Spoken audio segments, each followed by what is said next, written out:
Hello and welcome to Regional Championship 8 here in Sydney, Australia. I'm Jim Dowling. I'm joined by Kwang Wu. We've got some other commentators later in the day as well. How are you doing, Kwang? I'm well, thanks. I'm really excited to see some Aether Drift Modern. There's some exciting new cards in the format, and I'm keen to see them in action. I think we have some for round one.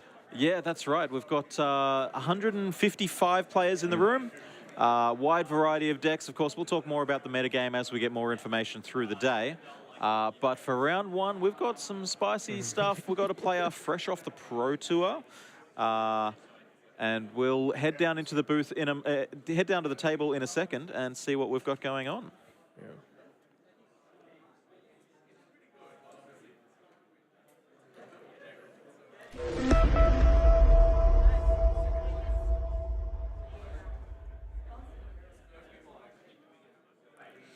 All the players are shuffling up. We have Victor on Grixis Hollow One and Kieran on Dimir Mill. Yeah, Kieran played at the most recent Pro Tour. Went 8-8, I believe. A very respectable performance against the best players in the world. We see there they are consulting each other's deck list. This is an open deck list tournament here at the Regional Championships in Australia.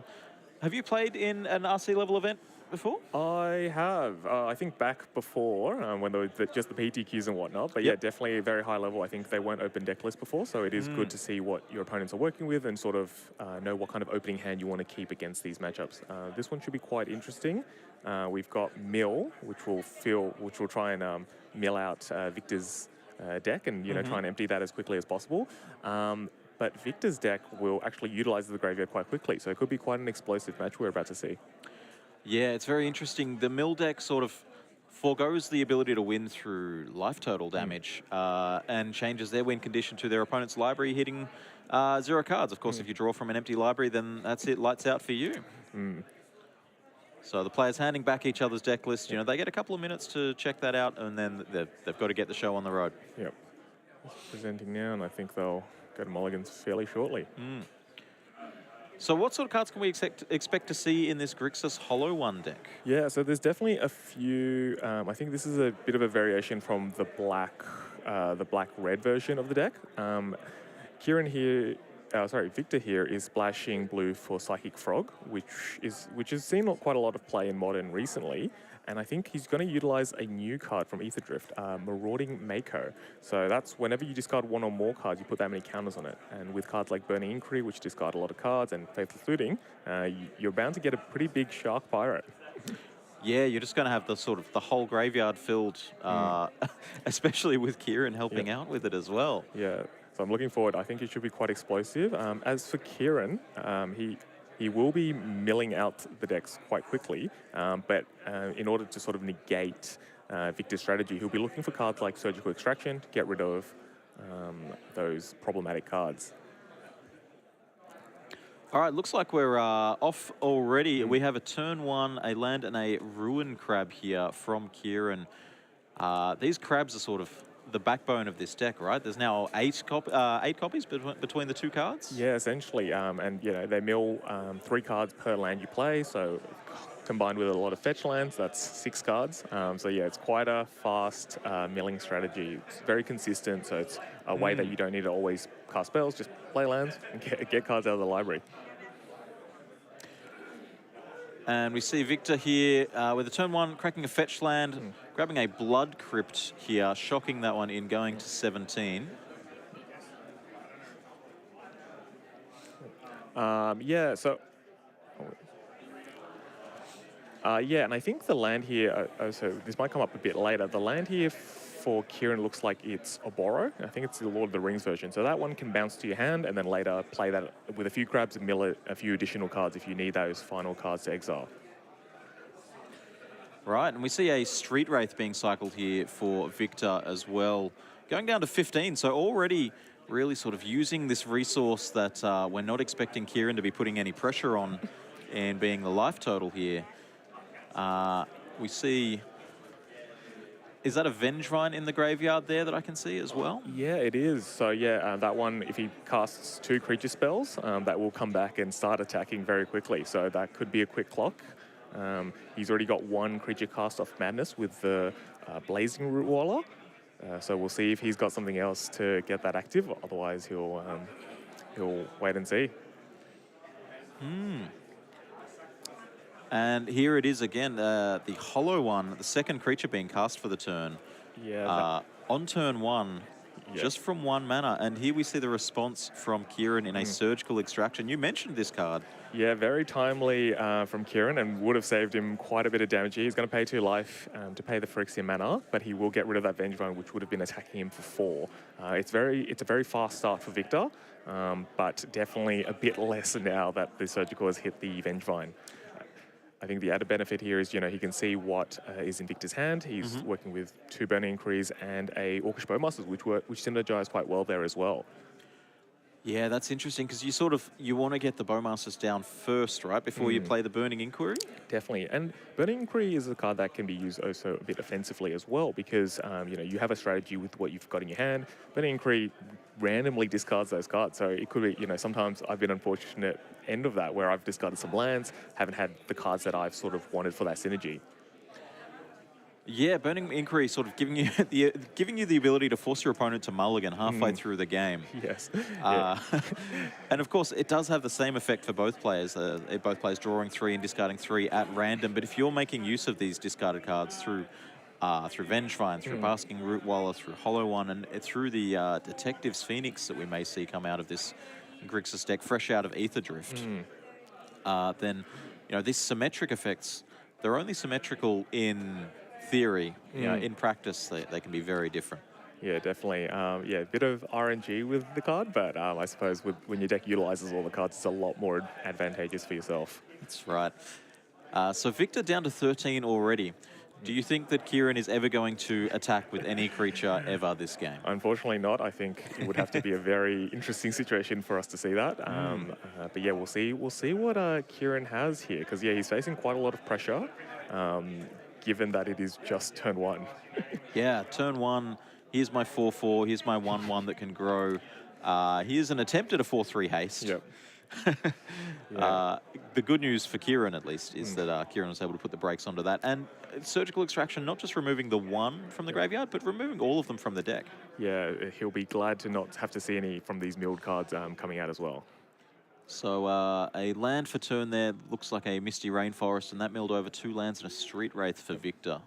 Yeah, the Street Wraiths will be interesting because they do help with that, I guess, bestow effect from Detective's Phoenix. So they do help provide some of that 6 mana that they require. So if Victor has some of those in his hand, that could be also another explosive way of utilizing these creatures. So Victor untapping, playing a land for turn here, and just straight into the red zone with both creatures. The good news is the Rootwaller is pretty small and could be blocked by the Ruin Crab. The bad news is the Rootwaller, I think, is exactly big enough to attack through the Crab if Victor was to spend the mana on it. Yeah, certainly not worth the block here. I think the Crab is more valuable to Kieran than the life currently. I think he's still on a decent amount of life. So yeah, I think he'll still try and commit to this mill plan, and hopefully these Burning Increase will help slightly. Those 3 cards at least removed from the deck. It's very cool to see, and you see it a lot at this high level of competitive play here. Victor choosing not to do anything in the first main phase there, to hold up the mana to activate that Rootwaller in the middle of combat. And even though that was never going to happen, Kieran wasn't going to block that Rootwaller. If Victor had cast a card in the first main phase, there would have been the perfect ability there for Kieran to block once the shields were down, or the swords were down, as it may be. Yeah. Interesting. I think Victor's responding to a trigger from the Hedron Crab, it looks like. So it looks like he fetched, and he responded by fetching as well. So Victor fetched a Steam Vents there, and is that I think that's an Undercity Sewers? Yeah, I think that's a Surveil land. They've been quite popular in Modern. I think each deck has found their way to a few copies of that. Definitely gives, gives Kieran a peek into what's coming up, and hopefully a mill card that can, do some damage. It's very cool to be able to use your land drop to improve the quality of your future draws, right? Yeah, very, very solid card. Kieran's having a look. consulting his hand, it looks like. Yeah, I didn't manage to see what that card was. Maybe we'll get another glimpse as he either straightens it up or ships it to the bottom here. But we did mill over another 3 cards. It looked like a Burning Inquiry, a hollow one, and I think there was a land as the 3rd one there. Field of Ruin was the card surveilled for Kieran. Definitely a good card for mill, but perhaps not in this matchup. Generally quite good against those Eldrazi decks, anything using those multiple lands. But yeah, this I guess for Victor's deck, it's more just a Grixis deck, so it doesn't really need that mana as much. Although speaking of which, there's some Psychic Frogs milled, which looks like it's Victor's. Wow. Victor's splash for blue. And Kieran's got to be happy with that, right? This Psychic Frog has the ability to end a game so fast. Yeah, definitely. And with with Kieran helping him with those meals from the crab, that frog should always have flying as well. So you could sort of reword Burning Inquiry in this matchup, right? And say that it's just both players mill 3 cards? Essentially. We see an Orcish Bowmasters come down here. We are working on getting those life totals back, but we see the players are both on 11 right now, I believe, perhaps 10 for Victor. They're just making sure that they understand what their life totals are. And we see the Orc army coming in hot. Yeah, I think that's a response to the Field of Ruin. Yep. Is there any advantage to timing this here rather than just doing it in the end step? I suppose the mana? Yeah, so I guess he'll kind of refund a mana, so he'll activate the 2 and the Field of Ruin, and then both players will find a land as well. So Kieran will have now this Swamp in play now and have another trigger of the Crab. He might have a follow-up play. That might be where we're at with this. I think I saw a Surgical in hand, so he could potentially cast that for mana. Alternatively, if he has a Fatal Push in hand, he could activate that to trigger the Revolt. But yeah, I'm curious to see what Kieran does here. You know, I've never considered Field of Ruin to be a landfall synergy card here. It is a sort of fetch land in a way, in that it does find a basic from your own deck and get you a 2nd landfall trigger. Yeah, certainly.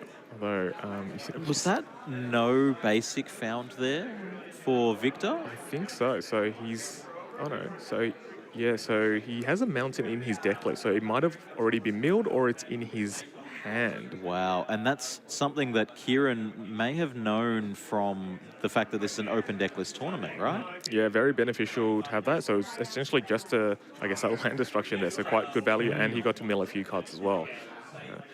This is seeming like a really close race, honestly, between, the turn 1 that Victor had with the Faithless looting and the Burning Inquiries in hand, and just this one single crab powered by fetch lands.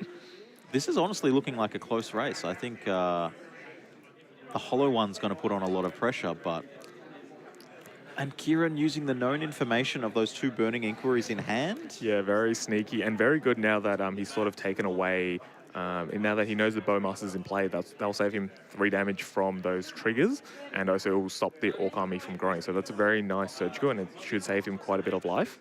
I think I saw earlier Kieran was counting the cards in Victor's deck, so potentially an ominous sign, or... You've got to be worried.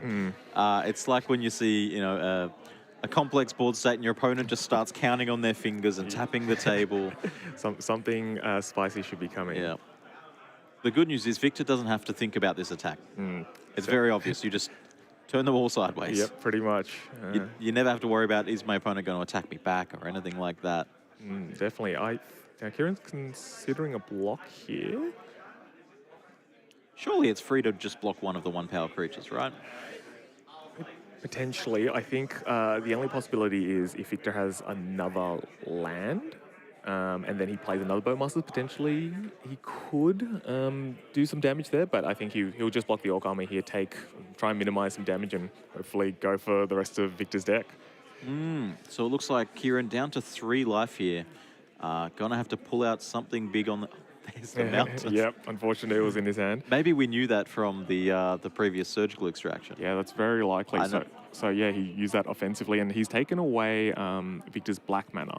So that's potentially another Bowmaster's taken away. So yeah, he's only got sort of EZ colors at the moment, so he's a bit out of mana. But unfortunately, it doesn't look like he's got anything here. Yep, Yeah. looks like they'll be packing up and going to game 2. So let's talk about sideboarding.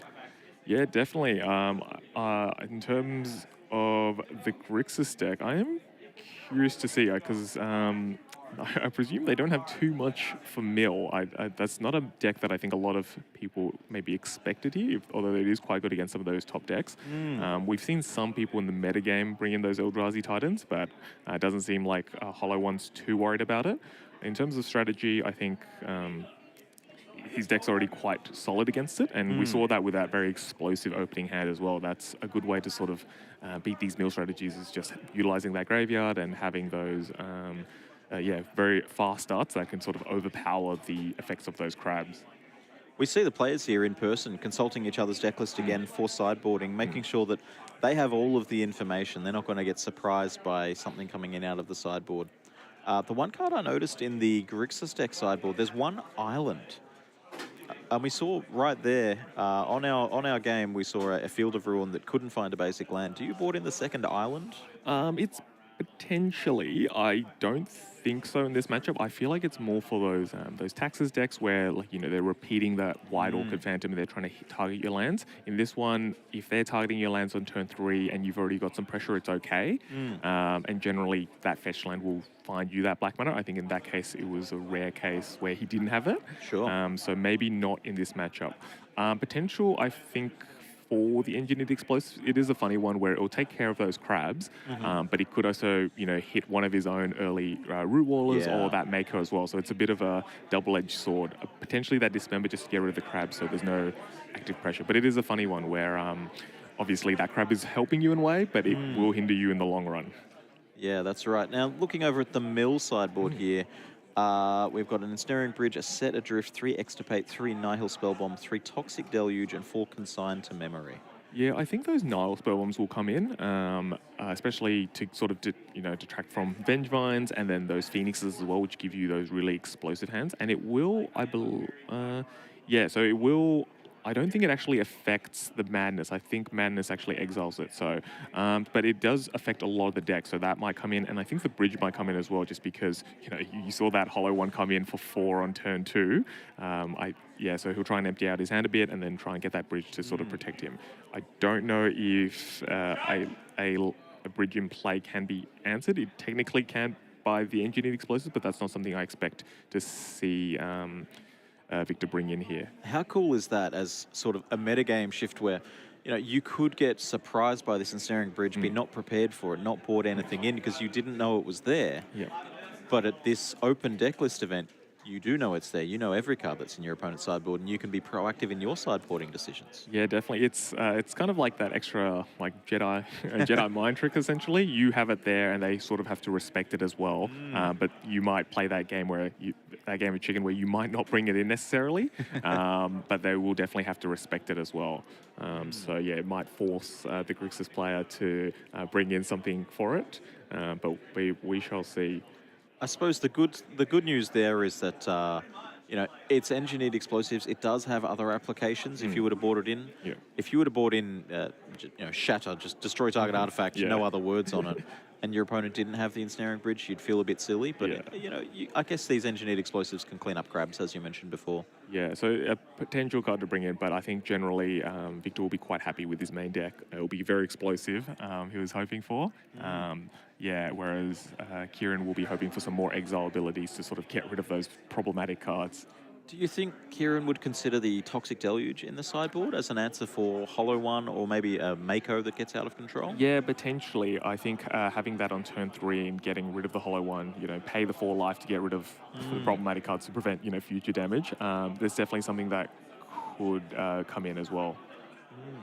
All right, well, looks like they've made all of their decisions. They're shuffling, presenting here, and we'll be looking at some hands for game 2. Yep.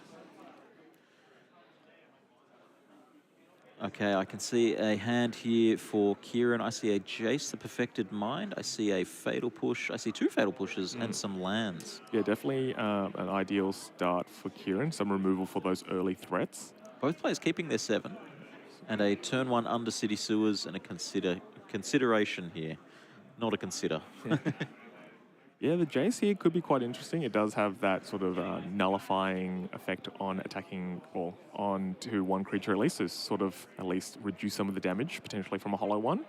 And then with that ability to sort of do some big time milling later on as well. So yeah, a kind of more control-y hand from Kieran, not as explosive, and potentially to his benefit with Victor's deck.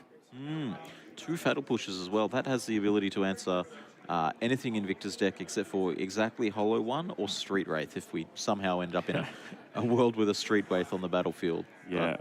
Good insurance against any Makos or anything like that might come down.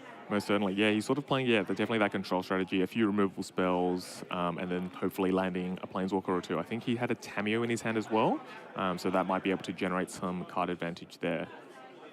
So Victor's turn one, we've got a fetch land into a Blood Crypt and a Burning Inquiry. So all of this talk we've got about Kieran's opening hand and the decisions he's made to keep this hand, that may all get undone here. Burning Inquiry going to sort of randomize both players' hands a little here. Yeah, definitely. I think we'll have to see what comes of it. Generally, the players will put the cards in the middle, roll some dice to see which randomized cards will get taken out.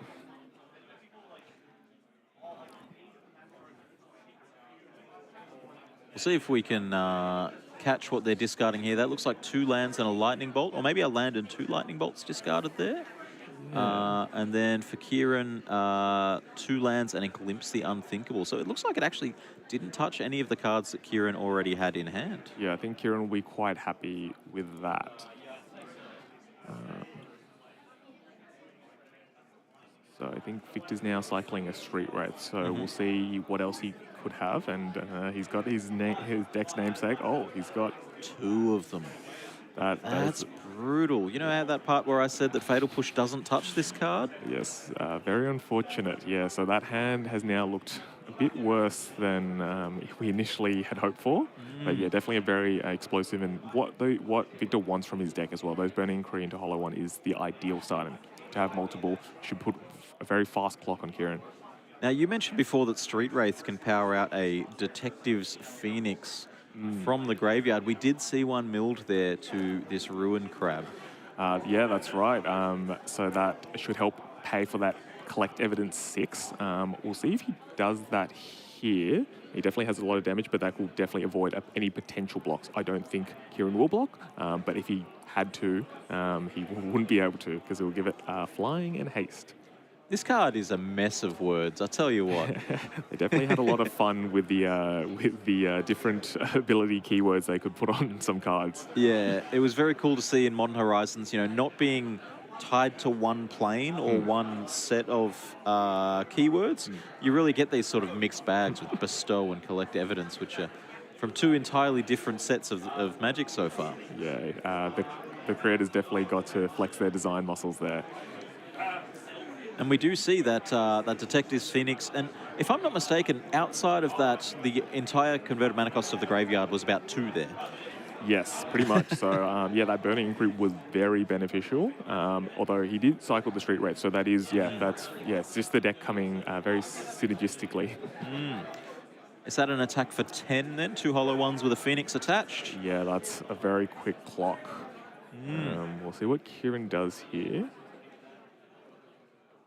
So cracking a fetch land here, getting to mill another 3 cards. This is a side's announcement. This is a side's announcement. What could Kieran have here? I feel like he'll find a Surveil land. Yeah, so that's that Undercity Sewers. See what he could potentially have. See if potentially he could see that that Ensnaring Bridge, and that will be good because now he has milled that Engineered Explosives that could have potentially taken that out.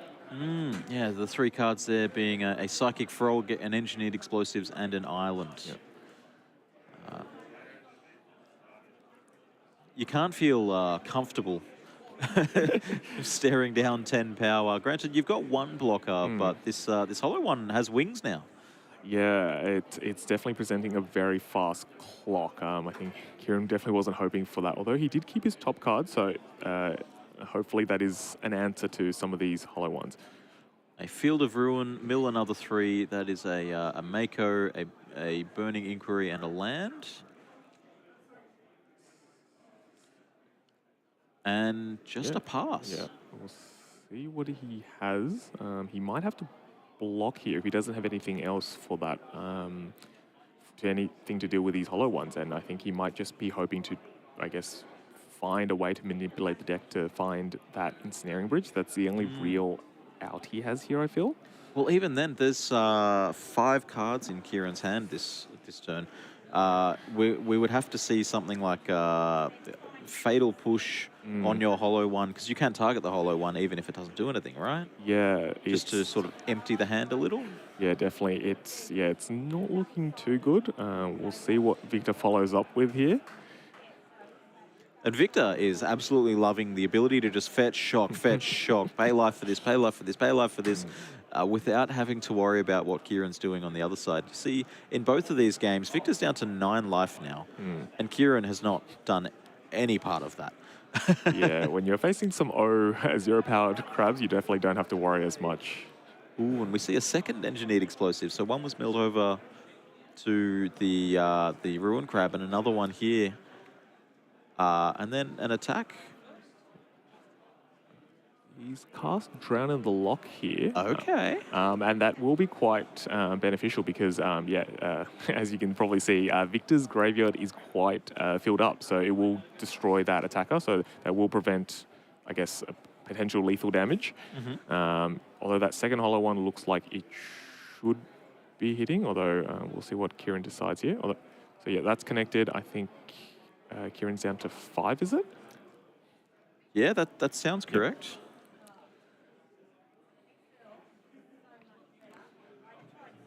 Mulling over his potential options. So why did Victor play the explosives and not crack it straight away? That was curious. He might hold it out as a potential threat in case he plays another blocker for this turn, and then he can clear everything else out in one turn. Or potentially he has something in his hand, potentially like an Orcish Bowmaster. So if he draws any cards, he's able to put in an extra damage and an extra threat. Doesn't look like that was the case, but maybe he wanted to have that option open. Was it perhaps stopping another crab from coming down on Kieran's turn? Yeah, potentially, just to have that second blocker. But he's definitely in a comfortable position to have that option available to him. Yeah, and if we're not mistaken, if Kieran did take 4, and go down to 5, you've got to be worried about lightning bolts as well. Most definitely, and that Surveil land has hit another Detector's Phoenix, and because that hollow one went to the graveyard, it's able to collect evidence, and he's able to give that other hollow one flying. Yeah, wow. Okay, so we're seeing... Oh, very interesting here. So he's using this collect evidence very strategically. So he's removing, I guess, some 6 cards, or 6 different cards, which total up to that 6 mana. So they can avoid surgical extraction here.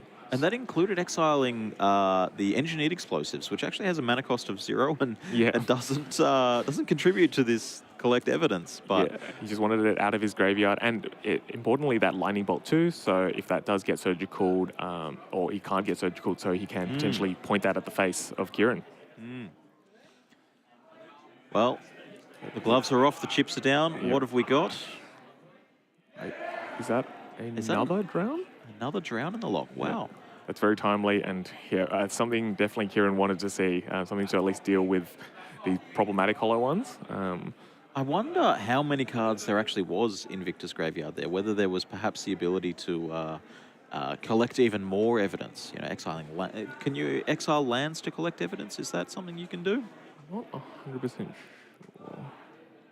We'll see. Although, see, the good thing with this Detector's Phoenix, and I think maybe one reason why Kieran left that Field of the Dead, is they're 3 mana, so if he potentially uses that now, he can trigger Revolt and then use those Fatal Pushes to get rid of the Phoenixes. Yep. He doesn't want to do that too quickly, because then he can potentially bestow that onto something that's in play, but that option is available.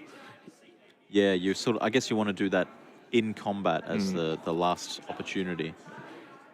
He is using it now potentially as he has a play for his turn. He's down to 3 life, unfortunately, so life is a very scarce resource for him. Yeah, fetching out the swamp, so surely we'll see a Fatal Push here. And then perhaps, do we see maybe the Jace come down? Yeah, possibly. Saw that in hand very early, but we haven't had the... Honestly, Kieran just hasn't had the opportunity, hasn't had the time. Yeah, it's been pedal to the metal from turn one with that very explosive start. So I think he's still trying to recover. Unfortunately, he's at a very low life total, so he is potentially dead to any lightning bolts coming up. It is also awkward that both Phoenixes are in play. So, he has Surgical in his hand. So if he gets rid of one, he still needs to get rid of the other and he can't just Surgical it away. That was a Watery Grave shocking in here. Yeah. And 2 Fatal Pushes. Yep, he'll get rid of the Phoenixes for now. And I guess he has to hope Victor doesn't have a creature in play. And that's it, right? Kieran can't Surgical this turn with only 1 life. Kieran just needs to fade 1 turn of Victor having no creature, no ability to bring these Phoenixes back, or bring a single Phoenix back. And this is it, if Kieran can survive this turn, right? Yeah, he will be looking a lot better if he can, although that is a Root Waller, and that looks like it might be game. Yeah. Yep, Kieran packing up the cards there. Perhaps not the matchup that Kieran was looking for in this room. Definitely not. I think these, I guess, Hollow One decks definitely love the fact that their graveyard would get milled. So a bit of an unfortunate matchup for Kieran, but definitely one Victor would hope to see a lot more in this tournament.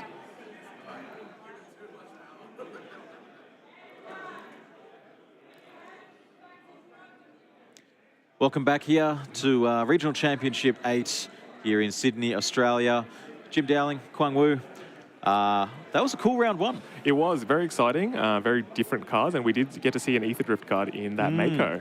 It was cast in that game 1, but we didn't see it doing any extra work there. But it would have been cool to see it popping off a little bit.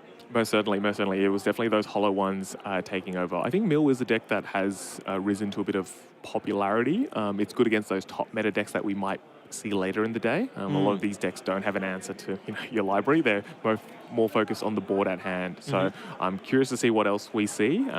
These are decks, potentially that could attack those top decks in the meta as well.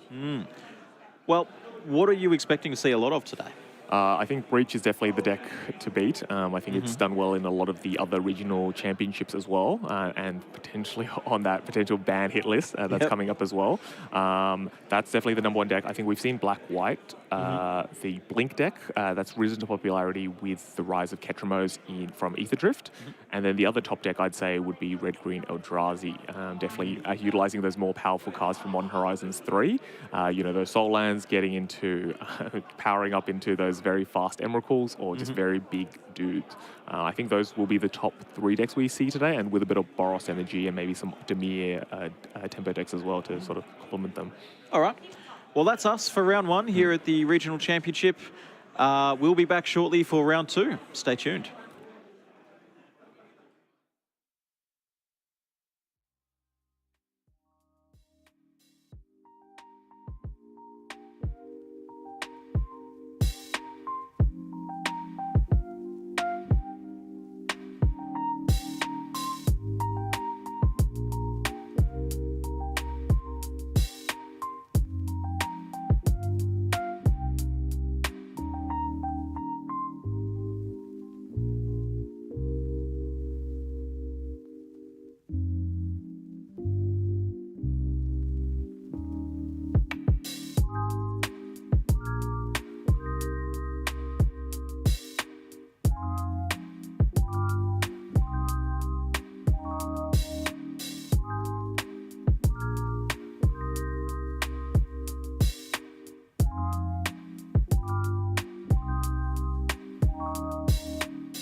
Hello, folks. My name's Lee, and this is Kwan.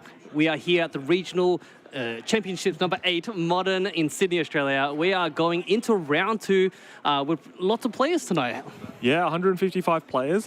We have a nice feature match here between Dimir Murktide and Boros Energy. So very keen to see this one play out.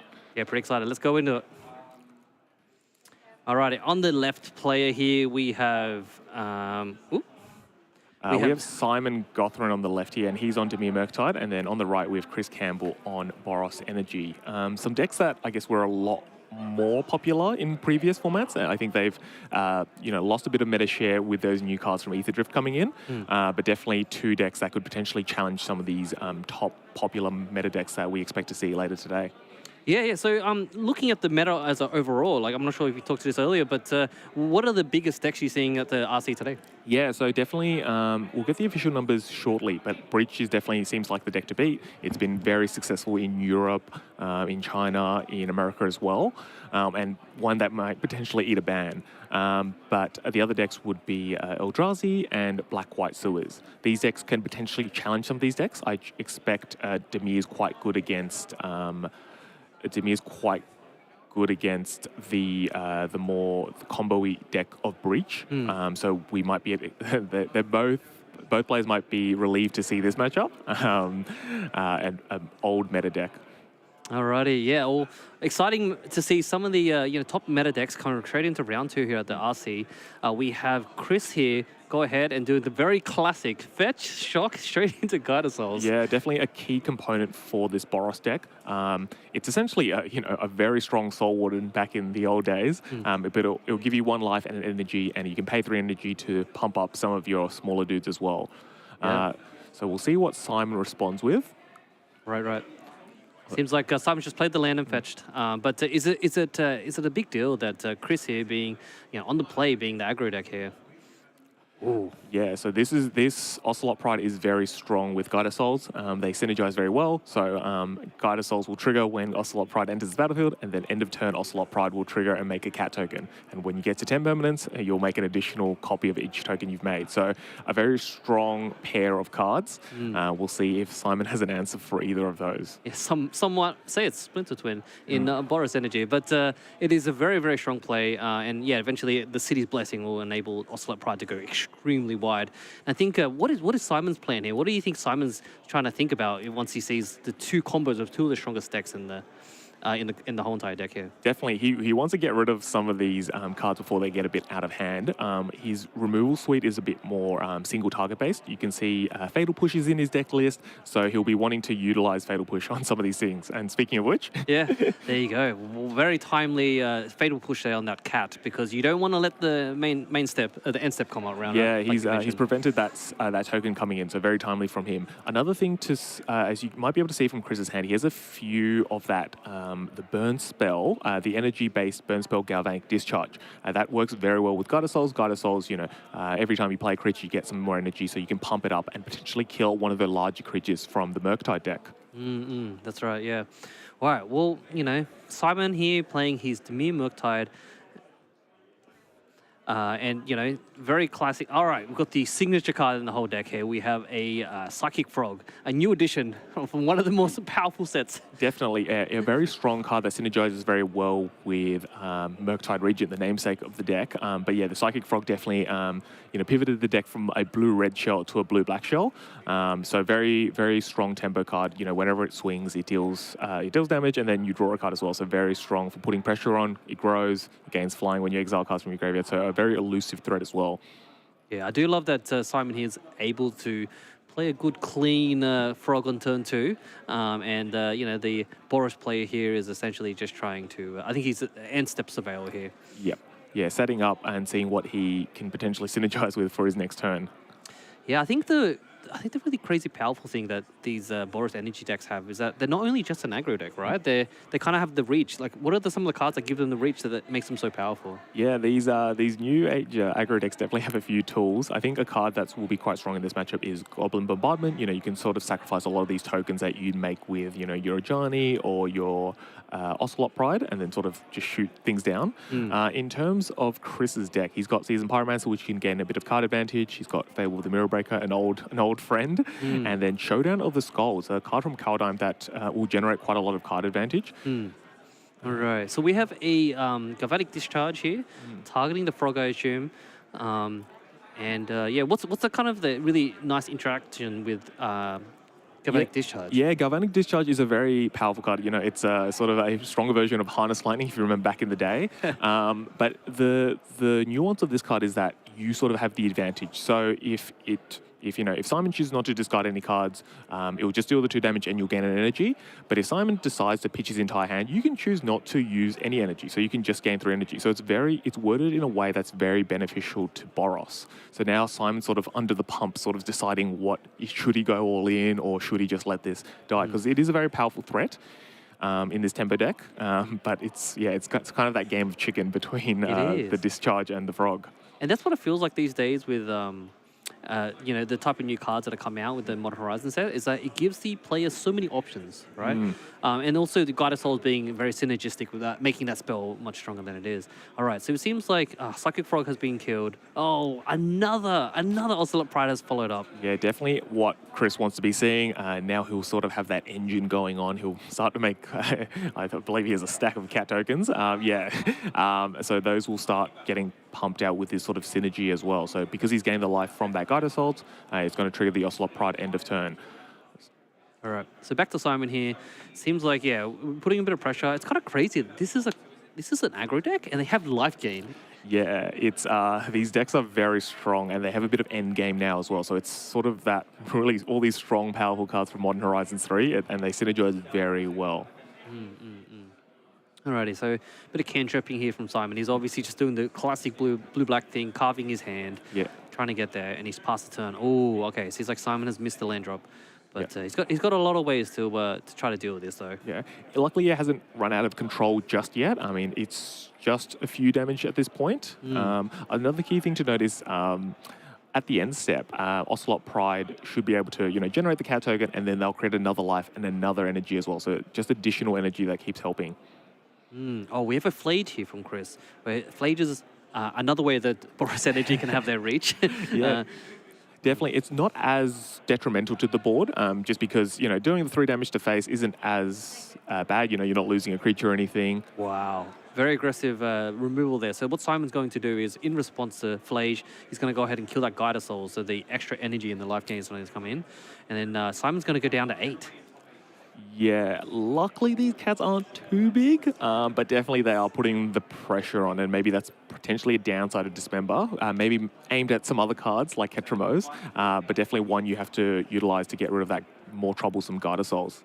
Yeah, right. These cats are very cute. I love the tokens. I think each player has some very nice tokens. Yeah, exactly. Yeah, so I think Ocelot Pride, when I first noticed this card in the set, was that I was just like, this is the definition of a 1-drop that really blows out of control.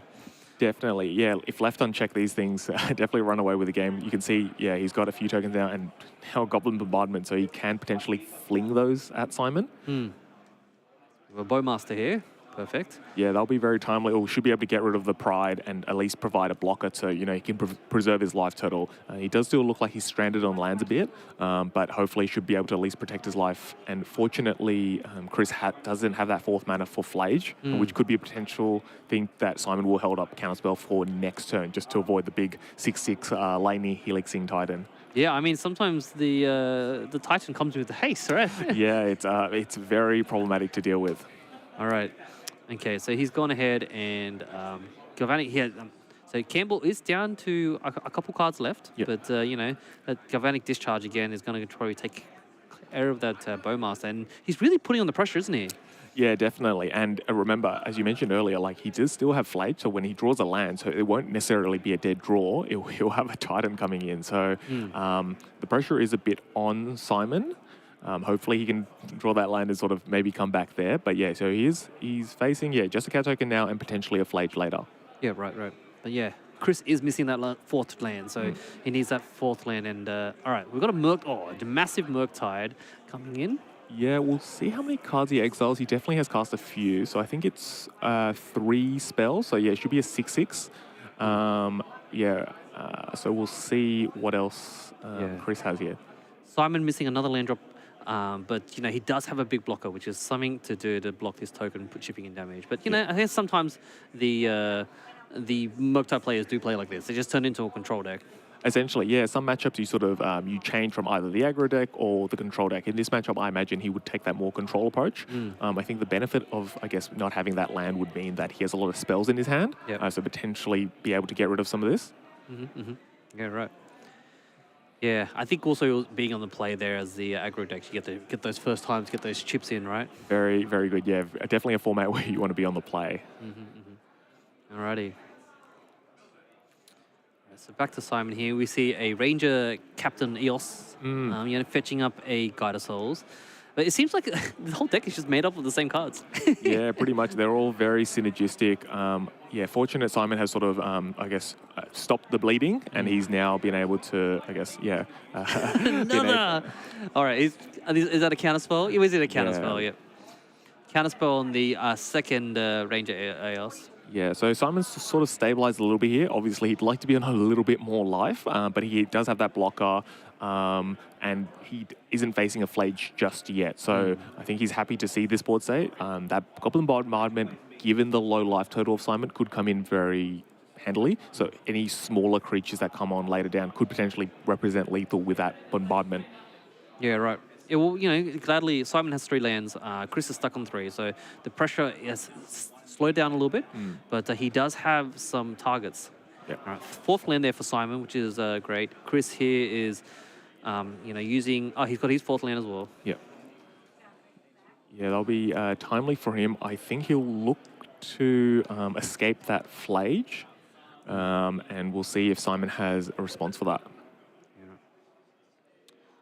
This Murktide, he's on blocking duty. He's yeah, unfortunately, Simon's on such a low life total. He has to sort of, hopefully get a second sort of Murktide or another threat down, so he can start attacking. But at the moment, all on defense. Oh, that's is that the new basic from the new set? Yeah, one of those gold ones. Very nice from gold foil. Yeah. I love it. Yeah, I love it.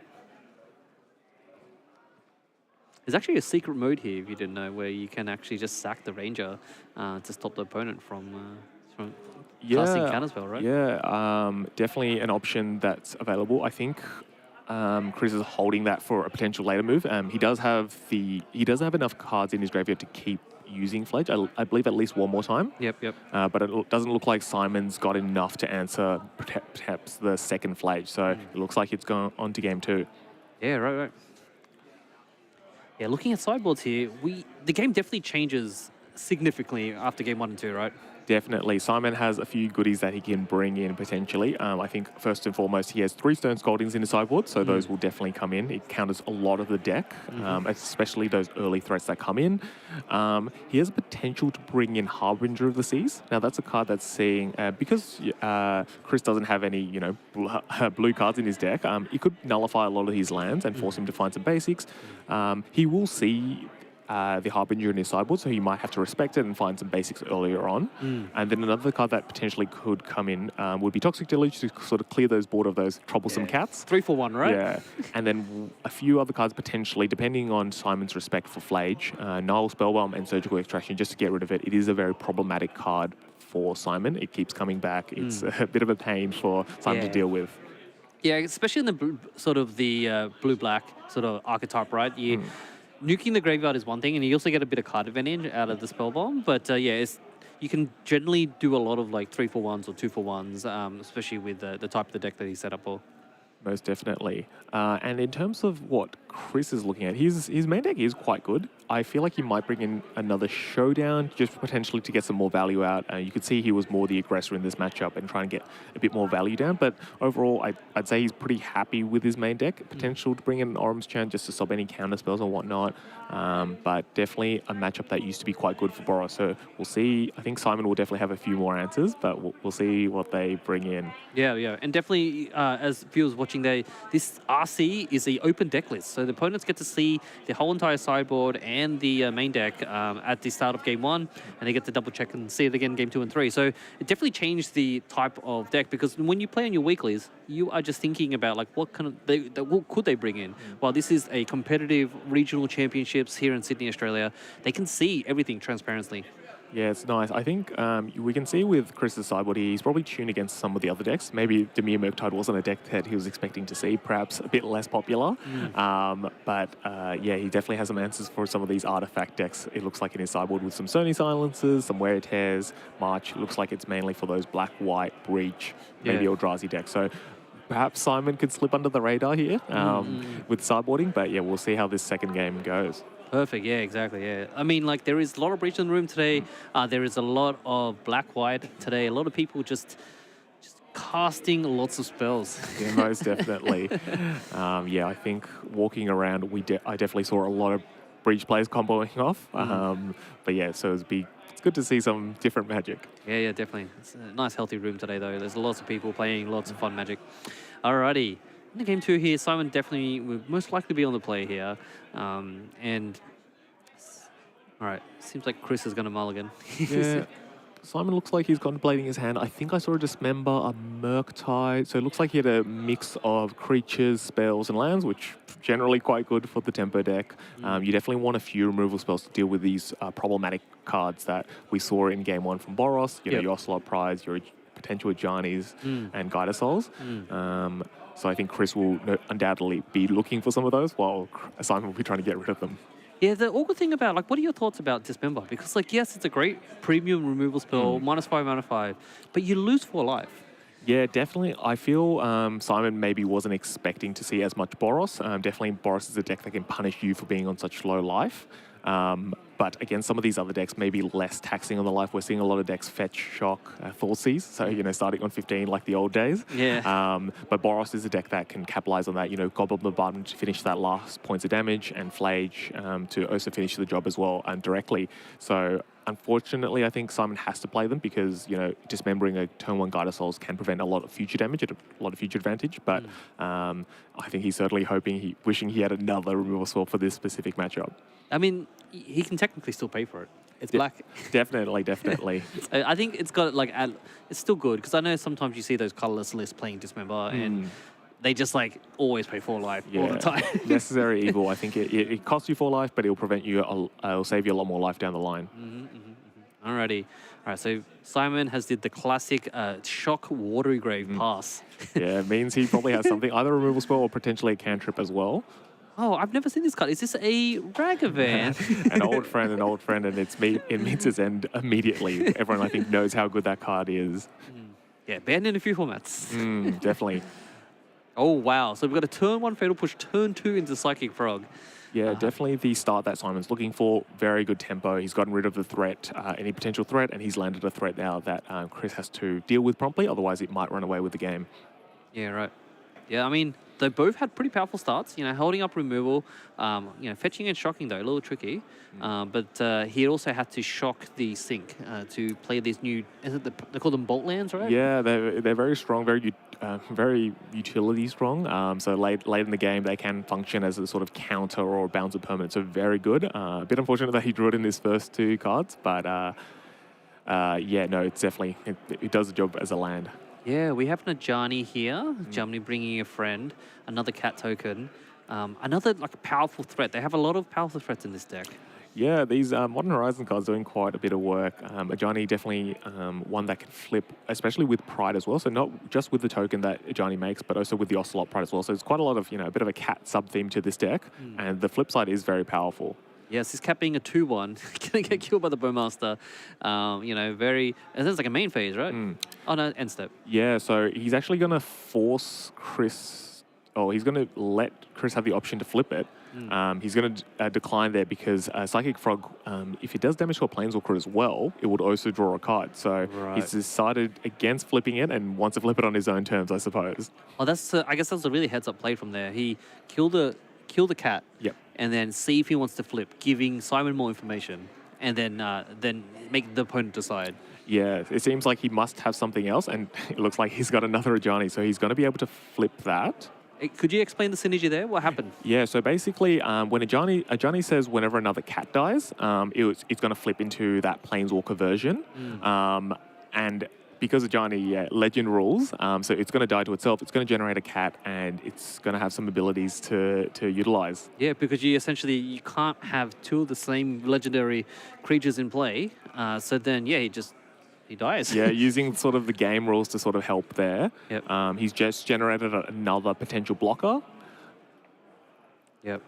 All right. So the Chris here has been able to get some tokens here. We have the Frog and the Bowmaster. Not much drawing. Like Bowmaster's mostly for the decks that like to draw cards, right? Yeah, most definitely. I think he's looking at those Ketramos decks that draw quite a lot of cards, and that should be able to grow the Bowmaster quite quickly. I think in this deck it functions as a sort of a gut shot of some sorts and gets rid of some of the more problematic creatures. If Chris is able to draw more cards, Bowmaster is potentially able to punish the board state a bit. But at the moment, it is essentially just a 1/1 or raise the alarm with a bit of a gut shot ETB. Alrighty. Yeah, so... I think Simon's contemplating a potential attack. Yeah, he's pitched the Murktide to make the Dimir Psychic Frog to give it a +1/+1 counter, which you have to try to buff it up before you attack into these cats, right? Yeah, I think so. Yeah, what he's done here is he's discarded 2 cards to it, made it 3 power, and he's going to give it flying to avoid these cat tokens. It's 4 power now, right? I think he had 1 card in his graveyard before. No, but it starts as, he has a push. He's discard 2 cards. It becomes a 2/3, a 4/3, right? A 4/5. Yeah, he discarded a Murktide. Yep. But yes, he's dealt with the Ajani, which was creating a bit of problem. But another. Wait, is it a third Ajani? yeah, it's a very powerful card. More cat tokens. Yeah, so he'll have some ground creatures. It looks like Simon doesn't have enough cards in his graveyard to, I guess, keep giving the frog flying, so he can throw these cat tokens sort of under the bus, essentially. Right. Or he is going on the, I guess, the offensive here. Yeah, right. Cat tokens are flying in. Yeah, another third Ajani. Very powerful card. Just making... It feels like a tokens deck at this point. Yeah, they're definitely, I think Chris has brought a stack of tokens with him based on how many cats through Ocelot Pride and Ajani he has to make. Yeah. I have noticed both players are kind of stuck on 2 lands, so... Yeah, that's sort of the problem with these maybe more aggressive decks. They're a bit lighter on lands, so sometimes they can miss on that 3rd land. Although it does mean that their hand is full of spells, so if they do draw that 3rd land, they are quite well positioned. These cats are 2/1s, and I think Simon's looking to potentially just block 1 of each. Yeah, I think he's happy to, Orcish Bowmaster has done its job there, so he's just preserving some life total, so he doesn't want to go down to that more potential lethal, that red area for his life total. And now he is able to flip that new Ajani as well. Yeah, it's a really interesting play because obviously we saw the Goblin Bombardment. Oh, wow, okay. Oh, wow. Okay, that's the concession. So it seems like Ajani was trying to buff the token. Is that correct? Yeah, so he's trying to make it a 3 to a bit more of a formidable blocker. But Simon had another Bowmasters, got rid of it, and he left his Ajani wide open. And he would have lost quite a lot of tempo. He would have lost the Ajani and then potentially just been open with his life total as well. So, yeah, very strong play from Simon. And his cards lined up quite well into those, those cats. Yeah, of course. Yeah, no. Interesting scoop though. But I guess sometimes if you don't have nothing in your hand. Yeah, so I guess the potential downside of these aggro decks is, you might not have enough gas to keep up with these tempo decks. And if you lose what you have on board, that might be a sign that things aren't going too well. And that looked like that was the case when those cats got cleared from the board. Yeah, right. Nice. All right. I'm loving the playmats today as well. It's so great. Look at your little... You got little animals and you got a little volcano. Is that Valakut, maybe? Yeah, it must be one of those new secret lair arts. Yeah, it's definitely a lot more fancy artworks. All right, sorry. Back to the magic here. So, I'm expecting. I haven't seen any of the Deluges. I haven't seen Stern Scoldings from Simon yet, which I'm excited to see because when you're on the draw, because obviously the Chris is going to be on the play next turn. Yeah. It's just really nice to be able to reactive, right? Just to keep the board clear and keep it going. Most definitely, yeah. Stone Scolding, so I think Simon here has Spell Snare in the main, which is very good in this matchup because Boros has a lot of 2-drops and you are getting a lot of tempo. You're using 1 mana to get rid of 2 of theirs and 1 of their cards. And Stone Scolding represents, a few extra copies of that, especially in this matchup. So, yeah, I think any potential Ajanis on turn 2 by Chris can be countered by just a 1 mana blue spell, and then he's able to go on the aggressive by playing a threat on his turn 2. Yeah. So, yeah, I think Simon will definitely be looking for a hand with Spell Snare or Stern Scolding or some Fatal Pushes. And yeah, we'll maybe quell the faster start from Chris. Yeah, right. Because like I think the axis that the Dimir player would mostly be doing is that they either want to control then tempo in to a win, while the Chris is here with the Boros. He's either Boros aggro or he's going to go into a mid range. So can you explain some of these terms to us? Yeah, so I think with Chris, he'll hope to land a few threats earlier on and pressure the life total a lot. But he can also pivot to mid-range value deck because of cards like Flayed, that represent a 6/6 Titan, and the Dejani flipping to become a potential Planeswalker as well and buffer up that board state. So I think Chris is looking to expand the board, whereas Simon is hoping to get rid of a lot of those things so they don't represent a problem for him. Yeah, it's so funny though because looking at the sideboard of Chris here, I think it's like you said earlier, right? And he has teched his sideboard a lot against what's popular in meta, right? You got like Breach, you got a lot of Tron, Eldrazi and stuff. And then looking at the Dimir Murktide list as well, I feel like a lot of the tech is versus like the aggro decks. Yeah, they've they've attacked the meta in very different ways. I think through counter spells, they're very good against other meta decks, whereas Boros, because they're more aggressive, they're able to pressure these other combo decks and put pressure on them, and then also just slow them down so that you have enough time to finish the job essentially. Alrighty. And yeah, we did have a little walk around the room, trying to scout out any interesting or fun decks. Did you see any interesting fun stuff? We had one on camera actually. The Mill. Mill versus Hollow one. That was a very explosive match. I think there's a few other spicy decks, but we'll see how they go. But definitely a lot of Breach. I mean, we're excited though. Yeah. All right. So Chris here is going to do the classic shock into Skyder Souls again. Yeah, So, a key cog into this Boros deck. It looks like it's going unanswered, so it could potentially lead to some strong plays from Chris to follow up with. Unanswered for now. Yes. Yes. Because he's only played a spell. I think most of Simon's deck is all instant speed anyway. He'll take one here. A Johnny, fetch and response. Yeah. And that's met that spell snare. So see, now Simon has a bit of advantage here. He's, Chris has spent his turn casting a Johnny, and this is still Simon's first turn, and he's used that spell snare there. So now he's able to untap and see, surveil what he wants to see. Does he want to get rid of the Guide of Souls? Does he have something else to play his own threat and, potentially outmuscle that Guide of Souls? Yeah, I didn't know Time Warp was 1 mana. Essentially. Alrighty, so Simon here, I think he's definitely playing the control matchup here. He's definitely just land pass. Is this something you do on often? I do like the Dimir Murktide deck. I think it's okay for him here. He's sort of, because you have a few counter spells, you can sort of pick and choose what you want to, fight against. Okay, so we have a second Guide of Souls here from Chris. And yeah, definitely thinking about a response here. Yeah. Chris is also hitting all his lands. That's great. Yeah. So I think, a Guide of Souls by itself isn't too problematic. It's when, there's another creature, it starts generating value.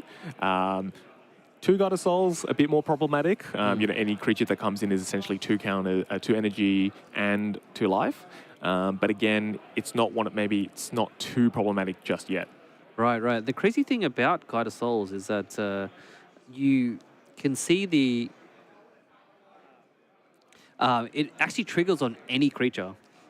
Yeah, so like basically, it's not even just non-tokens. It's any creature that enters. So all the cats are also giving them energy, giving them life. Most definitely. And that can kind of spiral out of control with all these tokens that this deck generates. So it's utilized a lot of tokens and a lot of synergy there. So we have a surgical extraction here. Yeah, it looks like it's targeting Fatal Push, which is a key card for Simon in this matchup. Getting rid of a lot of the cards in the deck. So this will be a good one to get rid of. Potentially any cards. The other good thing about Surgical is that you can see what Simon's holding in his hand. What are we seeing from Simon's hand? We see a counterspell, a Bowmaster, Spellbomb, and a Consider. Yeah, I feel like he'll fire off that Consider end of turn. It does look like he brought in that Null spell, but he does really respect that Flage. Bowmasters as a potential is a bit awkward here because the Guide of Souls, he's 2 power. He's probably using that to try to snipe down some of those cats. And then, he's holding up Counterspell to, answer any more problematic threats. Yeah, and I think that's kind of the extra advantage that you get from Surgical because you get to look through the whole deck. It is game 3 though, so it doesn't really matter about sideboarding. But they're going to be able to get some extra intel, extra information. Also, seeing the hand is so clutch, so important. Yeah, you can sort of play around. I think now that Chris won't play his one power thing straight into it, so you can definitely play around a few options. I feel like Simon will probably play a Consider End of Turn, try and find that land and sort of be okay from that point. But yeah, we'll see what else Chris has. Yeah, right. Being able to see Simon's hand out in the open here because of the, surgical extraction. I personally think his hand's great. Like, I think, he's got a lot of interaction. Yeah, he's in a good spot. He would ideally like another land. But yeah, we'll see. He's kept the card on top, so it must be something he likes. Fantastic, yeah. But yeah, snagging those Fatal Pushes, that's, one of the strongest cards in his deck. So yeah, so you won't be seeing that off the top, unfortunately. All right, so Veil land for Simon. He's going to go ahead and, tuck a Bolt land. Discharge targeting his own creature. Interesting. Yeah, so I think he's using this just to essentially buffer up his Guided Souls. Because Guided Souls has that second line of text where, if you spend 3 energy, it'll give it a flying counter and it'll pump it up a little bit too. So, these discharges aren't doing too much in Chris's hand. So he's sort of using it as an energy generation there. Yeah, so Guided Soul is going to be able to get some flying and sort of make it stronger, right? Yeah, it'd become a 2/3 flyer, which a 3/4 flyer, which would definitely accelerate the clock from a 1/2 that's attacking at the moment. And given that he knows what's in Simon's hand, he knows that he doesn't have a good way to deal with it, and he doesn't have the Fatal Bushes in his deck anymore. So this could be a threat that sort of grows quite quickly. He is committing a lot to this one Guided Souls, though. Yeah, definitely. I think because he knows the coast is clear, he's more okay to do that. I think he's only got one card that he doesn't know in Simon's hand, which would have been the card he drew off Consider. So he's concluded that that's good enough. Gotcha, yeah. So, yeah, Thraben Charm is actually really powerful here because I think it can exile target graveyard, right? Yeah, it's got a few modes, and it's very strong with a strong token battlefield. When you have a lot of tokens, you can kill quite a large creature too. You can kill an enchantment and exile a graveyard, which is very good at stopping that Murktide from coming down. A big Murktide. Wow, Guided Souls just powering itself. So it's representing 3 damage a turn now, so it's really increased the clock a bit. So I think it'll be 4 turn. It's now a 4-turn clock as opposed to a 12-turn clock as it was before or whatnot. Interesting that Simon did want to just jump block it. All right, so we see a Galvanic Discharge on the Bowmaster here, and the Bowmaster has been taken down, and now we just have a 1/1 token. Yeah, so Chris is out of cards in hand, so he is committed to this Guided Souls. I think he might find a Surveil land in a turn and try and manipulate that the top of his draw. So Simon has a few cards in hand, but they do line up a bit awkwardly against Guided Souls, and and amongst them it can't be Fatal Push because they're surgical. Yeah, right. And Guided Souls has flying now, right? Is that correct? Yeah. So it hops over those that army token. So I guess they're just trading blows now. Right. We have a Spell Bomb, potentially just trying to get some card advantage here. Yeah, and it'll stop any flage, so it might stop that as a potential top deck. I think he's waiting to see what gets surveilled from Chris here, and then before eating that graveyard. But he is also holding that counterspell, so he sort of has control over what Chris plays or has to play around as well. I guess getting all the information is always the best route, right? So yeah, we're seeing a bit of I guess they're racing different things here. So Chris is definitely pressuring the life total, whereas Simon has a bit more control. He just needs to get rid of that Guided Souls, and then he's humming along nicely. Right. Okay. Surveil Lens has definitely changed the landscape of Magic, hasn't it? Yeah, it's helped a lot in a lot of formats, and it definitely helps manipulate that top of the deck. It really helps you choose what you want to draw. It's like half a card. Alrighty. So what do you think Chris is trying to look for here? Chris does have the advantage here with that Guided Souls. I think ideally, some of these value cards like Ranger Captain of Eos, which represents 2 cards, that Showdown of Scalds, Fable, the Mirror Breaker, Season, Pyromancer, those cards that generate, more card advantage would be beneficial here.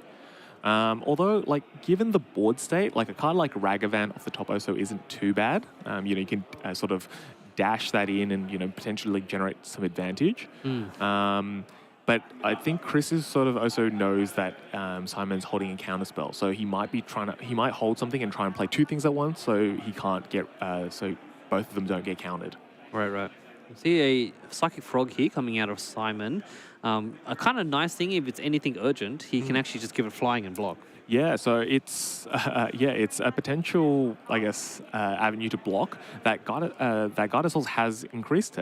Chris utilized the remainder of his energy counters to make it now a much bigger threat. So it looks like it's a 5/6 now with flying. So maybe his own imitation of Murktide. But yeah, so Simon luckily has the option that he can potentially chump it if he needs to. But he'll probably surveil what Chris has and then make it that business decision, I suppose. Yeah, right. Yeah. Well, Chris at least is pretty clear from escaping a Flage, but, he's going all in on this Guided Souls. Simon's taking it. All right, he's gone down to 2. Yeah, I think Simon is happy to deal with maybe the remainder of what...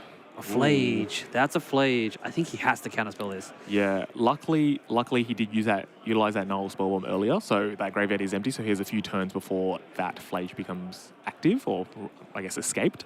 But yeah, he is facing down a potential lethal Guided Souls, so he might have to utilize that Psychic Frog as a blocker, which isn't its natural, I guess, function. But yeah, sometimes you got to do what you got to do, right? Okay, Okay, I think he's trying to commit in the sense that maybe he has another way to deal with the Guided Souls, or maybe he's just trying to see what will I draw. Yeah, I mean, the Frog definitely draws a card, so there's potential to see something else. Yep. He's getting rid of cards like Stone Scaldings because they're not too useful right now. He's hoping to draw an answer to this Guided Souls. I think he's drawn an Otawara. I'm just guessing. I think I saw Otawara. Does he play Otawara?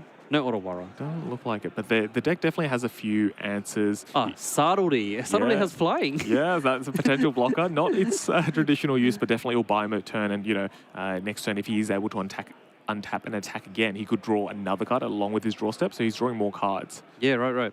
That was a really, heads-up risky play. I wasn't expecting him to just... Fly out the blocker. Yeah, I guess sometimes you have to in order to avoid that, and it looks like it's paid off quite well for him. So he does have the sort of tempo here, and he's sort of leaving that Guided Souls to block any Psychic Frog.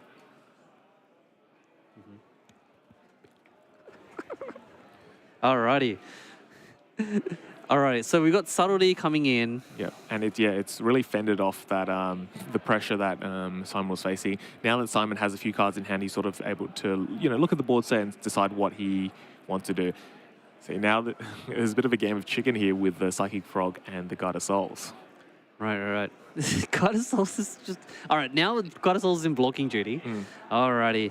It looks like Simon didn't have anything else. He needed to get through with that Frog to hopefully draw an answer, but it looks like that Surgical was quite the important answer to that.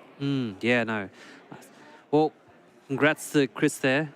Definitely getting on the Guided Souls and Surgical, seeing the answers has really turned the corner for him. Yeah, it looks like his sideboard for the other decks in the meta have also helped against Dimir Murktide, and going all in on Cavern. All in on Guided Souls. We're seeing how strong that card is, and hopefully it'll help him against the other decks he expects to see today. All right, we'll bring it back to the booth and do a little bit of analysis. Yep. Hello, everyone. Yes, we just saw round 2 of the Modern RC. You were watching the Regional Championships in Sydney, Australia. Yeah, that was a great sort of back and forth match between Dimir Murktide and Boros Energy. Yeah, some of the all-stars from Modern Horizons 3, Psychic Frog, and then Guided Souls, Flage as well. Looked like Boros had the advantage there. And plenty of magic to come.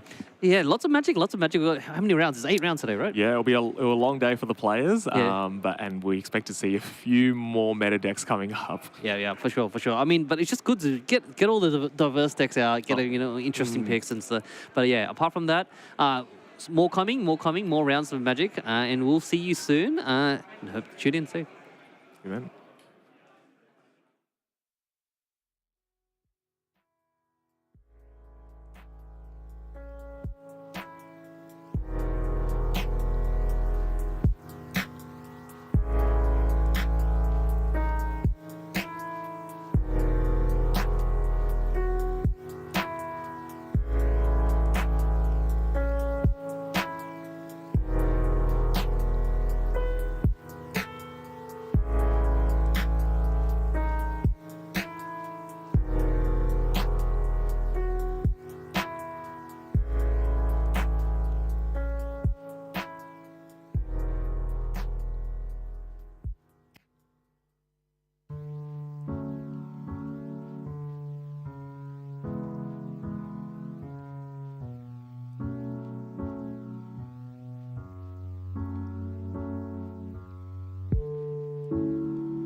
Hello and welcome back to the Regional Championship 8 here at Sydney, Australia. I'm Jim Dowling, joined by Lee Hung Nguyen. How did you go last round? I saw you had some Boros Energy, some Dimir Murktide going on. Yeah, we had a good old mid-range Murktide, no Oculus, just a good old classic control with some frogs. And we had Boros Energy doing their thing, just lots of flages, lots of surveilling. That deck just does a lot of stuff. It does. It's Between the Guide of so Souls much and the coming Oswald, on, right? so much going on. Yeah. Yeah. I'm surprised we haven't seen a Breach deck yet today. Yeah, right. There is a lot of Breach. I've been walking around scouting the room. Obviously, there's an open deck list tournament. But yeah, there is a lot of Breach. There is a lot of Eldrazi spawns going around. Alrighty, we're going to round 3 now. I'm pretty excited to see this matchup. We have Joe Dean on Gruul Eldrazi and Gia here on Esper Control. Yeah, Eldrazi is sort of one of the big players of the metagame at the moment, I would say. But Esper Control, we see players from time to time picking up a controlling pile of cards, removal spell, interaction, all the way. But it's not sort of the deck to beat for the weekend by any means. True. And I'm not sure, what do you mean by interaction? I'm just kidding. Well, we're going to see a lot of discard spells, removal spells, perhaps some counter spells, of course. And these players have open deck lists, so they know exactly what they're expecting from the other player as well. Yeah, right. And they are both 2-0 in this 8-round regional championships tournament. So pretty excited to see some of these, some players that are on their hot streak, playing really well and getting to feature on the feature match. It's a good experience. It's not one that we've had much of in Australia, having a feature table and the ability to broadcast these games and look back at them afterwards and see, hey, maybe I could have done this better. Maybe I should have mulliganed or kept this hand instead, as we do see Gia here taking a mulligan. Yeah, right. What would you be looking for in your opening hand in the Esper Control seat against an Eldrazi player? I mean, I think with the type of Eldrazi hands that you would get, right, you are trying to basically stop anything that is a massive payoff, right? Because the Esper Control, the way he's playing this deck is that it's kind of like value because I have good cards. You have counter spells, you have Tamio, you have Ketramos. He's really trying to take advantage of things like Ketramos, and I believe Psychic Frog is also in the deck, right? Yeah, definitely. Good combo. You get to give it flying and you get a free card back. Yeah, and we see the main deck Relic of Progenitus as well for Esper. For Gia here, looking to draw some cards with Ketramos with that and get it online a little bit faster. Now, the one thing I'm noticing here, if I was looking at mulligans for this deck, I'd be wanting to find Thoughtseize. Thoughtseize, yes. You definitely want to strip their hand with the big payoffs, right? And I think Gia is playing a real I am trying to get lots of value, lots of 2-for-1s for you, just because Ketramos is the new hotness in the format, and we haven't had Black-White Blink yet on the stream, but yeah, Ketramos is definitely worth trying to splash for. Absolutely. So we're off here. Turn 1, Gia playing a Undercity Sewers, surveilling a Fatal Push into the graveyard, and Joe playing his own surveil land here, Commercial District. I mean, in this kind of matchup, it's open deck list, right? You kind of just know, so you just go, might as well surveil that push. You know that you don't need it if you know. All right, we've got a turn 2 Psychic Frog here from Gia. Yeah, really putting the clock on from the early turns here, and that's another way to sort of turn any fatal pushes that you might have had in your opening hand into some more value on the battlefield. Grow this Psychic Frog. Yeah, definitely. Shorten the clock. Because if you take your time against this Eldrazi deck, they're going to start casting a lot of spells, and it doesn't matter whether those spells resolve, they're going to have their triggered abilities that are going to happen regardless. Yeah, the Gruul Eldrazi deck is definitely going really heavy on I'm going 3 CMC and higher, right? You got things like main deck Kozilek's Return, you have Rising Chrysalis, you have Sowing. You definitely are going really big. And of course, Kozilek's Command, the sort of fix any situation. There's nothing this card can't do. It slices and dices. Yeah, it's my true love in this format because Kozilek Command is the best. Now, I don't see any colorless sources on Joe's battlefield right now. We did see a Talisman come down and eat a Prismatic Ending, but there isn't any way to make colorless so far. Wow, this is very aggressive here from Gia. Gia is force negating the Utopia Sprawl. So Joe starting off with the opener of I'm going to Utopia Sprawl my forest, and Gia just straight up force negation, pitching a Consider. What do you think he's trying to play there? Look, he's just trying to end this game as soon as he can, Joe is all about the more mana sources Joe has in play, the more of his deck he has access to. He has a deck with 7 costs and 13 costs and X costs. So having access to more mana is just going to let you play these busted cards. We see here a Kozilek's Command in hand, Worldbreaker, Kozilek's Return, Writhing Chrysalis, and Sowing Mycospawn. Yeah, definitely massive heads-up play there from Gia, because he's just... He's got the frog in play, and he's just stripping his hand. And you can see here as well, Prismatic Ending on that Talisman and Force of Negation on that Utopia Sprawl. There's no 4th land now to play the Sowing Mycospawn or the Writhing Chrysalis. Yes, right. And there's no color sources, like you said earlier, where he's going to be able to make a spawn token and try to get to 4 mana or 5 mana, because that's Sowing Mycospawn.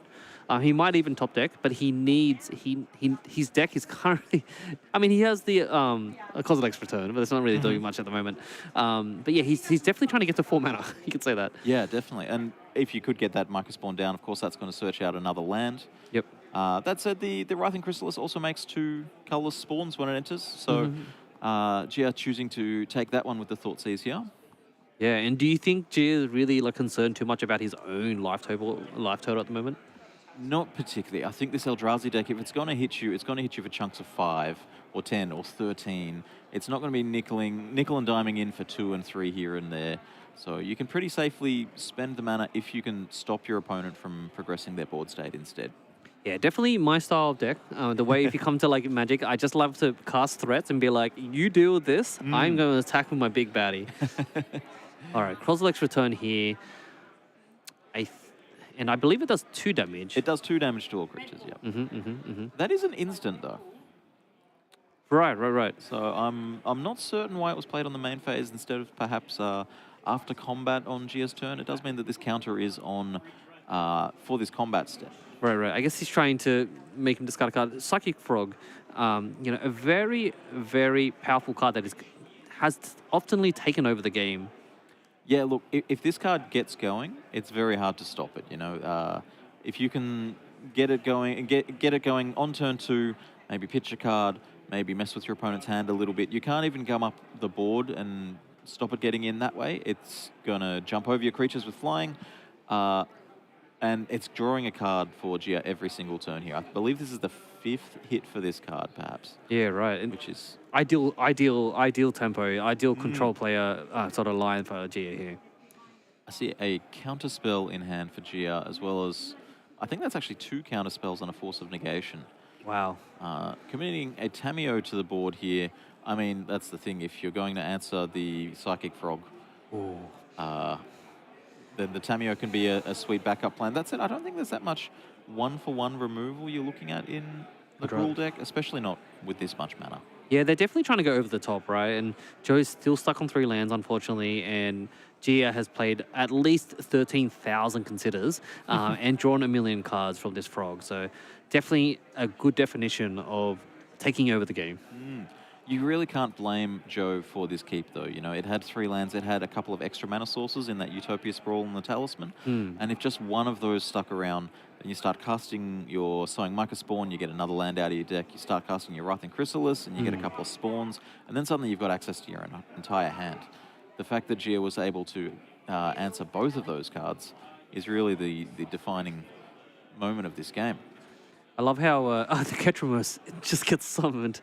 This is just this is next level. And he knows everything resolves. Yeah. All his lines are very transparent. That's right. There's no permission coming in from the other deck here. And Ketramos, extremely good with Psychic Frog. The ability to just exile cards from your graveyard on your turn, draw cards, perhaps get that Ketramos ready to get into the red zone as soon as next turn. Right. He's doing the combo now. The synergy, sorry. You exile 3 cards, you draw a card, you lose a life, but then you draw an extra card from the frog. And Tameo, she's somewhat going to flip as well. Yeah, Tameo really just fits in so well in this Ketramos, this Psychic Frog. You don't think of them as super powered draw engines that are going to draw 1 billion cards in a turn, but you don't need to draw that many for Tameo. You just need to draw 2 additional to go with your draw step. And what happens when you draw too many cards? The Tameo transforms, and then it starts to really put a clock on your opponent. Yeah, you just discard them all to the frog. Well, I mean, that too. I don't think we're going to see a lethal attack this turn here, but next turn, especially with the Ketramos threatening to come in as well. Amazing. That Ketramos is certainly online at this point. The entire graveyard. I think that frog has been activated to exile 3 cards 3 times this turn. Yeah, I mean, he is getting so much value here. And we're still going. We're still discarding cards. We're still drawing cards here. Wow. Alrighty, yeah. I'm going to go ahead and pull up this ridiculous card here, Ketramos.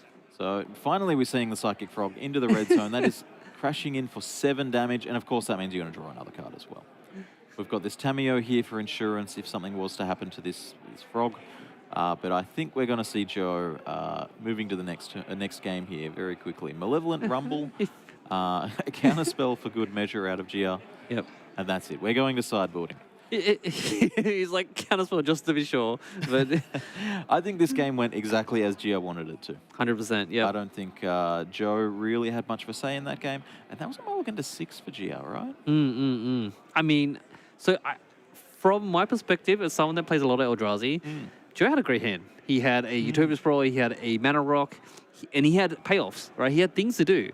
It's just that he had, because it's open deck list, Gio was able to just, surveil a dead card, right? Put the Fatal Push in the graveyard, which is useless. I mean, not useless, it's just not great in this matchup.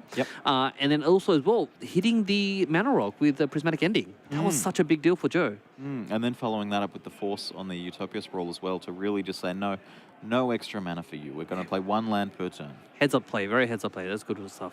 But yeah, so looking into sideboards here, I think I'm assuming Joe's going to be on the play here. What kind of answers do you think Joe's going to be bringing in? Joe doesn't have much for controlling strategies. That said, Psychic Frog is a big player in the metagame, and you can sort of have answers specifically for that. Less so for the counterspells, and I think the reason that Joe doesn't have anything for counterspell decks is because all of his cards already have cast triggers. We don't need to go heavy on cards to beat control. As long as you can stop them getting off to a fast start with a card like Frog. We're going to be looking at perhaps the extra Writhing Chrysalis coming in. I don't see much here in the way of passive graveyard hate.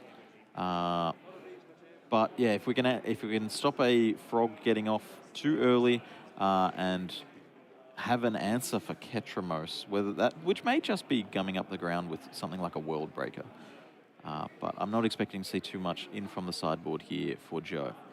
Yeah, honestly, I think you're right. Like, I think his deck is there to kind of attack the Boros decks, right? You have Kozilek's Return Remain, you have the Khans to beat the Breach decks, but Esper Control is kind of like, I've seen this list on Magic Online, and they kind of come out of nowhere. It's not very common, but it still exists. People are just playing good cards. As for Gia's sideboard, I see a big 4 next to the card Consigned to Memory. That card is tailor-made for the Eldrazi matchup. It came out in Modern Horizons 3, of course, with a whole bunch of the Eldrazi support, which has made Joe's deck the deck that it is today. Do you think Gia here is probably going to bring in anything like Stony Silence? I know that there's potential chance that Yeah, I would be surprised to see Stony Silence or Exercise. Consigned to Memory and Thoughtseize would be the 2 that I would expect to see any more copies of. And we do see a Thoughtseize in Gia's hand here today. Turn 1, Fetch Land Go for Joe, and Watery Grave Thoughtseize for Gia. We get all the information. Let's see it. Alrighty. Emrakul. I see Eldrazi Temple, 2 fetch lands, Emrakul the Promised End, a Kozilek's Return, and a Writhing Chrysalis. Yeah, I don't think you see much land destruction in the meta as of lately, so keeping this 4-land hand is actually fine. And he has a turn 3 Chrysalis, but he's going to take the Chrysalis anyway. Leaving Joe with just a Kozilek's Return and some lands, and an Emrakul, of course, but that one's not going to be relevant for... we'll check back in on that in 4 or 5 turns here. Yeah, I think the good thing here is that I don't think G is going to potentially attack Joe's graveyard at all. I don't think there's any reason for him to need or want to do that. So hopefully Joe can get this Emrakul eventually online. And Gia did know that the Emrakul was in the Eldrazi list. Again, we keep harping on it, but this open deck list system Means that Gia knows that there is 3 Emrakul, the Promised End, coming out of Joe's deck. Yeah. Definitely trying to beat up on those black-white blink decks, right? So we see here Joe playing Utopia Sprawl onto the Surveil land that was fetched at the end of turn, and playing A Stomping Grounds. Stomping Grounds, thank you. Yeah. I didn't actually recognize that one. I haven't seen it in the old border before. Yeah, retro art, yeah. The thing is, like, I guess he's got no 2-drops. He's got no Rumble in his hand. He doesn't need to, like, play the green source and, you know, put the Utopia Sprawl. That's usually the play pattern, right? You enchant the other land and then you can have 2 mana up. So this is actually giving access to 5 mana this turn here for Joe, as we may see this Eldrazi Temple come down. I wonder... Oh, it's a bog. It's a bog. Bajuka bog. Oh, I love that card. Spicy. But it means that he's still like kind of, he doesn't have any threats, right? Gia's still stuck on 1 land. Yeah, you've got to imagine that this hand is full of permission spells at this point, right? Yeah, but you need 2 mana for the counter spell. Yeah, but perhaps a Spell Snap, a Spell Pierced, Stern Scolding, Consign to Memory. Lots of 1 mana options here for control decks these days. Consign, I can see. Like, you know, you can just hit nearly every card in the deck, right? But you need that second land. And I think Gia's potentially... Yeah, he's got the second land now. He's going to go ahead and shock this. And he doesn't really care about his own life total at the moment. Eldrazi, like you said, if they're going to pack a punch, they pack a punch, right? But right now, there's a relic. Okay, he is respecting the Emrakul. Those relics were in the main deck. Oh, okay. Very good against Ketramos. Sorry, with your own Ketramos, I should say. True. And against other metagame players, perhaps these Hollow 1 decks running around. And, of course, Breach, which we'll be seeing some of later. Ugin's Labyrinth, the land of choice here for Joe. Putting that Emrakul behind it. You know, I think we've seen every card that Joe has drawn the last few turns. I mean, that's how Eldrazi players do, right? Yeah, we had the Thoughtseize, and then Joe was like, okay, I drew Utopia Sprawl. All right, and now I drew Bajuka Bog, and this turn I drew Ugin's Labyrinth. So we could actually rattle off the contents of Joe's hand here. It may be, Kozilek's Return and the Stomping Grounds. Right. Did he play the Stomping Grounds already? He had 2 in, and the Eldrazi Temple being. Oh, the Temple, yeah. We know the Temple's still in his hand as well. It's kind of, and he still has the Promised End, but that's gone under. That's now under the Labyrinth, which protects it from any further Thoughtseizes that Gia might have access to. Very cool. Ability to sort of hide that away, re-add it to hand on a future turn here from this Ugin's Labyrinth. He also can potentially consign the trigger, right? Oh, is it triggered ability? No, it's triggered ability, not activated ability. That's right. Yeah, gotcha. Can't consign the activation there, but I'm just kind of we're peeking at Gia's hand here. I can see a lot of reactions. He's got a lot of permission spells gotten ready and to go, right? I mean, Gia spent this turn filtering and making sure that the future turns are going to be good. There was a Consider and a Surveil land, and we see a fetch land here as well. So Gia's no longer worried about low resources.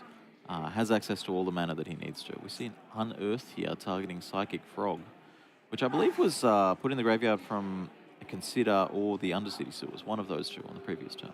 Yeah. I mean, this is, like, in a way, like, Joe has played all this mana. He's gone really big, but then nothing has happened. Okay, there is the Frog, so he's trying to make him discard a card at the end of the speed. And he's going to buff the Frog here at end step. But, like, this is kind of where Gia wants to be. Joe's got all the mana, but he hasn't done anything. So I'm trying to understand, like, you know, they're both kind of trying to go big. But Gia's like, longer this goes, the better it is for me. You've got to wonder, did Gia keep track of the cards that Joe had in hand as well? Does Gia know that the hand is Stomping Ground, Eldrazi Temple, and this here Utopia Sprawl? That said, even with no cards in the graveyard here, we're getting pretty big on the mana here. We've got 1, 2, 3, 4, 5, plus Utopia Sprawl is 6, 7. Stomping Ground is 8, and then the Ugin's Labyrinth can tap for 1 or 2, depending on whether you get that Emrakul back out from under it. So even with no cards in the graveyard, we're getting close to this Emrakul. Getting close, but he has to bring the Emrakul back in his hand. So it's going to turn the Labyrinth into 2 mana to 1. He also only has 1 card in graveyard. So, yeah, it's 13 mana and he gets reduced down, right? Yeah, so what he needs right now, actually, is Joe needs a Kozilek's Command. I mean, yes, it's only going to... That's true on any turn for this deck. That's true. I just love that card so much. because he needs to deal with this frog. And, you know, it's hard to kill a frog with, like, damage, red-based damage, because he just discards cards to it, right? Also, the other thing is, Gia is a permissions-type deck. So you want to really be playing on your end step. We see here another Relic of Progenitus here for Gia. Coming down here, and that's going to strip this Kozilek's Return from the graveyard. So even the uncounterable 5 damage sort of flashback-esque trigger from that card not going to happen. And a Thoughtseize coming down, revealing, was that another Eldrazi Temple in It was hand? a Ghost Quarter. A Ghost Quarter. So Not Joe, what you want for this matchup. Joe had no lands game 1. I mean, he got counterspelled by a bunch of things and removed, and now he is flooded. He is flooded so much. Yeah, definitely. Drawing 2 Utopia Sprawls, a Bog, and this Ghost Quarter off the top, and this Ugin's Labyrinth. That said, the Ugin's Labyrinth did manage to protect the Emrakul from the Thoughtseize. That's good. Heads up play there, Joe. Heads up play there. I think I saw a big card drawn for turn here by Joe. If I'm not mistaken, we might be breaking the world here in a second. Did you say World Breaker? I think so. That looks like 7 mana being tapped. It is a World Breaker. World Breaker. Target your blue-black land. Wow. So this is a cast trigger. It is. Which A means that it normally beats counterspells, and B means that it falls perfectly victim to Consign to Memory, countering the color spell and also paying the additional 1 to counter the triggered ability.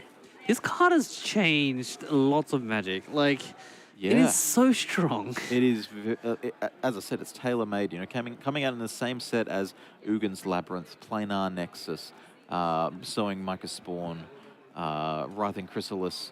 You know, all of these cards came out in the same set as this Consigned to Memory, just to make sure that this card wasn't too powerful. And we do see activating the second ability on World Breaker here to sacrifice a land. I love that Return ability. to hand. A lot of people forget that World Breaker can be returned to your hand by sacking a land. And like once you play the Bog, you don't really need it anymore, right? Joe has 1 million mana. So yeah, you just pay a colorless and 2 mana, sack a land, and then you return it back at instant speed. And you cast it again. So even though you managed to consign to memory the first one, will you be able to consign to memory the second one? Yeah, that's a good point. What about the third one? The third one? It's a good point. And this means that every land drawn off the top here for Joe is another World Breaker. True. At instant speed, right? You just do it at end step. The crazy thing about World Breaker is it has hidden text. The reach is very hard to read. Ooh. It's not at the top of the cards, and people forget about it often. All right, so Gia here is, you know, he's just getting his board. He's carving his hand. He's got a Tameo in play. And this Tameo, yeah, it was cast this turn, and it's transforming straight away. The Psychic Frog drawing a card, and this Consider post-combat drawing a card. So really, this Tameo doesn't take that long to transform. All you need is a couple of effects, and you're off to the races with it. I believe he should have a clue token, right? Oh, no, it didn't. Attack with the It didn't even attack. Yeah, it just came in, right? I was thinking, like, where are we in this game state? So fast. So fast. All right, so Joe still has 13,000 mana, and he's tapping lots of mana. I think another World Breaker, right? That looks like 6 mana. 1, 2, 3, 4. Sure. Ah, Sowing. Sowing Micah Spawn. We're going to kick, and we're going to exile a land. He's going to exile the open blue-black source. And search out another land as well? Definitely, yeah. I think he... what kind of answers could he get with the Sowing Micah Spawn? I mean, Modern has a plethora of type of lands that you could get, but...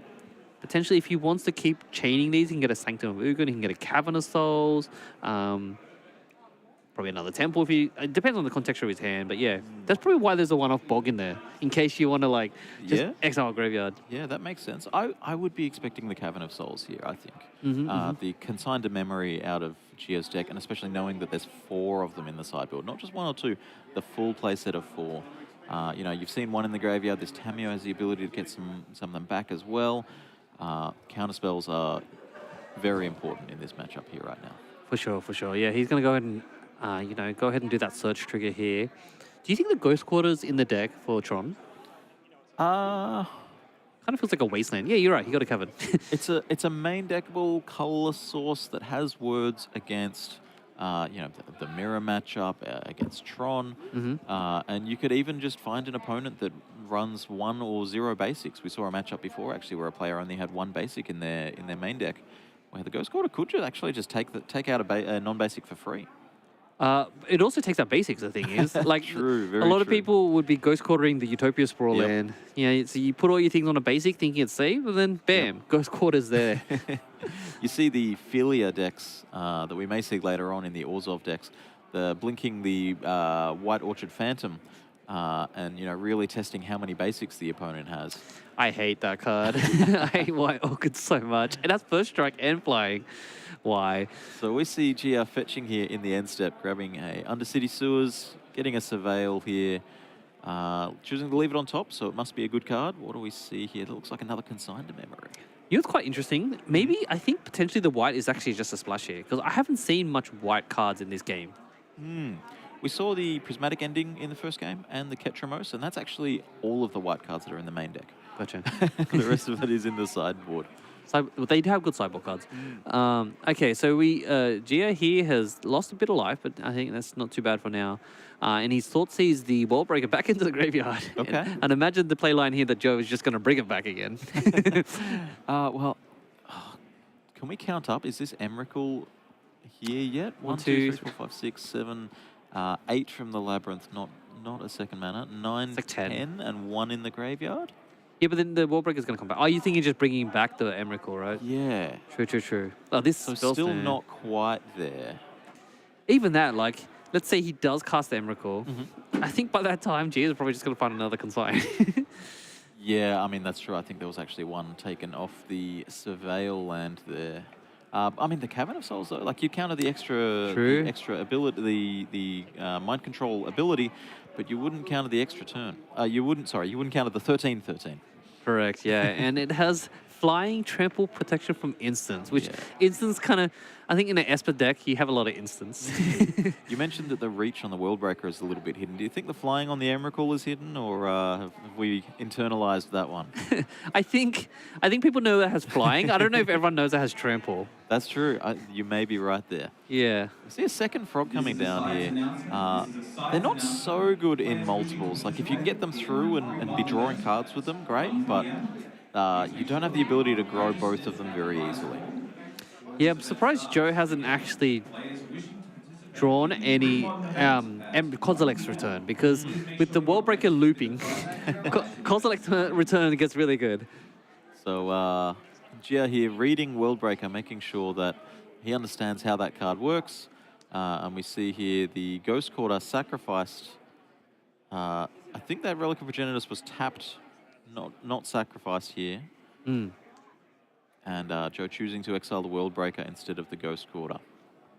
So what, as a judge, Jim, like what happens there? So like you sacked the Ghost Quarter. Wouldn't the Ghost Quarter and the World Breaker be in the graveyard then?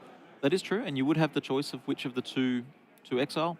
It's possible Joe didn't realize that. It's possible that Joe decided that maybe the land would be a stickier type in the graveyard for Emrakul or something along those lines. Yeah. It's very handy that you're a judge. You know these rules. I'll tell you what, though, this Sowing Micah Spawn, only a 3/3 in play. You know, it's already done its fancy deal of exiling a land and searching out another land. But once it's just in play, it's a little bit anemic here. Attacking into this Psychic Frog, and Gia does have the ability to sort of discard a couple of cards, and we see this Unearth, Counterspell, both discarded. Gia all in on this one Consigned to Memory in hand to put this Sowing Micah Spawn in the graveyard.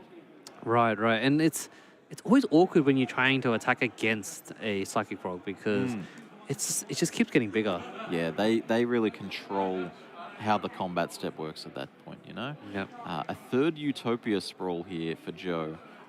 Gia may have to just crack this Relic of Progenitus, it seems. And I believe, I'm assuming Tamio probably also ticked up last turn, making it weaker.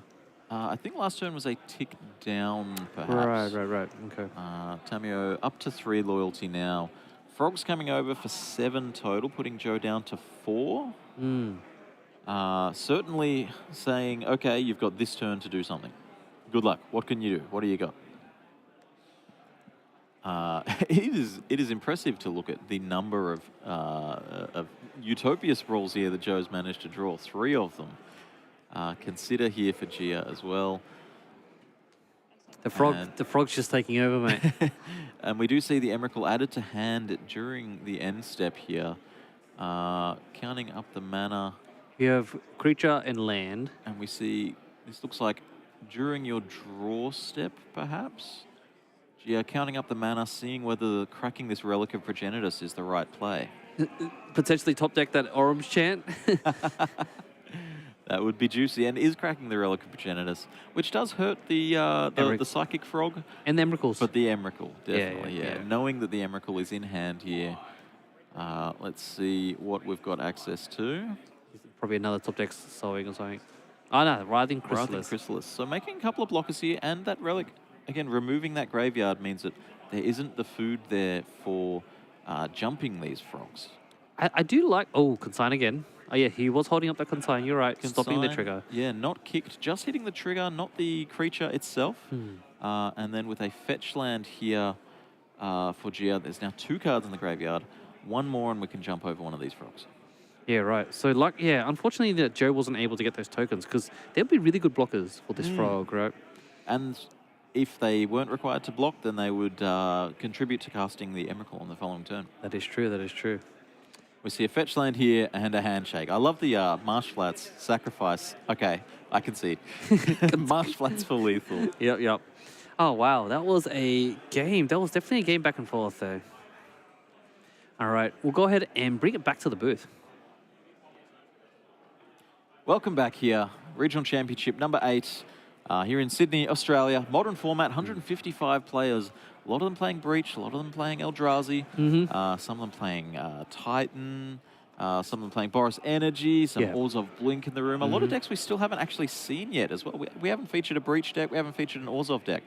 There's a lot of Breach in the room. I've been walking around. I'm seeing lots of Tamios, lots of grinding stations. So I'm sure there's going to be some Breach in the future rounds. But we just wanted to see some of the other decks that are doing well. You know, all these players are doing really well. They're getting up in the ranks. So good to see. I love watching a little bit of a Esper mid-range. You know, it's just people always just, you know, doing their response, you know, and analyzing the decks that are in play. And Gia now 3-0.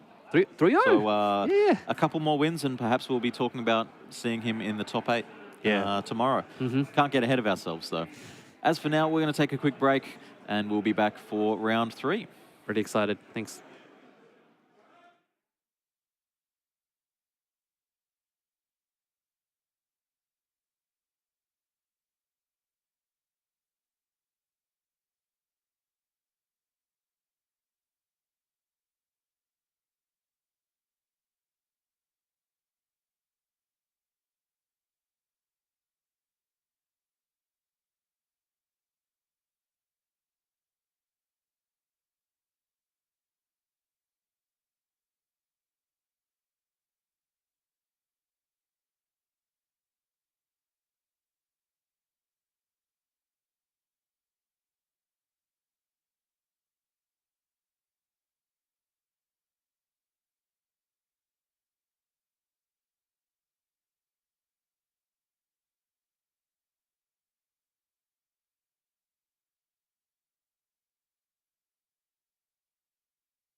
Welcome back to Regional Championship 8 here at Sydney, Australia. I'm Jim Dowling. I'm joined by Kwang Wu. Hello, good to be back. We have an exciting matchup for this round. We have Dimir Tempo versus the Boogeyman deck, Grinding Breach. Yeah, so let's see what we've got down at the table. We've got Nathan Basser on the right playing Grinding Breach, and Jinhao Yang on the left playing Dimir Tempo. We've had a Dimir deck on stream already so far today. Esper, actually, I believe it was. Yep. But they're going to share a lot of moving parts. Most definitely, yeah. It's a tempo deck that utilizes Psychic Frog, and then they'll have a different finisher. I believe this one might have Esper or the Abhorrent Oculus. And then on the right, Nathan is on, I guess, our Boogeyman deck for the weekend. Team of Breach, the combo deck that utilizes Underworld Breach, Grinding Station, and then those 0 mana Moxen. Yeah, we've been talking about this deck, but we haven't actually managed to see it all day. So finally getting its chance to shine. But it's possible that we'll be seeing this a little bit over the next few rounds. Certainly expect to. I definitely saw a few in the room as I was walking around earlier. Yep. So the players have consulted each other's deck lists, of course being an open deck list tournament. Shuffling, presenting, die roll, and we'll be off to the races soon. So 155 players here today, and the most prolific deck in the room is this Grinding Breach deck. Yeah, certainly one on everyone's watch list per se. I think the unbanning of Moxo has really unlocked the deck. The deck was already quite good before the unbanning, and then the unban has really put it a bit over the top. So it's definitely one to expect when you're playing in an event like this. I'm actually surprised that the list doesn't play Faithless Looting, another key unbanned card recently. Yeah, definitely. I think they've just got too many powerful cards. All their cards generate a lot of advantage, and I guess it couldn't fit in the list. I think a lot of the deck guides all say that they have a lot of powerful synergistic cards, and I guess it just didn't make the cut, which was surprising to myself as well. Looks like both players here taking a mulligan to 6. Jinhao perhaps fixing up some of his deck that may be upside down from the previous game.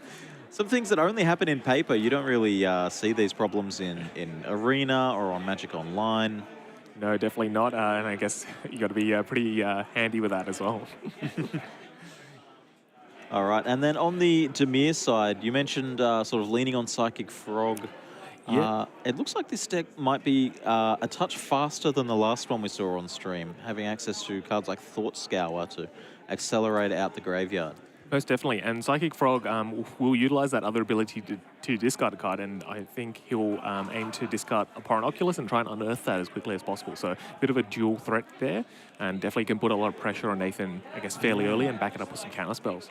All right, players looking to draw their 6. We'll see if we can sneak a peek here at what they're working with. Looks like Nathan happy with his... I think I saw a split card in hand there or something like that. Potentially. All right, Nathan confirming keeping a 6, and Jinhao also keeping this 6.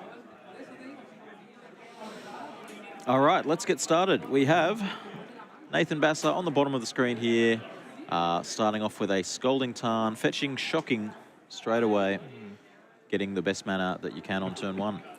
Yeah, look out for this deck. This deck has some very explosive starts, given that there's a lot of 0 mana artifacts like, you know, Mishra's Bauble, Mox Amber, and Mox Opal. So they can power out an Emery on turn 1, although it looks like it'll be a Tameo for Nathan. Tameo, every time I see Tameo, I am surprised by it, but I don't know why. You know, it's it's always just good. It's never the best thing you can be doing, but it's always there and it's always contributing to your plan. Yeah, it's certainly very strong in this deck. It's synergized by attacking and making those clues that power up the other artifact synergy. And this deck has the ability to draw a lot of cards as well through Mishra's Brawl Ball, through the clue itself, and some other draw effects. So it's able to flip quite quickly. Yeah, and this Tamio on the backside, you know, it's got, it stems the flow of attacks as well as being able to return key instants and sorceries from your graveyard. And, you know, it could make you some mana, especially in this deck. Yeah, definitely. It's a very strong card, and it's able to bring back Malevolent Rumble, one of the key cards, I guess, in Modern Horizons 3, one that was potentially underrated when it first came out, but it's a really strong card because it brings back any permanent in the top 4. So, especially with sideboards, you can look, you know, for, I guess, in a combo piece in the main deck or a sideboard card as well, and find that, and find the Eldrazi spawn that can block as well and make mana. It's a very powerful card, definitely one that maybe flew under the radar initially. True. So we see Jin Hao with a turn 1 fetch land passing.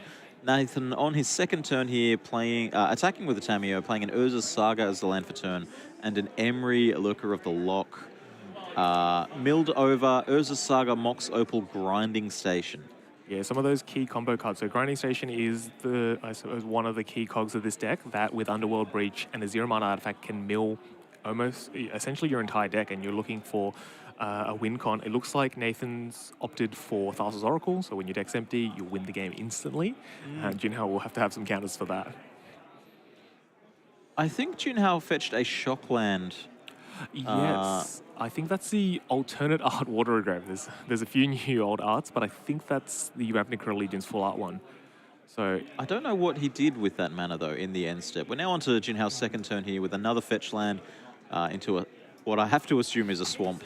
I think that might be an island. It's one of those secret layer ones, so it's very hard to tell.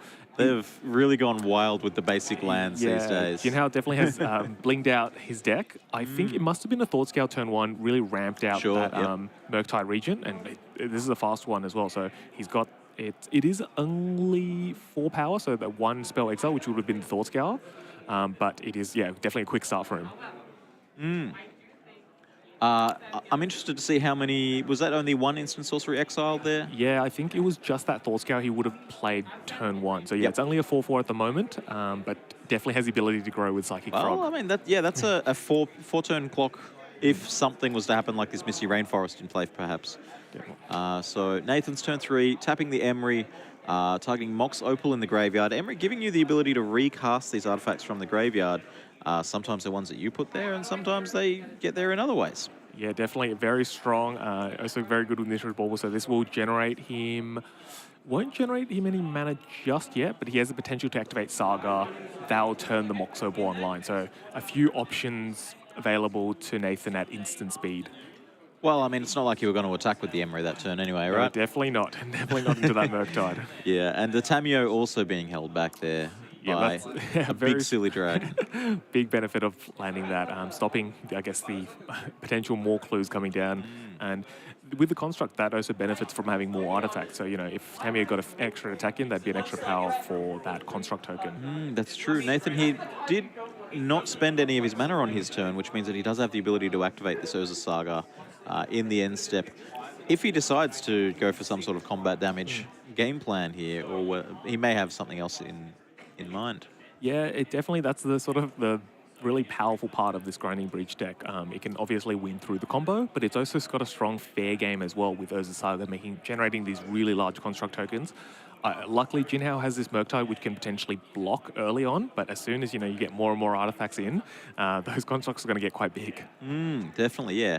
I mean, that's it. If you made a token here, and then moved to the upkeep, made another token, and then let the final ability of the Urza Saga resolve, you'd have 2 4/4s on the board. Yeah, it presents quite a quick clock. Jin Hao has shocked a bit, so those could represent a potential game-ending threat. We see a fatal push here from Jin Hao, just respecting the ability of Emery to perhaps recast that Grinding Station the next turn. I believe there was a Pithing Needle that was milled over as well. Yeah, definitely. Emery's definitely one of the key cards you want to be able to hit. It is sometimes a bit awkward with Fatal Push because you need that Revolt. So he's utilizing that now while he's fetched, so he can kill that with the Fatal Push. And the Murktide coming over, having its influence on the game, it felt, attacking with a 4/4 flyer on turn 3. and a Psychic Frog to follow up. Yeah, that's a good 1-2 punch. With Psychic Frog, you can exile 3 cards from your graveyard, and they'll give Psychic Frog flying. But if there are any instants and sorceries in that pile of 3, that can potentially grow the Murktide region. So it's a good 1-2 punch with that deck. So it's it's good to see Jinhao has his 2 key cards there. And we do see Nathan in the end step here making a construct. Let's see if we can get an idea of what's in hand. I think I see another Urza Saga in hand. So very heavy on the Urza Sagas this game, which may prove to be a problem with some large flying creatures coming across from the other side. Yeah, it looks like he's utilized that Saga to activate to make another construct token before searching for another 1-drop. So we'll see what he finds. Ether Spellbomb. Great answer to Murktide region. Great answer to any card with Delve, honestly. Yeah. That's the sort of utility of this Grinding Bridge deck. You're able to find any 1 or 0-drop artifact in your deck. He also has other options in Haywire Might, Soul Guide Lantern, but Ether Spellbomb should be quite handy dealing with this Murktide region. Yeah, very cool to have access to, not just the 1 copy that you put in your main deck, but also 4 Urza Saga to dig out those one-ofs. One of these constructs can attack this turn, the other one cannot. I'm not certain how many cards are in Jinhao's hand here, whether it would be a safe attack into the Psychic Frog. You've always got to worry, is my opponent willing to just pitch their entire hand, go all in on this frog? Well, they're going to do it next turn anyway, you know? He's brought over the clue token, so that might indicate that he's willing to attack with the Tamiyo, generate a clue token, make that construct a bit bigger as well. I believe currently it's at 5, so it could go up to 6 if he chooses to attack with the Tamiyo as well, and that looks like that's the play here. Wow. And the Tamiyo has flying, so you would have to commit not only discarding a card, but also exiling those 3 cards from the graveyard if you wanted this Psychic Frog to deal with this Tamiyo. Yeah, it's certainly a risky investment, given that there is that Spellbomb presented as a potential answer to Murktide region. So maybe one that Jinhao is a bit hesitant to make. Also worth noting here, Nathan, of course, tapped out of mana in the lands, but there is also this Mox Opal with certainly more than enough. Has the frog got reach? I don't believe that this frog can actually block this Tamiyo, right? Tamiyo's got flying straight up. I think this is... It looks like the players have just discovered that there. Cool. Yeah, it is elusive, the Tamiyo. It does have flying, so it is quite hard to deal with, and it does generate those clue tokens. All right, so Jinhao having another think about whether or not blocking here is an option. Do you have to worry about your own life total in this situation? Somewhat, definitely. I mean, Jinhao is on 13, and that second construct, next turn potentially being 2 constructs attacking at you, it does represent a lot of damage, and I don't think Jinhao has enough damage to, to sort of present lethal at least next turn. And with that Spellbomb being active, I guess, now and potentially next turn, it's a bit hard. So he does have a lot to think about here.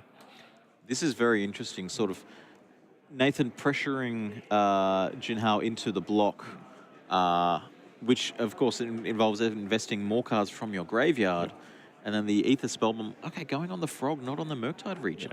So he must have thought this through very nicely. So he's discarded a few cards perhaps that aren't going to be too useful, like Counterspell, with all these permanents in play already, and he's committed to sort of using that frog to attempt to block the Tamiyo. However, now he's forced that Ether Spellbomb so that Murktide is safe, and now a bit larger too. So that Murktide region now a 6/6, 2-turn clock. Of course, the Tamiyo could always block the Murktide region. Very, very strong utility-wise. We see a double-faced land there. I believe that's the other half of Sink into Stupor. That is, and a second Emery coming down. Milling over, what do we see? Mox Opal, Mox Amber, Mishra's Bauble, and Shifting Woodland. Definitely what you want to be seeing, a lot of 0-drop artifacts. So if Nathan gets to untap, he has the option to play Mox Amber or that Mishra's Bauble. I'm still surprised by the Spellbomb going on the frog rather than the Murktide region. Is the sort of immediate protecting your Tamiyo and getting one more turn of no frog coming in better than stopping the dragon entirely? I guess Nathan has calculated that Murktide might not be enough damage. Junhao would need to put 3 cards into the graveyard and have play that frog and exile all 3 spells for that to represent lethal. So I guess he's calculated that that's safe for now, and then he has that Tamiyo to block, as you mentioned earlier. So, and then he is the aggressor now with these constructs. So if he survives this turn, he's in a really good position. This is super interesting to see this. We've been toting this deck as a big combo bad guy, but here it is, just attacking with constructs like any other person could do. Yeah, it's. I think that's the strength of this, I suppose, combo deck. It is also a very strong, fair deck. So the frog coming back down. I believe Jinhao's down to 2 cards in hand now. And maybe this Murktide has to sit back on... I'll retract that statement. Murktide coming into the red zone, getting in for 6 damage. That card's not made to sit back and block. No, definitely not. So he's got Nathan at 3. He probably has to think about, those fetches and whatnot. But he does have the offensive firepower with these constructs. I believe we've seen 1 Fatal Push cast already, and I think maybe a second one was discarded to... No, it wasn't discarded to Frog. So there would still be 3 Fatal Pushes lurking in the graveyard here. Yep. Yeah, Fatal Push is a great answer to these constructs. They have 0 converted mana cost. Ooh, Emery recasting the Aether Spellbomb. Yeah, that is that utility of Emery, as you were mentioning. Very powerful. He has a lot of options, certainly in his graveyard, and Spellbomb definitely a good one to get rid of that potential troublesome Murktide or the blocking Psychic Frog. Is this a potentially lethal attack? Yeah, if Junhao has nothing, this could be lethal here. Wow. Truly out of nowhere, I mean. Yeah. But Nathan choosing not to commit the Aether Spellbomb, just attacking. Getting another clue for the troubles. That makes those tokens 1, 2, 3, 4, 5 5s. And then they count themselves too, so it will be 7, I believe. 3, 4. Oh, you're right. Yes. Yeah. So I didn't even count them. Yeah. Very lethal threats, and I think he's decided to pop the Spellbomb now because it is So that looks like it's game there. Wow, what a finish! You could have actually seen a removal spell out of Jinhao there on one of the constructs. And then we would have still had a bit of a game on our hands. But alas, into the sideboarding. Yeah, it's definitely, that's the power of that deck, right? The Emery really showing that value. All right, so you're in the Dimir player's seat here. I'm going to rattle off some cards to you that you might have access to in the sideboard. Do you bring these in? Mystical Dispute? I don't think so. I think there's just a few more powerful cards. Some cards I'm looking at is potential Engineered Explosives. It's great at dealing with those constructs and a lot of the 0 mana Moxen that Nathan might have. Harbinger of the Seas? Yeah, definitely one to bring in. I think it synergizes very well with Unearth as well. You're able to bring that back and potentially get rid of Saga. Again, Saga was that sort of key card in that first game for Nathan. Nihil Spellbomb? Potentially. It's definitely, I think he has better options, but definitely one that's worth considering depending on what else he might remove from the main deck. The main deck generally for Dimir Murktide is fairly solid. It sometimes can get run over by that fair plan.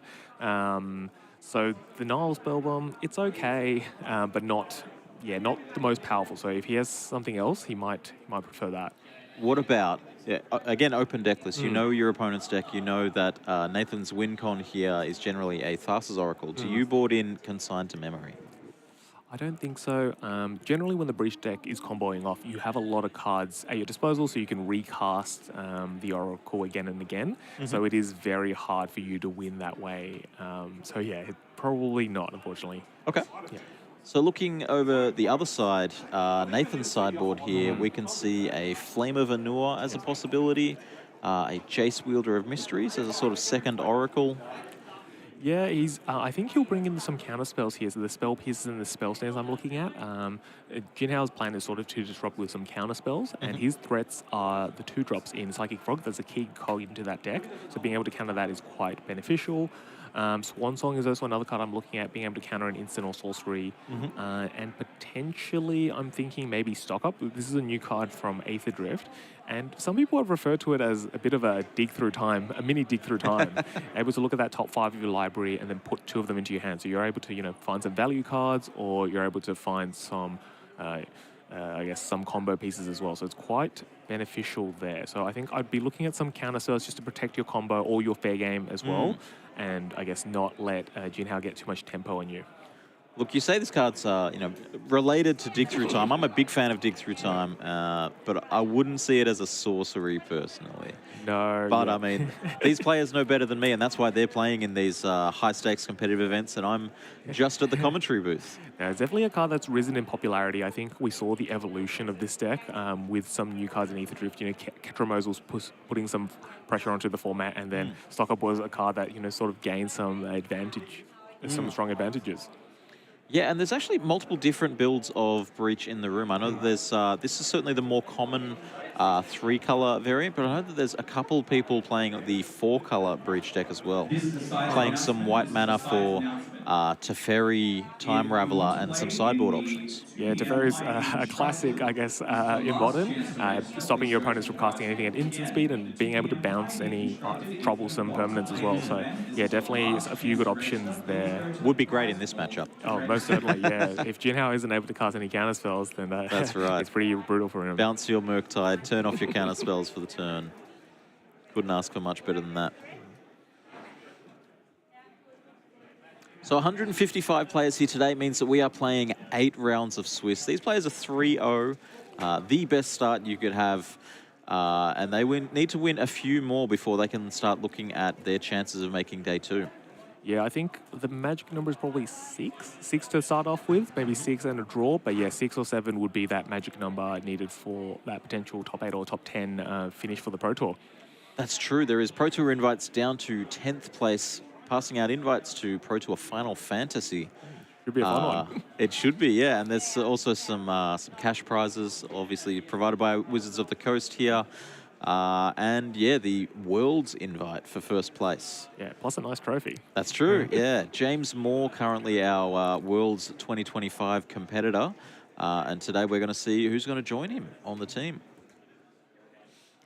Looks like the players have finished their sideboarding, presenting ready for game 2 here. We'll see if we can get a glimpse of their 7s and see what they're working with. Maybe we can see some of their sideboarding. Yeah, they'd definitely be hoping to draw some of those in their opening hand.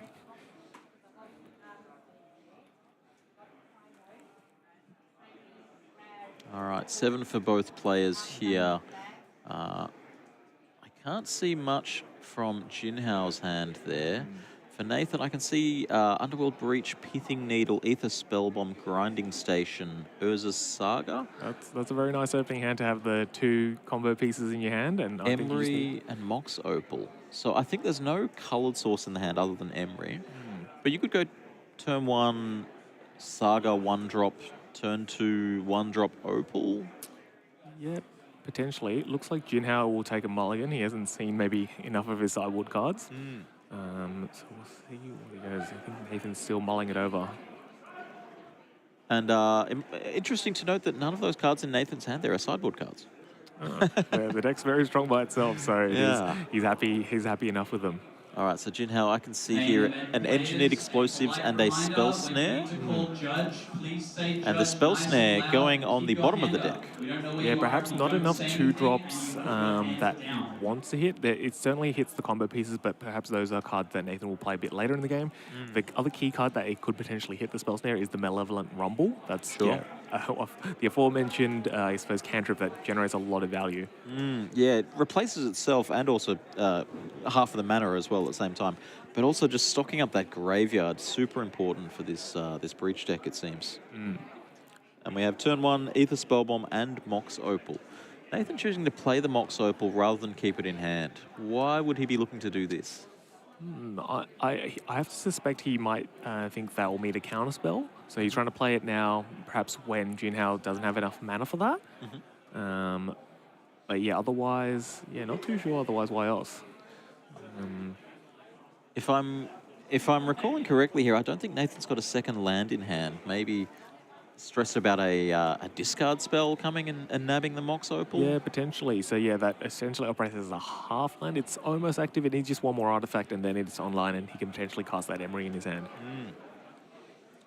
And Emery doing, incredible work in this deck, fueling the graveyard. And we see a Thoughtseize surveilled away here, so Nathan perhaps choosing incorrectly. Yeah, we'll see what Jinhao has. If you're in Jin Hao's seat, there's an engineered explosives in your hand. You could play it for 0. Yep. Okay, well, Jin Hao choosing to play the frog. Yeah, I think you want a bit more value with the E because you're casting it for 0, but then you have to activate it, so that does take away your turn. I think he's looking for a bit more value. Perhaps Nathan's going to activate it, create some construct tokens, and he's trying to take those away. Sure, that makes sense. Yeah, in the face of the onboard Urza Saga, and there's no shortage of other 0-cost permanents in this deck. Definitely not. See a Pithing Needle here. We'll see if we can hear what the players name with this Pithing Needle, but I suspect it might just name the onboard Frog. Yeah, Frog has 2 activated abilities, so it does make the card a lot less efficient. And we see here a gesture from Nathan that will name that card. Yes, yeah. But being able to pitch a card in your hand like the Oculus or even the Harbinger and then unearth it can really save you on mana. So not having the ability to do that sort of really nerfs the Frog's abilities. Yeah, just a 1/2 with reach. Sorry, not with reach. With the ability to draw cards when it hits a player. Yep.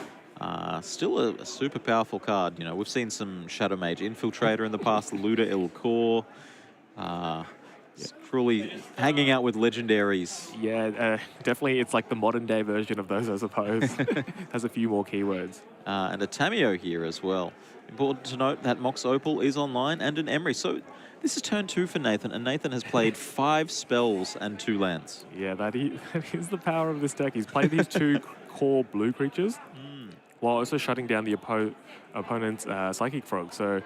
And he's able to present Tameo or Emery as safe blockers for Psychic Frog now that it's been named with Pithing Needle.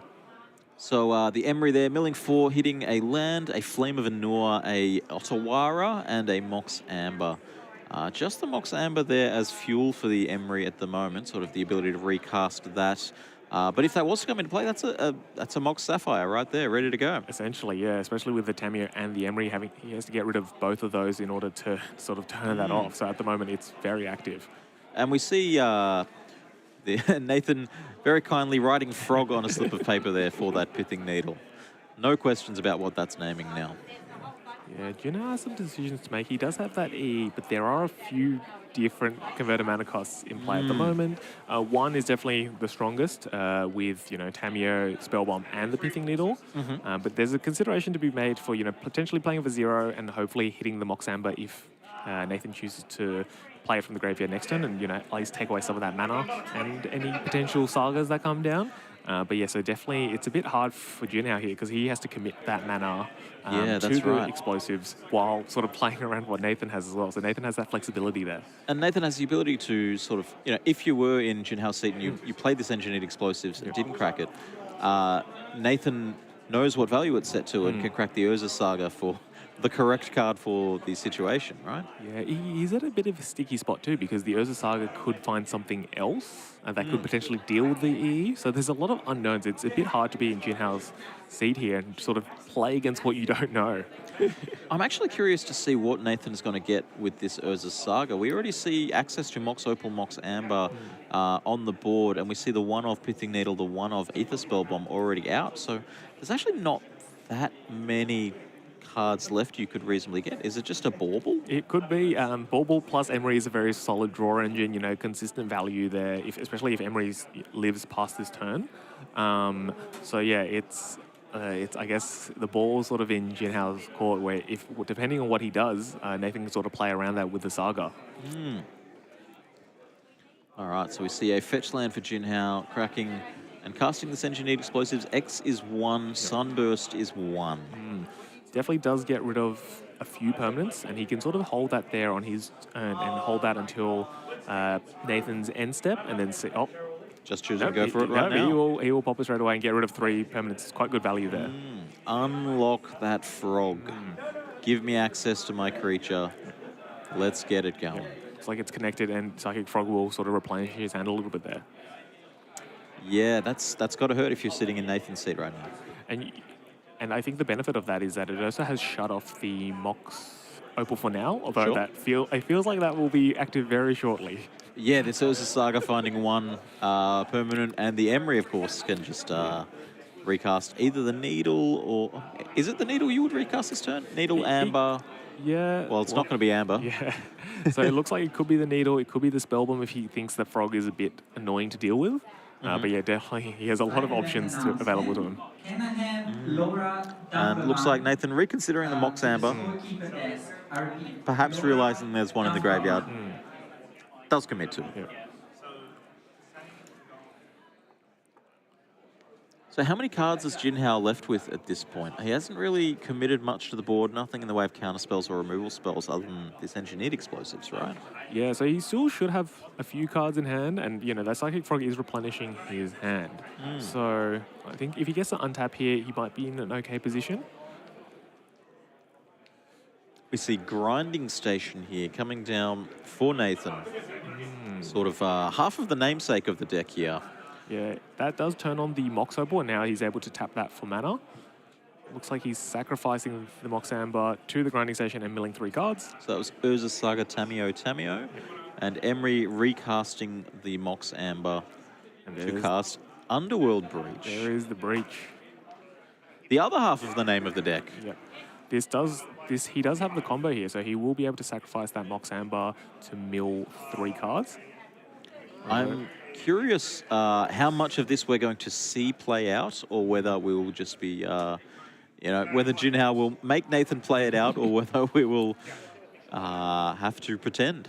Yeah, he's demonstrating the loop here where, if you sacrifice the Mox Amber, he'll tap it for mana and then he'll sacrifice it, so he'll have X amount of blue mana equal to the amount of 3, for every 3 cards in his library. He's going to be able to mill out his entire library. So every activation here, mill 3 and then escape the Mox Amber. Choosing to leave Unholy Heat in the graveyard here. Yep. Yeah, Choosing to leave spells, Swan Song in the graveyard here. Yeah, now he's in a very good position because he's able to potentially flashback that Swan Song as well to protect any counter spells that Jin Hao probably would have played already. But it's looking pretty dire for Jin Hao, unfortunately. And all of this being fueled by, the Underworld Breach, you have to exile 3 cards from your graveyard. Yep. All of this being fueled by this Grinding Station to sacrifice that Mox Amber that you've just recast to put 3 cards back in your graveyard. Yeah, and it untaps itself, so it is half an engine by itself. But yeah, these two have synergized very nicely. He's able to go through his entire deck and find his win con. So I think they're just going through the motions now. Nathan has to, exile 3 cards every time he recasts it, but I think he knows what he's looking for here. And look, it's definitely absolutely fine in this sort of scenario to make your opponent play it out. We see a judge coming over here. It looks like perhaps Nathan revealed 4 cards instead of 3. We might pop back into the commentary booth here as the judges figure out what they're going to do to alleviate this. Yeah, definitely a powerful deck as we're seeing in action. It's comboed through any potential counter spells that Jin Hao had, so it is a very strong deck. And cards like Pithing Needle turning off your opponent's essentially best creature, very frustrating to play against, I imagine. And 2 very different games so far. Yeah, definitely. Game 1, sort of the Urza Saga construct, attack you with a couple of 4/4s, 5/5s. And this game, it's, you tapped all of your lands. Yeah, he saw his window and he's able to combo off, so that's probably the strength of this deck. All right, we look to be back down on the table here. In basically the same position we were before, but they would have fixed up the error there. Yeah, it seems like he's just going through the motions, sort of milling through his deck, looking for that Thassa's Oracle.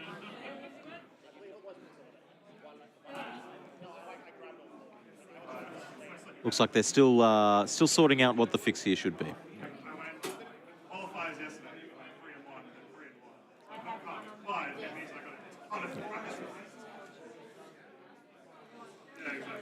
Well, how much do you think a deck like this Grinding Breach, that's only really been in existence for a few weeks, that evolved from previous iterations, how much time do you think that these players have spent on playing this deck? I have to imagine quite a bit. I think getting through the motions of, playing that fair game, but also that combo. And I think especially we might see some troublesome mirrors as well. So it seems like there's a few. And especially when you are the best deck, there's a lot of decks gunning for you. There'll be a lot of sideboard cards. We expect to see maybe some Stony Silences, some decks. Every deck will bring their best against Breach. So I think having to navigate through the hate, we're seeing some Nature's Claims that are in, the sideboard of these Breach decks. So they have to play around a few things. But definitely, there's pros and cons of being the best deck, I suppose. Everyone's after you, but you have Yeah. to play around all the hate. You really put a target on your head. I think there's also some other players in the room that have made not just card choices, but deck choices, trying to find what is the deck with a positive matchup against this Breach deck. Yeah, there's certainly a few here and there. I think potentially any deck with pest control is quite good against it. Being able to blow up, all the 0 and 1 mana artifacts as well is quite damaging against it. Although, clearly Breach has been able to, outmaneuver that as well. But I think any deck with pest control potentially has some game against Breach. But, Breach also has the combo element too, so it's never an easy matchup per se. Yeah, it's rough. I've heard that some players are leaning on strategies like Amulet Titan, perhaps choosing to just, we're not going to interact in either direction. I'm not going to interact with what you're doing or the other way, and I'm 1 turn faster. Yeah, I think that's certainly one way to beat it, just outrace it. And definitely Titan's a fast deck that has a lot of combo elements. I think that deck's evolved quite a bit now, I think with the Analyst and the potential Scape Shift combo now. So I've seen some crazy lines from that deck. Yeah, a lot of cool stuff. A lot of things you can be doing in Modern at the moment, as long as you keep in mind this here Breach deck, as Nathan combos off, shows us more cards from his deck. Yeah, so the dice are going to represent amount of blue mana he's able to generate off that Mox Amber, and that's sort of enabling that combo. So he'll have, essentially, it will get added every time he mills 3 cards and exiles and casts that Mox Amber. So he's just demonstrating the loop, and he's just looking for Fast Oracle, although he has hit a Jace, which will also win him the game if his library is empty. Is it safer, perhaps, to cast a Jace than a Thassa's Oracle? Are you playing around something like Force of Negation or Subtlety? I think at this point, Nathan's has all the control in the world, so he could play both. So I suppose you've got your own counter spells. Yeah, it's very beneficial to have that, and that's why I think you bring in the sideboard counter spells as well. So if you are going off with Breach, it is very hard to lose from there. Well, good to be able to pop down to the table there and see the conclusion of that game. That was round 4 for us here at Regional Championship number 8. I'm Jim Dowling. It's Kwang Wu. It's been a pleasure commentating these games so far, and we've still got 4 more rounds of Swiss and a top 8 that we'll be covering tomorrow. These players don't have to play out the top 8 today, which can give them a nice little break. After you spend 8 hours thinking, perhaps it's nice to rest a little bit. Yeah, it'd be nice to go home and know that you have that top 8 locked up. So That's right. it would be nice to have that on the second day. Well, that was round 4. Thanks for bearing with us, and we'll be back soon for round 5 here. See you next round.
Hello, folks. Welcome back to round 5 of the Regional Championships 8 here in Sydney, Australia. We are going into a really, really spicy matchup.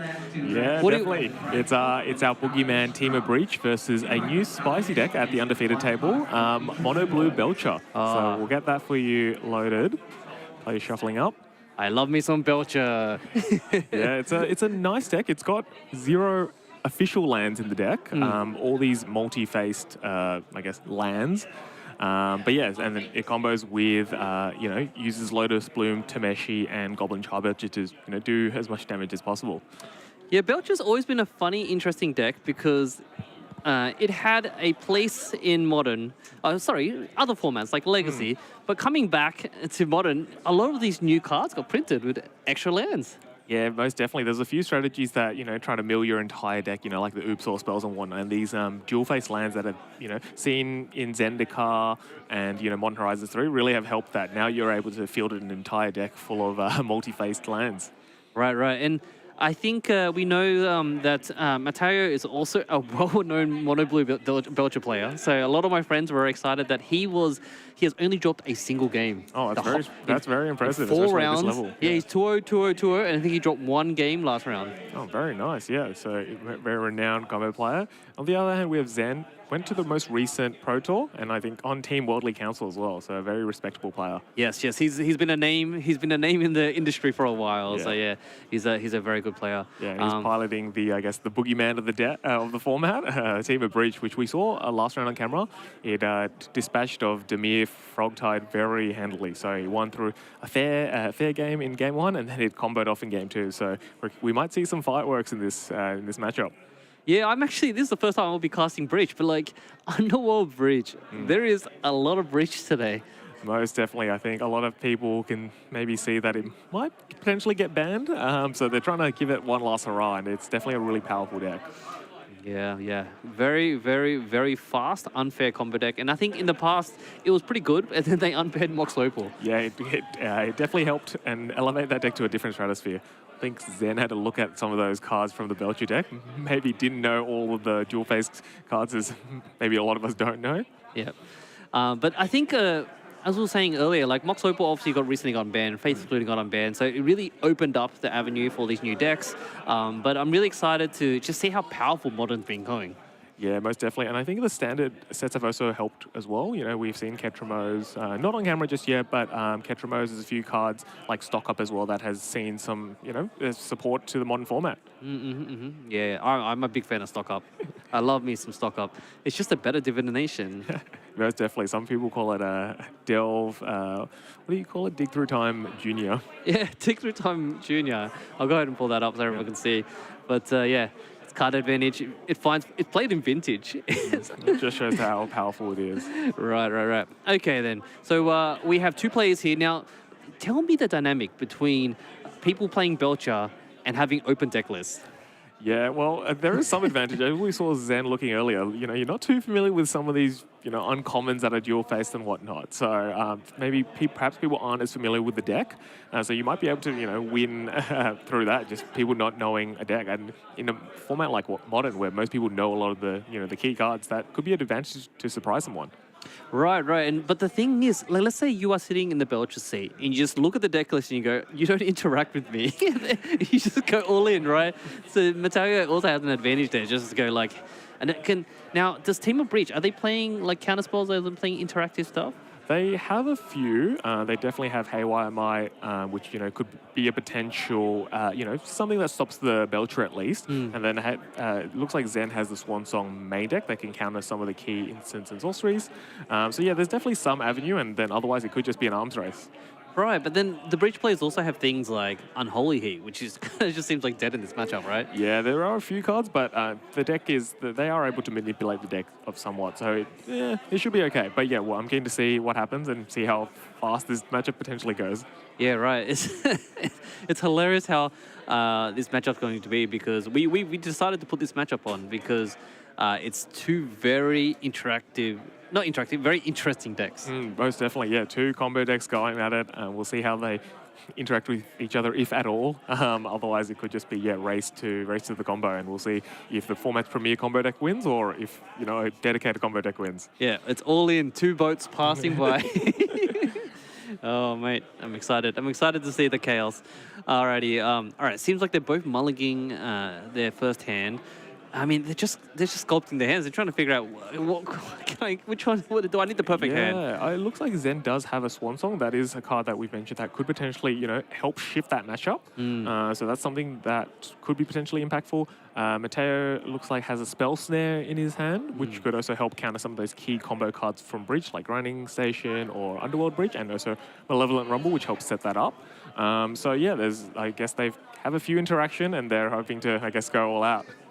Yeah, honestly, playing a little bit of Magic and Modern as of lately, I think Spell Snare is definitely an MVP lately. Most definitely. I think a lot of powerful 2-drops got printed with Modern Horizons 3, like your Ajanis that saw a lot of play in Boros Energy, and, Malevolent Rumble as well. So yeah, it's definitely a card that's gone up in value. Yeah, I love bit of interaction. All right, looks like we are off. With Zen playing a turn 1 Spell Bomb off an Urza Saga and a Mox Opal. Oh, there we go. Alrighty. Well, already a pretty fast start. You got a Mox Opal, and hopefully see if the Zen's going to have a second artifact to turn on Metalcraft here. Yeah, definitely could be quick. Mateo's just playing a tap land here, one of many of those dual-face ones. Yeah, Shifting Woodward's coming in tapped as well, so you can't really activate that Saga. But, it's okay. I think in this matchup, you're just trying to go as fast as you can, right? Yeah, a bit of a standoff at the moment, so seeing just both taking it easy. I think that's a Seagate Restoration, or the flip side of that, so it looks like that's being shocked in. And I think that's the alternate art version. The Thunderclap Trainer, right? Thundertrap Trainer. So I think he's going to look at the top 4 cards of his library, and he's going to reveal a non-creature, non-land from among them. Can you actually tell me about the uniqueness of how Belcher worked with all these creatures? They have 8 creatures, right? Yeah, Thundertrap Trainer and Largy. Largy Archaeologist. They're sculpting the deck a bit and hopefully finding those combo pieces. And it looks like that's worked out well here for Mateo. He's found Wervention. That's a card that can find the Belcher or a Lotus Bloom. So yeah, a key card for this matchup. Yeah, and also Monobill Belcher being an all-in dedicated combo deck, they have cards like Flare of Denial that actually requires some sort of blue spell, blue creature in play to counter. So not only are these creatures getting you card advantage, but they enable blocking, they enable Flare of Denial. It's really a unique way how they build the deck. Yeah, it's very nice. It's nice that, it's drawing you a card essentially from your top 4 and also acts as a free counter spell. It was utilizing those Nadu decks as well, so it's clearly a powerful card. It looks like Zen here is finding Haywire Might, perhaps knows that artifacts are quite important for Mateo's combo, so he's trying to find a way to alleviate that. And that does turn on the Mox Opal, so he has access to a bit more mana here. Right, a nice little synergy there. And yeah, Urza Saga definitely had changed the archetype, the landscape of Modern. Most definitely. It looks like he's using that mana from Urza Saga and the Shifting Woodland to cast a Malevolent Rumble. Pondering some options here. He's got 2 Mox Opals, a Mox Amber, and an Urza Saga. Right, Mox Amber, Mox Opal living side by side. But no legendary creatures yet, so I think they need a legendary permanent to yeah, definitely. So you could either pick up the Saga here. I think he's got an Emery in hand, so he is looking at that Amber, but still pondering what he might pick up here. Yeah, Rumble, another strong card from Modern Horizons 3. A common, but a very powerful one. He's going to make a spawn here as well. But yeah, Zen's just deciding what to take here. Lots of options. Mate, I think Rumble is a mythic common. It is. It certainly is. One I thought people were playing around with when they first played it in those Nadu decks, but clearly a very powerful card. Generates a blocker or mana, and yeah, your choice of any permanent to make sideboarding a lot easier too. Wow, a combo deck that's full of permanents. What a coincidence. All right. Do you feel like the Spell Bomb's doing anything here? It could potentially bounce the thing if he's scared of, Flare earlier on, but generally not that much. I think it's just turning on Metalcraft here. Is that it? Andrea Mangucci. Yeah, I think Zen is very good friends with Andrea Mangucci, so I think that he's showing some love there. I love it, I love it. Alrighty, we have a Mox Opal getting tapped to cast a Emry. Wow. Yeah, Emery's a strong one. It's going to mill 4 here, and next turn he's going to be able to cast a card like Mishra's Bauble out of the graveyard. And it does turn on that Mox Amber, so he's able to use that for blue mana. I believe he's holding that Swan Song, so he could counter that whir that Mateo found earlier. Right. There we go. It looks like that is another Thunder Trap Trainer. So let's see what he finds here. See, the good thing about this is that it can find lands per se. I think he's going to find a Seagate Restoration here. Is that a Seagate Restoration? Yeah, Seagate. Yep, Seagate. Yep, so that could either be a land or potentially a spell later on. But yeah, it looks like he's able to find a land there, which is pretty nice and a neat part of this deck. Right, right. Which is, like, if you look at the board state now, it kind of feels like Zen has developed his board faster than Mateo. But Mateo is definitely still doing the things that he needs to do. Definitely. I think it's very hard to judge who's faster, I think, at this point. I think Zen might be holding up a bit more, I guess, control. I think I saw a counterspell from Mateo's hand in, I think, is it Spell Snare he has in his hand? So they're both, you know, aware that there's potential interaction from the other side. So they're respecting it a bit. Kind of feels like a face-off. Yeah, essentially. I think they're seeing who blinks first. Hilarious. All right. Wow. We have the namesake, the card, getting cards for Underworld Breach, getting Spell Snared. Yeah, meets it. I think they're both aware of, you know, what's the big key cards are in this matchup, and it looks like Mateo has the answer for the Underworld Breach, which is very timely. Interesting that we know that Zen has the Swan Song, right? That is right. So He chose not to interact, not to counter? Yeah, he's potentially maybe scared of Mateo recomboing off. But yeah, I'm not sure why not. He's probably maybe wants to save it for a more important card later. Yep, makes sense. Yeah, I mean, he's going to get some value now of this Emery being able to recast the Mox Opal. Yeah. Kind of really nice there. Yeah. I think he definitely has the advantage on board. So maybe he's perhaps comfortable with this current board set and holding up that Swan Song to protect his combo, maybe go off in a future turn. Because he does have that Haywire, so that Mox Opal he can tap for either the Haywire Might or the Spell Bomb. So he's got a few options available to him, so perhaps he's in a more comfortable position and he's happy to wait another turn. Right. Yep. Yeah, I mean, the Belcher deck has so many counter spells. It's just counter dot draw, right? Yeah, that might be another reason why he opted not to play the Swan Song, like maybe using it a bit more defensively. And instead of, he knows maybe that an Underworld Breach protection spell could meet its own, get countered as well. So perhaps he's using it conservatively there. Yeah, right. I guess now I see the grinding station giving the Spellbomb a little bit of purpose, right? He can just sack it. Yeah, if it's no use to him, he can sack it. Yeah, but certainly he might leave it up for a potential Tameshi or something like that in this matchup. Yeah, right. That makes sense. Another Thunderclap. There's a whole entire army of Thunderclap trainers. I love it. All right, there's the Belcher. Yeah, he's elected to find that. So now, yeah, he's got his army of Thunder Trap trainers and a Belcher in hand. That's definitely something I think that the Haywire Might's going to try and hit if he's not able to activate it on that turn. Right. And then, okay, so he's hitting the land drops, which I think Mono Blue Belcher generally hits the land drops pretty easily. lots of spell lands there. Yep. And he's played it tapped and then he's passed the turn. So let's see what Zen's going to do here. He's targeting Mox, recasting the Mox. Floating it, so he's got an extra mana here. What's he doing? He's trying to Shifting Woodlands, the Underground Breach. Oh, very nice. Yeah, definitely a way of using that when that has Delirium. It can become, a card in your graveyard. This is really nice because Zen here knows that if there's a bunch of counterspells, Mateo can't play around it, right? Yep, and yeah, that looks like it's game. Wow. It's just as quick as that. I think Mateo knows the combo. Maybe he's very familiar with it, and yeah, it's just over just like that.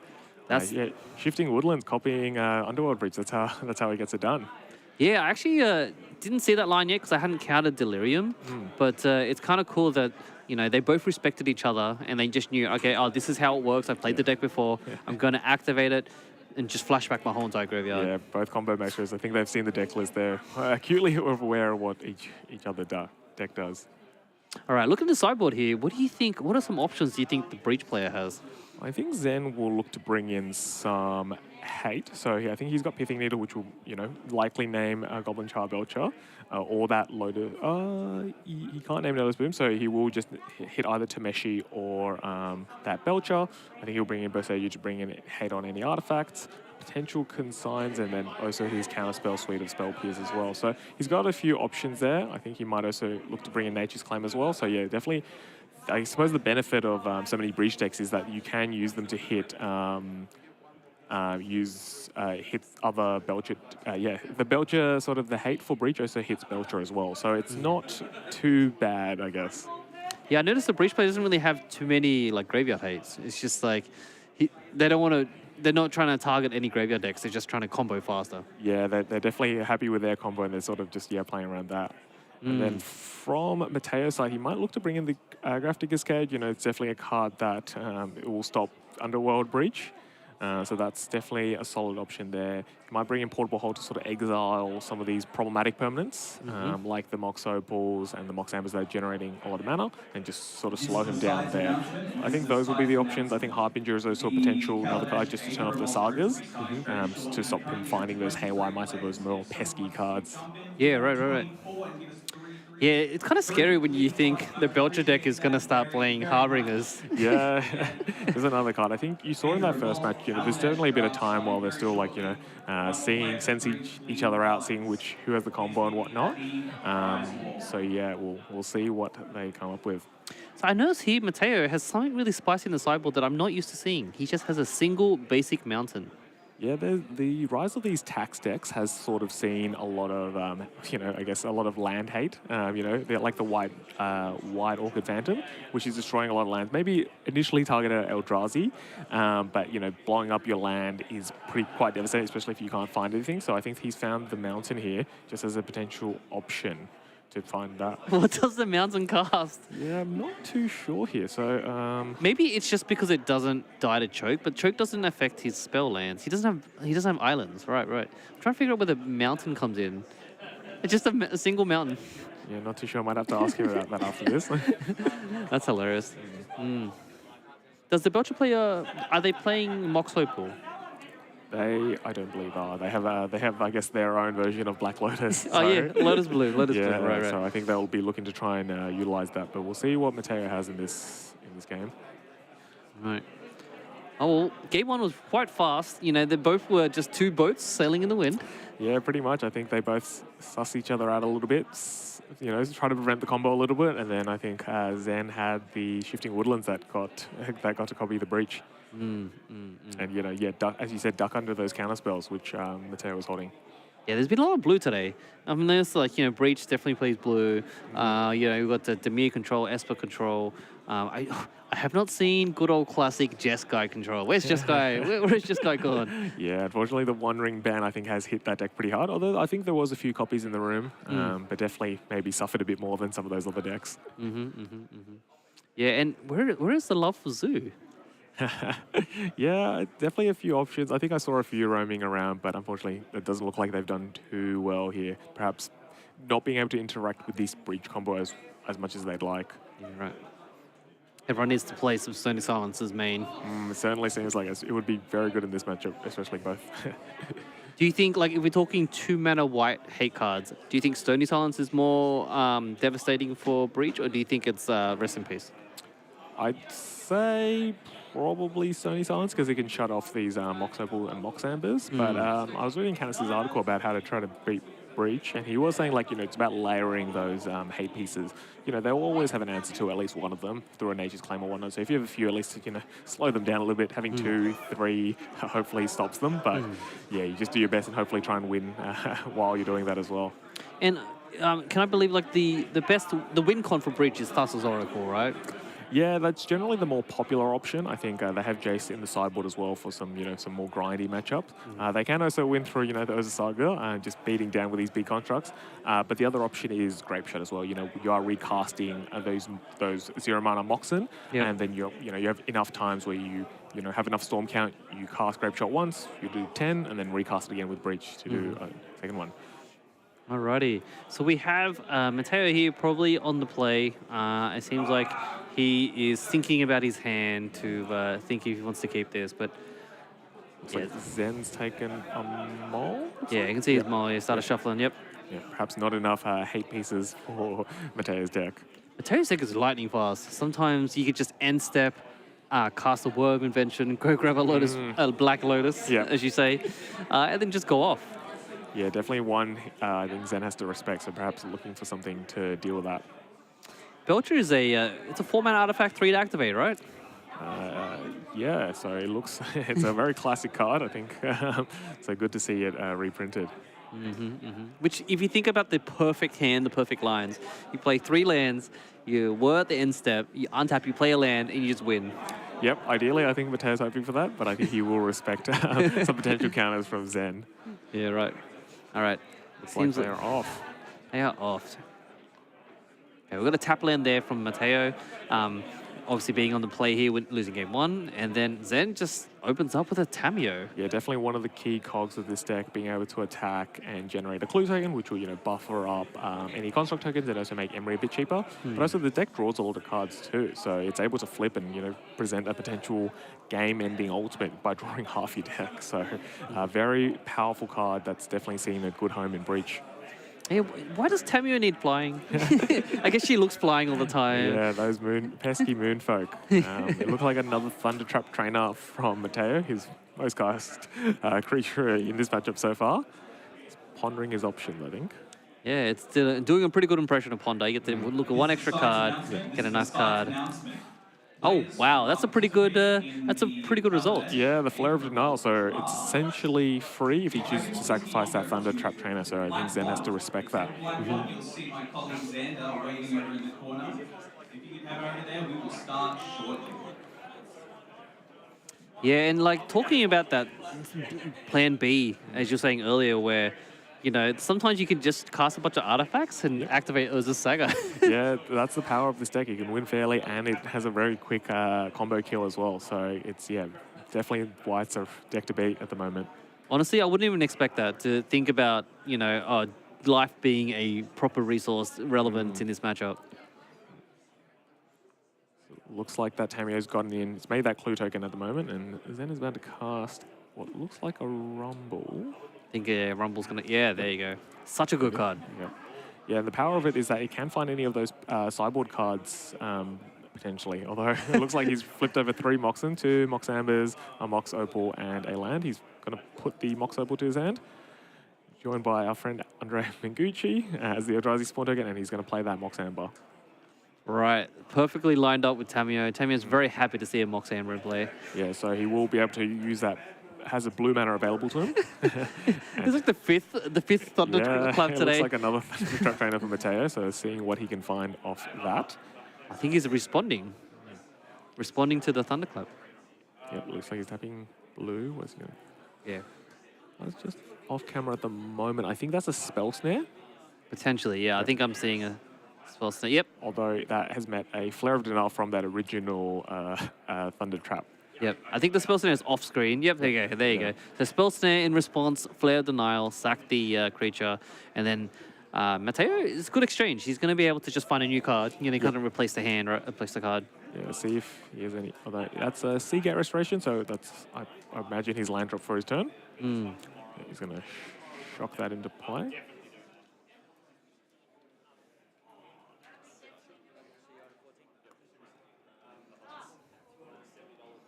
Flare Denial is actually a really nice card because not only can you just cast it for its fair cost of 3 mana, you can also sack a blue spell, which everyone knew that this card would be great in Merfolk.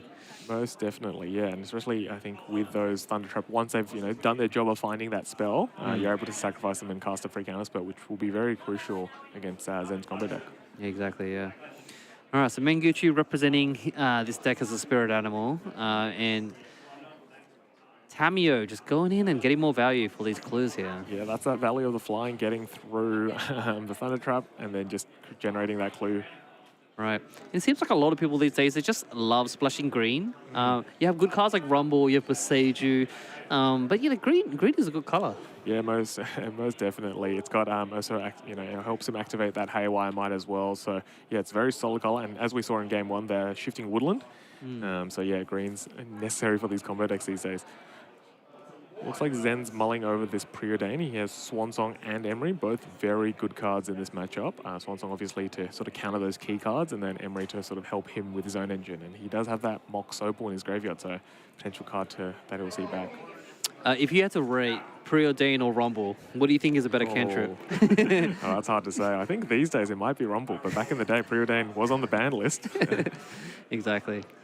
Yeah, Rumble just giving you back that free, what's it? The Eldrazi spawn, right? Yeah, it generates the mana, potential blocker. Yeah, it's just a very powerful card.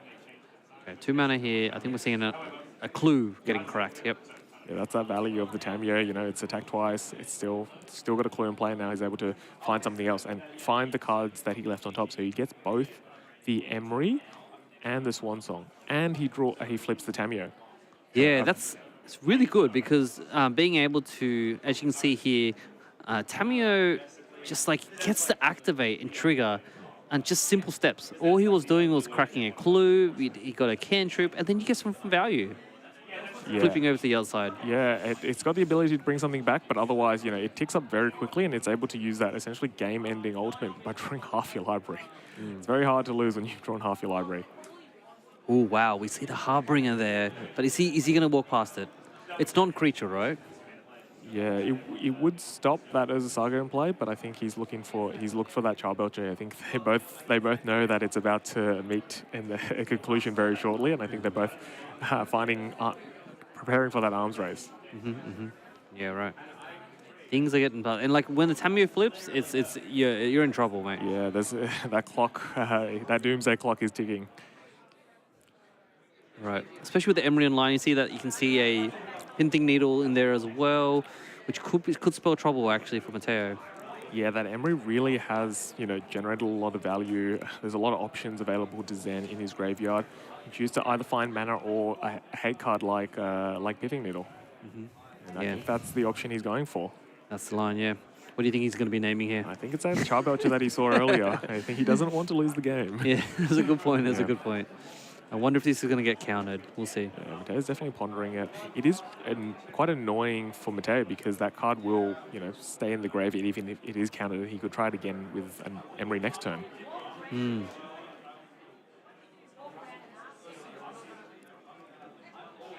We'll get confirmation from the team, but I believe he's going to name Child Belcher with that. Yeah, I think that's the optimal play here. Oh, let me see. Let's Goblin Child Belcher. There we go. Very politely slipped into the card there.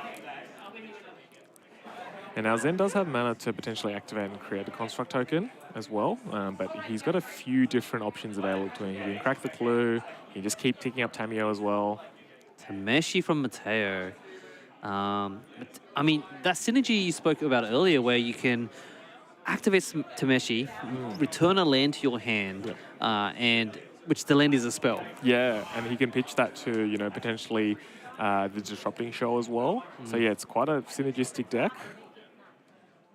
Yeah, I love it. I love it. That's so good. Honestly, I don't see enough Tameshi these days. I know that she had a bit of a combo with you actually can combo with Lotus Bloom, right? I believe so. It looks like the Tameshi will meet its end. A Flame of Anor you know, very nicely with Emery, as Emery is a wizard as well. So Flame of Anor looks like it's going to shoot the Tameshi for 5 and draw Zen 2 cards. So much of value. Quite a good big swing there, that Lord of the Rings card. Yeah, so much value. All right, so back to Zen here. He's going ahead and ticking up his sagas, deciding if he wants to float mana or he's going to... Looks like he's floating mana. Yeah, it looks like he'll float mana and look to find a hate card for this matchup. Yeah. Well, that Tamio is still ticking up. Oh, all right, he's got a Haywire Might just to be sure. Yeah, definitely. You will definitely want to be quite safe against this deck. It can win out of, you know, essentially nowhere. So you want to have as much protection as you can get. Right.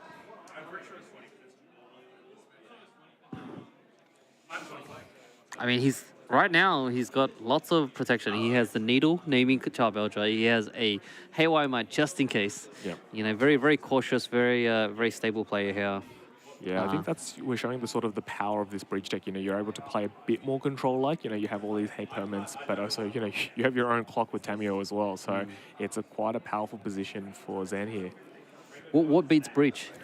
Wow, I think that's the million-dollar question we're looking for this weekend. I think it looks like it's breach at the moment. There are, you know, as I was mentioning earlier, like these pest control decks potentially are a good answer. You can get rid of a lot of the permanents and the flip Tamio, but we'll have to see what pest control decks are left. I wonder how many burn players are in the room. We'll see. Yeah, these decks these days lose a lot of life to their, you know, their lands, whether it be a lightning bolt land or one of those shock lands, and thought seizers. But yeah, it's a different format these days. Yeah, right. I think I should have entered this tournament, King, and I think I should have played Trinisfith. 4 Trinisfith main. He'd be quite solid against all these 0 drops. Looks like Zen's played another Urza Saga, playing another permanent. Which means you have 15 minutes to sign up at the prize wall. He's going to use that mana he floated from Urza Saga and then use the new Urza Saga to cast a Grinding station. Yeah, grinding station. Yeah. Yeah. One of the main names, the other side of the deck. I'll go ahead and pull it up here. Yeah. And Emery's going to flash back that Mishra's Ball, which will generate him a card. He'll be able to look at either his deck or Mateo's top card and sort of see if the coast is clear. So it's just generating that extra card advantage. And now, as you can see, Tamio is on 8, so it is able to potentially, you know, draw half of Zen's deck next turn. Wow, and I believe it's a -7, right? Yeah, it ticks up very quickly and it's very powerful. So yeah, -7, draw cards equal to half the number of cards in your library rounded up. And then you get an emblem with, you have no maximum hand size. So definitely one you want to be ultimating. I love how she ultimates and she's still alive. Yep. Just like, you just drawn half your library and she's still alive. Very powerful ability, those flip walkers from Modern Horizons 3. Alrighty. So let's see what Mateo's thinking here. Like, he can try to cast the Char Belcher. It won't do anything. I wonder what his line here is. I wonder what he's thinking. Yeah, certainly has a lot to navigate. Looks like he might just be passing turn and Zen's going to look at the top card of Mateo's library, see, you know, we'll see what's coming up, see if there's a spoiler preview. And he's going to crack that clue as well. So he'll draw 1 card now and an additional card in his upkeep as well. So he'll draw essentially 3 cards after his draw step. Ooh, Floodmore. Yeah, that's a newer card. I believe it's from Bloomburrow. Yes, it's a very good All-Star. It's actually really popular in Vintage. I'll go ahead and pull that up here. Yeah, Into the Floodmore. Yeah, you can get rid of that Tamio essentially if you give Zen a fish. A tapped fish. Yeah. Because you're eating the fish. Maybe. Shout out to all the fishers out there. Yep. But yeah, this card is so powerful because if you bounce a creature, you don't have to give them a fish, but you can bounce a non-land permanent and you give them a tapped fish, which I don't think little 1/1 tokens, tap tokens, if that, is anything of a big deal right now. Yeah, in this matchup, that token doesn't matter too much. But yeah, it's hopefully a clean answer to this Tamio. Maybe Zen will not draw half his library.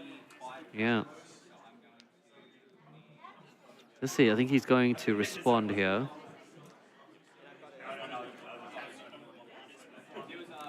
Yeah, looks like that's going to meet a swan song. Zen would like to draw half his library. We're seeing if Mateo has a response here. No, it looks like that's that, and Mateo's going to draw his card. Yeah, I think there should be exchanging of tokens here. Yeah. But, yeah, a bit of exchange. He's trying to stop the Tamio. So I think that was probably on upkeep or something, right? Might be, yeah. I think it was before that Mishra's Bauble draw. So it looks like Zen has another Urza Saga that he's going to be finding. See what else he can find that can potentially slow down Mateo. Yeah, which is a really heads-up play. Play things on upkeep, respond to triggers, just so you can, because you get priority when you activate the Planeswalker. Yeah. Alrighty.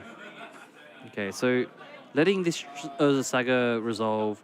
I mean, he's got all the pieces in play. He's got card draw, he's got a needle, he's got an Emery, he's got a grinding station. What else does he need? Yeah, he's got quite a lot.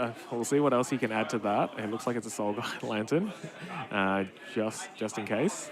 So exile the Harbinger now and has that potential option to exile a bit more of the graveyard or just draw a card. So yeah, he's put in quite a few, options to slow down Mateo, and now he's going to draw half his library. So a very good position for Zen to be in. Right. I think he's just counting up his cards and then rounding up. How good does it feel to draw half your library? It definitely feels quite good. I think you're in a very strong position afterwards. Yeah, I don't do it too often just because it's just too many cards to hold. It's too many options. Options are bad, right? Alrighty. Well, no, I think Zen here definitely has the advantage bar flying right side on his side, but anything can happen. This is Magic, you know? There could be a Hercules recall, I don't know. Yeah, Mateo does have 2 spell snares, it looks like, in his hand, so he's able to counter a potential breach or I guess any potential breaches that come down this turn. But he does have a few permanents to get rid of first before he can combo off himself. Yeah, right. And I mean, there you go. There's that spell snare you just spoke about. Yeah. Hello. Counter through that first breach. We'll see what answers Zen has. He has drawn half his library, so he does have a few options potentially available to him. He looks like that'll just get countered and we'll keep on going. Yeah, we don't see any shifting woodlands yet. Another breach. Another spell snare. So at least that's 2 breaches down. Mateo will have to look to get rid of, this Pithing Needle, the Haywire Miner, potentially this Soul Guide Lantern, but at least he's dealt with 2 of those at the moment. Right. I wonder if anyone is playing Hercules Recall. That'll be so good. You just bounce all artifacts. Certainly wouldn't be bad. Yeah, it's a blast from the past. Yeah, right. Bobble there from Zen. Oh, well, his library is quite thin. Happens when you draw half your library. It's quite a nice feeling. Yeah, right. Yeah. And Zed here is a New Zealand player, I believe. Yeah, he's quite a successful New Zealand player. I think he's been on the Pro Tour numerous times. Yeah. Alrighty, I'll go. Grinding station, going ahead, milling, sacking the clue, right? Sacking something. Oh, the bit. I believe it was, I believe it was maybe the Mox Opal, and now he's recasting it with Emery, so he just gets that extra mana up. Gotcha. So he could potentially cast another breach here if he has one in hand. He has a lot of Caster Sifter in his hand at the moment. Yep. And we're down 3 breaches though. Yeah, so I think Zen is looking for that last one, so he potentially doesn't. Yeah, he potentially doesn't have it in his hand. I think And he passes. Yeah. He just passes back. I'm like, okay, he would have just slammed the other breach. I mean, he needs mana though. No, he has mana. We are running a bonus Mystery Booster Seal event. It starts You're right. Maybe the last breach is in the library. Yeah, he needs to look for it. But remember, like, he can win through the fair game. He has, put a bit of a chokehold on Mateo's combo, so has slowed him down quite a bit. Looks like Mateo's just passing, potentially holding up a few counter spells to stop Zen's final breach. But it looks like I believe Zen's going to look for yet another card with the Saga. Well, he's got to see the library anyway from the Saga search, and he's going to be like, where is this breach? Yep, see what's available to him. Yeah, looking at the hand cam, I don't really see any red cards in his hand shuffling through. So I'm assuming he's going to be like, I'm going to search. Let's see where this breach is, really. Yeah, see what else he can find as well. He's probably going to grab a... Well, he can't grab a... He can grab a bobble. Yep, that makes sense. Because the Moxons will just come straight in. You can't tap mana, but they will come in. Lots of 0 drops in this deck. Yeah, I think that's the power of potential pest control. You can get rid of a lot of these permanents if you're able to do that. But yeah, definitely that's why this deck's so powerful and so explosive. You can play 2 0 drops and then play an Emery on turn 1. Yeah, I haven't seen too much of this card, pest control. Is it played in like, I guess the black-white... I think in some of those black-white sideboards, you're seeing one copy or 2. I think it was mostly popular in those Dimir Oculus sort of decks, and some of them splashed white just for this guy to sort of deal with this matchup. And then it sort of turned it around a little bit more. But yeah, certainly one that's aimed at breach and a bit at Boros energy too. But the former deck, less popular this weekend than it has been in former RCs.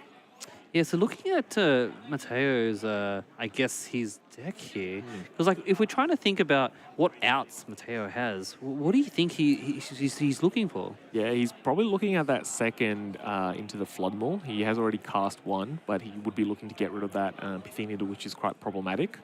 Unfortunately for Zen, he has a lot of cards in his hand, and you have to imagine there are some number of counterspells there, which will deal with that potential into the Floodmaw. So it is a bit of a precarious position for him there. Yeah, right. It's a little bit of an uphill battle since Zen just has so many options in his hand. He has a no maximum hand. Yeah, it's certainly a good position to be in. Yeah, definitely. Also, I'm not sure. Maybe it's still the same turn, but has he been ticking up Tamio? Maybe. I think he's still playing, going through the motions and whatnot. I think he's just trying to look for a few cards and whatnot. We have another Tamio that potentially gets some more clues. I mean, he's trying to empty his hand by this point. But yeah. Does look like he has Thassa's Oracle in his hand, so I guess maybe if his deck does get to a thin enough number, he can just hard cast that and look to try and win the game if he has 2 or fewer cards in his in his deck. And he does have a few other blue permanents, so hopefully they'll add that up. So if he plays it now, if he has 5 or fewer cards in his deck, he would win. But you have to imagine Mateo's holding up a few counterspells to protect himself there. 5 or fewer. Wait, so let's look at the devotion. We have Emery, Tamio, and that's it, right? There's just 2 devotion. Oh, plus the Tharsas. Okay, yeah. Now let's see the line now. Yeah. So it looks like he has fewer than 5 cards in his library. So he's able to cast that and win the game there. So a bit more of a different win from Team of Breach, but it's Thassa's Oracle all the same. Yeah, I wasn't expecting the Thassa's Oracle just slowly mill yourself, but that was quite an interesting match to watch. All right, we'll go ahead and bring it back to the booth. Yep.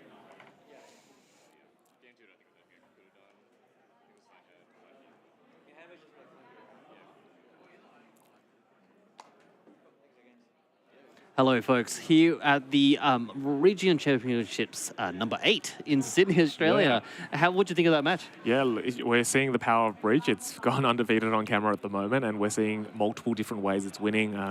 Won the first match I think we saw with those Saga tokens, and this match you won with various combo kills. This one, it didn't even have an empty library. Just cast Thassa's Oracle with 5 blue pips. He just slowly milled himself. Oh, obviously he drew half his deck. Yeah, just slowly milled himself, and he's like, I'm just going to... That's what he kept counting the library for. Yeah, no, so definitely a few... Showing the depth of Breach and seeing how powerful that deck is. Yeah, that was great. That was great. And, unfortunately, we didn't get to see Belcher do their Belcher thing.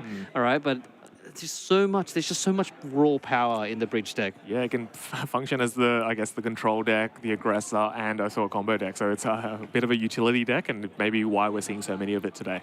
What are your thoughts? Do you think Mox is definitely going to get reviewed for the next BNR? I think Mox, Underworld Breach, I think both cards will, Watsy will have a close look at it and see what we can see what they might take away from this deck. Yeah, because before Mox Opal got unbanned, Mox Amber was basically the whole entire shell of the deck. It was very strong. And then with Mox Opal coming back into Modern, definitely made the deck just way stronger. Yeah, it took it to a whole different level. I think it was a strong combo deck before, and now it's, with the addition of another 0 mana Mox, it definitely makes it a bit more powerful. Mana's a good thing. All right, well, good luck. Thank you for getting those plays on. I really love to watch come some combo versus combo. Yep. But we'll go ahead and get into round 6 and hope to see you guys soon.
Welcome back to Regional Championship 8 here at Sydney, Australia. I'm Jim Dowling, Lee Hong Nguyen. Hello. Welcome back for another round. We've got 2 more undefeated players. A matchup we haven't seen yet today. Let's head down to the table. I'm excited.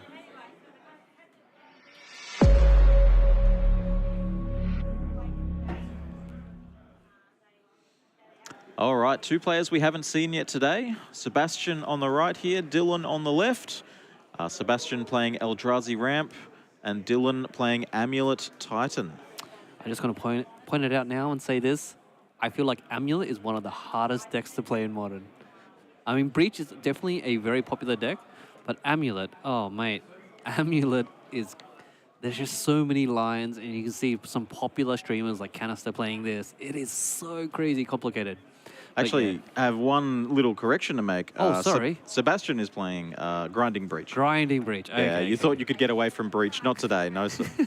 I was like, am I going to see an Amulet matchup? There is Amulet, Oh, there is but Amulet. it's You're against right. Breach. Amulet versus Breach. All right. Well, Yeah. I'm so excited because I love watching Amulet. It's just the triggers, the lines. It is really fun. It's very elegant when you see a player who knows what they're doing with an Amulet Titan list. You know, the way that all of the different pieces interact and play with each other. It's not straightforward and simple. It's a nice little dance. Right, right. And like, if you look at the deck as a shell, it's basically mono green. You know, but they have all the colors from Dryad. They have all the, you know, all the different things like Teleria West and all that stuff. It is a really elegant combo deck. And it's sort of, honestly, it's a big player in the metagame. It's one that we haven't managed to feature yet today, but we figured we'll sneak in just with an undefeated player, you know, nothing too crazy. Alrighty. So yeah, and Grinding Breach. It's you know, Grinding Station, Grinding Breach. I'm assuming you know, one deck that's quite popular in the meta today. This is our 3rd round in a row featuring Breach. I have to tell you, there is 4 undefeated players in the room today. One of them currently, well, we can see 2 of them on stream right now, a Titan player and a Breach player. The other undefeated table at table 1 is Breach versus Breach. So that's a lot of Breach. So we have 3 undefeated Breach players and 1 undefeated Titan player. Looks like they're getting ready to draw their opening 7s here. Mate, we just messed up on the seating here. We have the Valakut playmat under the Breach player, the Breach player. But it's okay. We have little miniature animals to all adore. How cute was Bloomburrow? I love that It was set. so good. Yeah. All the cute little critters, all the little tiny David and Goliath. Yep. And I love this sort of, it almost looks like a diorama Valakut here. Yeah, I like the artwork style. Alrighty, so I think one interesting thing I can see here in the deck list is that they are playing Grape Shot. I didn't see that in the last round, and Jace in the main. Grape Shot in the main. Wow, okay. Yeah, he's looking to just do the thing. Yeah, so Grape Shot. Sebastian, a slightly different list here. You do see, yeah, the Grape Shot, the Jace, and even a main deck stock up. Obviously, different win conditions, good for different matchups, and Sebastian's made his choices. I mean, he's 5-0, and he has stock up in his deck, which is one of my favorite cards in the most recent set. What are your thoughts about Aether Drift? Do you think it affected Modern? Aether Drift has some of the coolest flavor I've seen in a long time. I loved, I was watching a limited event a couple of weeks ago and seeing a shark pirate and reading the flavor text on that. That was very cool. There was quite a few cards that are just sort of like, we're going to make this concept into a card and figure out what the mechanics do later. yes. And I mean, a lot of cool references, a lot of references to Mario Kart. There's like the monsters coming out of the ground. There's like Akira, the Japanese anime. But yeah, for me personally, I love artifacts. And we got a lot of good artifacts out of that set. Yeah, a lot of vehicles which are, you know, obviously not quite statted well enough to see Modern play, but they'll definitely see a lot of play through Standard. That's going to be a fun format over the next few months. Oh, yeah, exactly. And I actually started getting back into to Standard because Standard's actually fun again. That was great. It was great. Well, the next regional championship is Standard. Fantastic. So, you see me there, I'll be in the top 8. all right, it looks like Dylan's keeping a 6 here. I can see a Scape Shift in hand. I can't see much else. Sebastian leading us off with a Shocked Steam Vents into a Tameo. Wait, since when did they play Scape Shift? It's been in and out. It's good with the creature. What's the name of the creature?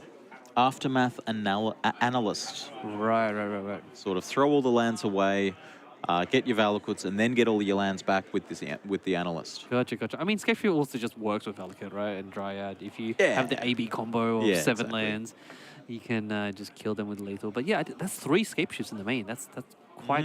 You're committing. You're committing for quite aggressively there. So Sebastian here, turn 1, Shockland, turn 2, Fetchland, Shockland. Down to 15 already. Turn 1 with the Tameo and turn 2 with a Haywire Might. Wow. I mean, Oh. when I did not see a turn 1 from the Amulet player and then turn 2 Haywire Might, that is brutal. Call this card a Haymaker Might in a second here. Wow. Immediately just, let's just get rid of your land drop. On turn 2, on the play. It's Yeah. quite a start here. Looks like the players are discussing something at the table. We may come back into the booth here and have another look at our undefeated players here.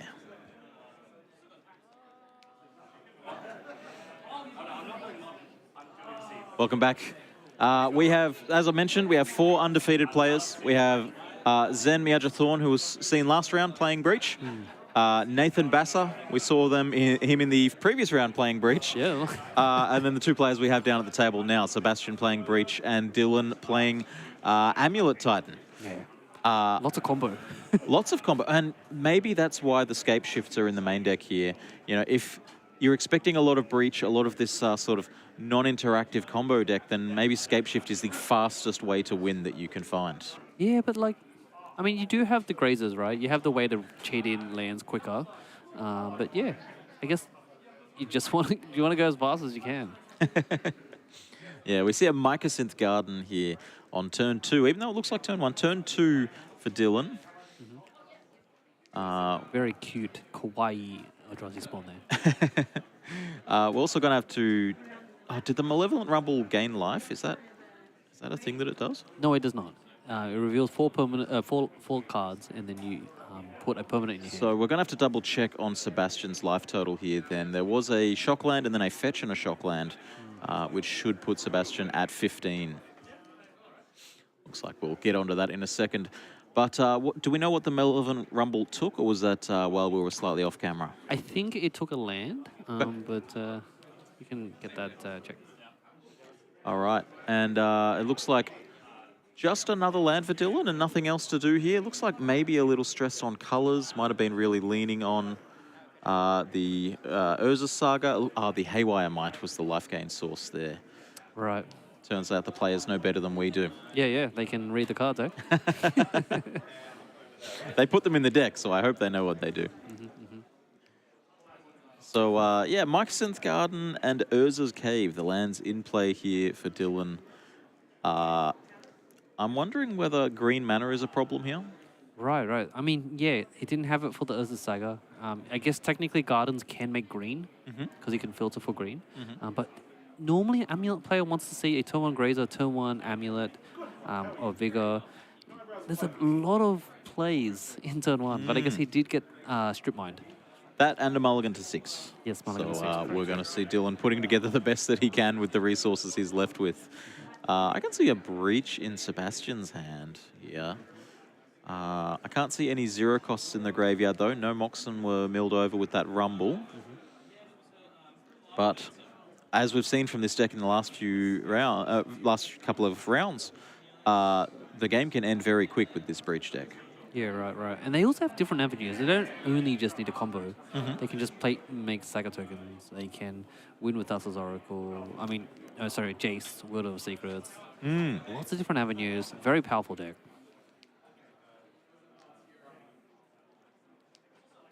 Is the red mostly just removal and for Breach, right? In the Breach deck, yeah, it should just be, if you are playing a Grape Shot, it may cover that, and then some sideboard options, Fire Spouts, Flames of Anure, Unholy Heap, but in the main deck, primarily just the Breach, yeah. Yeah, got to play the card. All right, finally, turn 3, here we see a Burgeoning. Spelunking. Spelunking. Yeah, Spelunking. Yeah. Burgeoning's a way older card, way worse as well. Nowhere near as good.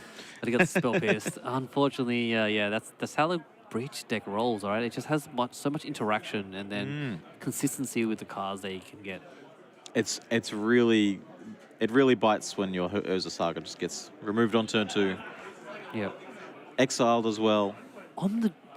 He was on the draw. Yeah. Yeah, that's so. Oh, Yeah. that's Have so you rough. ever had someone cast Sinkhole against you? This is probably what it feels like, you know? Yeah, it's sinkhole in colorless and green.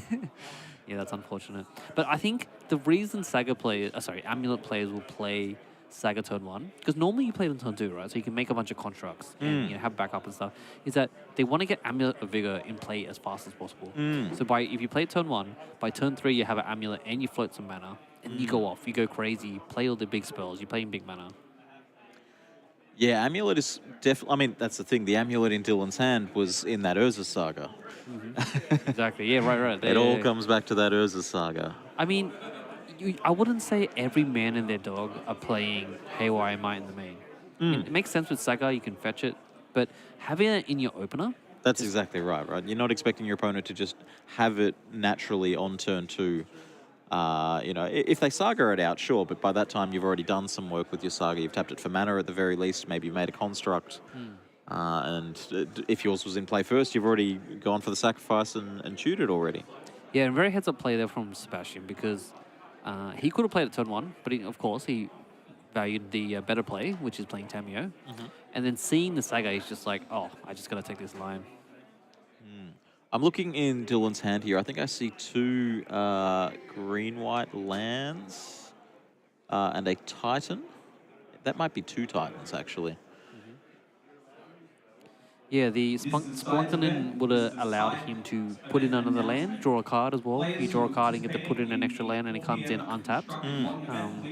And this is kind of the tech that Titan players have made. It's been a while now, but it just gives you more access to untap effects, inside the deck, because they have so many bounce lands that come in. So, if you're in Sebastian's seat here, is there any permission you need to play around, or can you just sort of go crazy here and play out anything you want to? I have a feeling you're just going all in. I don't think, because you're worried about them playing the big Titans and ramping their way up, but you essentially are just trying to stop anything that will allow them to get faster with lands. Because the Breach player, I don't think they have many... apart from the Spell Pierce that we saw earlier and the Spell Snare, I don't think they can really interact, right? Obviously you're not using the Haywire Might to eat their land. That doesn't happen that often. So we see here playing the Breach to replay the Rumble from the graveyard, and the Rumble flips over Mox Opal Grinding Station. And we don't need to go through the motions. We've seen it in the last round, so we're in the round before that. We know that with that combination of cards, a zero-cost artifact, a Grinding Station, and an Underworld Breach, we're going to the sideboard. Yeah, I'm glad these players are respecting and not making us watch the whole entire Breach combo. For game 2, sure, but game one, yeah. All right, so looking at the sideboard, if you're in the Titan player, as the player that just lost game 1, you've got a few options in the sideboard here. I'm seeing a Bajuka Bog. Of course, there's a lot of ways to tutor for it. Boseiju who endures, a Force of Vigor, even an Otawara could be disruptive at the right time. But I'm also seeing 3 Collector Oof. Right, Collector Oof being a MVP in this matchup, because not only does it annoy all the artifacts on the other side of the table, but it also is a 2-2 beater. It puts on a lot of pressure. Now, obviously they have Tamio, but they're not really trying to defend with Tamio. You generally want to get that value. But I think one thing I'm really excited to see is that the Amulet player is playing a one-off Green Suns, which I honestly have not seen enough Green Suns in Modern. Can't bring back the Maverick. Yeah, I mean, they unbanned it. Surely it's good, right? Not every unbanned card can be Bitter Blossom. But oh man, you touched my heart. Now, if you're in the Breach player's seat, and you know that the Titan player has 3 Collector Oof, what are we looking at here in the sideboard? I'm seeing a Fire Spout. I'm seeing a couple of Dress Down. I'm seeing Unholy Heat, which is probably not going to make the cut. Dress Down serving double duty, turning off an Oof for the turn, and also countering, removing the ability from a Primeval Titan as it's looking to enter play. For sure. I think Dress Down is really good, and I don't really see the grinding breach player trying to beat down the Saga tokens, right? So I think the dress down has more value on the breach side than it does on the amulet side, because a lot of their abilities are ETB, right? You can play it in response to a Dryad trying to do something, right? Or a Prime Time or a Grazer if need be, really urgent, right? But yeah, but Unholy Heat technically, which is not good value, but you can kill a Prime Time, but they've already gotten the land, already got the lands by then. Yep, Delirium does make that card deal exactly 6. Yes, That is yes. exactly the size of a Primeval Titan. So I feel like Nature's Claim has such powerful MVP here because, maybe even Beseiju, because Nature's Claim kills Dryad of the Elysian Grove. Sure. And Urza Saga. Right. Oh, don't do that to me And again. God forbid it kills an Amulet of Vigor. Yeah, but Okay. do you really want to give them 4 life? I think 4 life's okay. I think we can deal with that. Right. Interesting sideboard choices here because the Grinding Breach play is playing a lot of one-offs. We have, Stock Up, Swan Song, Flame, Fire Spouts, one Beseiju, lots of like single one-offs, but it seems like the deck in general for a main deck, he already has some sideboard answers in his main deck already, like Haywire Might, Jace Widow of Secrets. Yeah. Yeah, I mean, that's the thing with playing Urza Saga. You sort of get these toolbox cards that you can play in your main deck. Soul Guide Lantern. We saw an Ether Spell Bomb in a previous round as well. So lots of opportunities. On the other hand, though, I mean, both of these decks are Saga decks. And on the other hand, the Titan player is just all in. No, my Saga goes and gets Amulet of Vigor. Nothing else, please. That's the only thing for me. I mean, maybe an Expedition map, but no. We'll go get an Amulet of Vigor. I think that's actually what launched the Amulet of Vigor deck into like a tier 1.5. Maybe sometimes it straddles between tier 1 and tier 2, because with the printing of Urza Saga, it lets you get Amulet. You have 8 chances of having it in your open hand. And Yeah. going turn 1 Saga into turn 3 Amulet of Vigor with a mana floating, it just, you have so many options to do your plan. Yeah, it's interesting because Saga doesn't tutor on turn 1 or turn 2. It tutors on turn 3, and sometimes that's not fast enough. But for the Titan players, it seems like that's exactly the right timing. That's sort of when they're ready to go off, when they've got enough other resources in play and other lands in play to make their way to 6 mana. Yeah, now, the thing though, let's say Dylan didn't get his land destroyed by the Haywire Might, right? And he was able to get the Amulet in play turn 3. Let's say it was on the play, for example. I don't know, right? Then, yes, he can probably play a really fast, Dryad into Prime Time, the Primeval Titan or something. But even that, yeah, he's going to combo off. He's going to get a lot of value. Whether the opponent is dead yet, I don't know. I'm not sure. Like, maybe they can chain it off. But the Breach player also has a fast plan. And the crazy thing, the reason Breach is so strong is it has interaction along with, while Amulet player, they're just trying to do their thing. Yeah, and the Breach interaction being accessible even halfway through comboing off, once they start comboing off, then they will finish comboing off with Swan Song in their graveyard, with this Spell Pierce to Spell Snare. There's a reason they only play 1 copy of each of these, because they don't need multiple. As soon as it's in their graveyard, they've got it. Yeah, and Rumble seems like much like I think people initially underrated Rumble, right? Malevolent Rumble, because yes, you put the cards in your graveyard, but because of that, you get access to it later because there are other cards that interact with it. Yeah, I mean, it's no secret that sometimes the graveyard can be just treated as a second hand for some of these Magic decks. And this Breach deck is no exception. Both players here going down to 6, not happy with their 7. Let's see if we can catch a glimpse of some 6s here. I see Grinding Station, I see some lands. I see not much else. So if you had a choice and you were at either seat of this table, what would you be playing? I would prefer, like for my style, I prefer Amulet Titan. For this tournament with these decks right here, I would be playing the Breach. Yeah, I think we're on opposite ends of the table there because I know Breach is good, but I'll just still be playing Titan. I'll be trying to learn. I love me some big mana. Looks like both players happy with their 6, or at least Dylan happy with the 6. Yep, Sebastian as well. Will we see a turn 1 Amulet? No. Forest go. All right. What have we Nice. got here from Sebastian then? Nice forest, very Japanese. Sebastian keeping those cards very close to his chest, not really giving us a glimpse of much. We see Steam Vents Tamio. Is this the same game? Are we watching a rerun? This is just a time walk. Time walk. We're just watching the last round. Oh, okay. No, we don't have Sagas getting blown up anymore. That's true. That's true. We've got a Beseiju and a Collector Oof. Collector Oof has entered the battlefield with Turn 2 on the the blue play. player being tapped out. Yeah, I mean, it's going to get in play. We did see a couple of answers to it potentially in the deck list. Even as simple as just play a land, play a Mox, play a Grape Shot at this Collector Oof. Normally, you'd be hesitant to sort of spend your kill condition on a card like that, but this Breach deck is happy to play that from the graveyard. It's no worries. Sometimes you just got to do what you got to do, right? And I mean, the Tamio still gets to attack over. Flying, get a clue. Yeah, you can't crack the clue, but you got a clue. It's like, I found something, but it does nothing. It will grow the constructs. It's a null rod. Yep.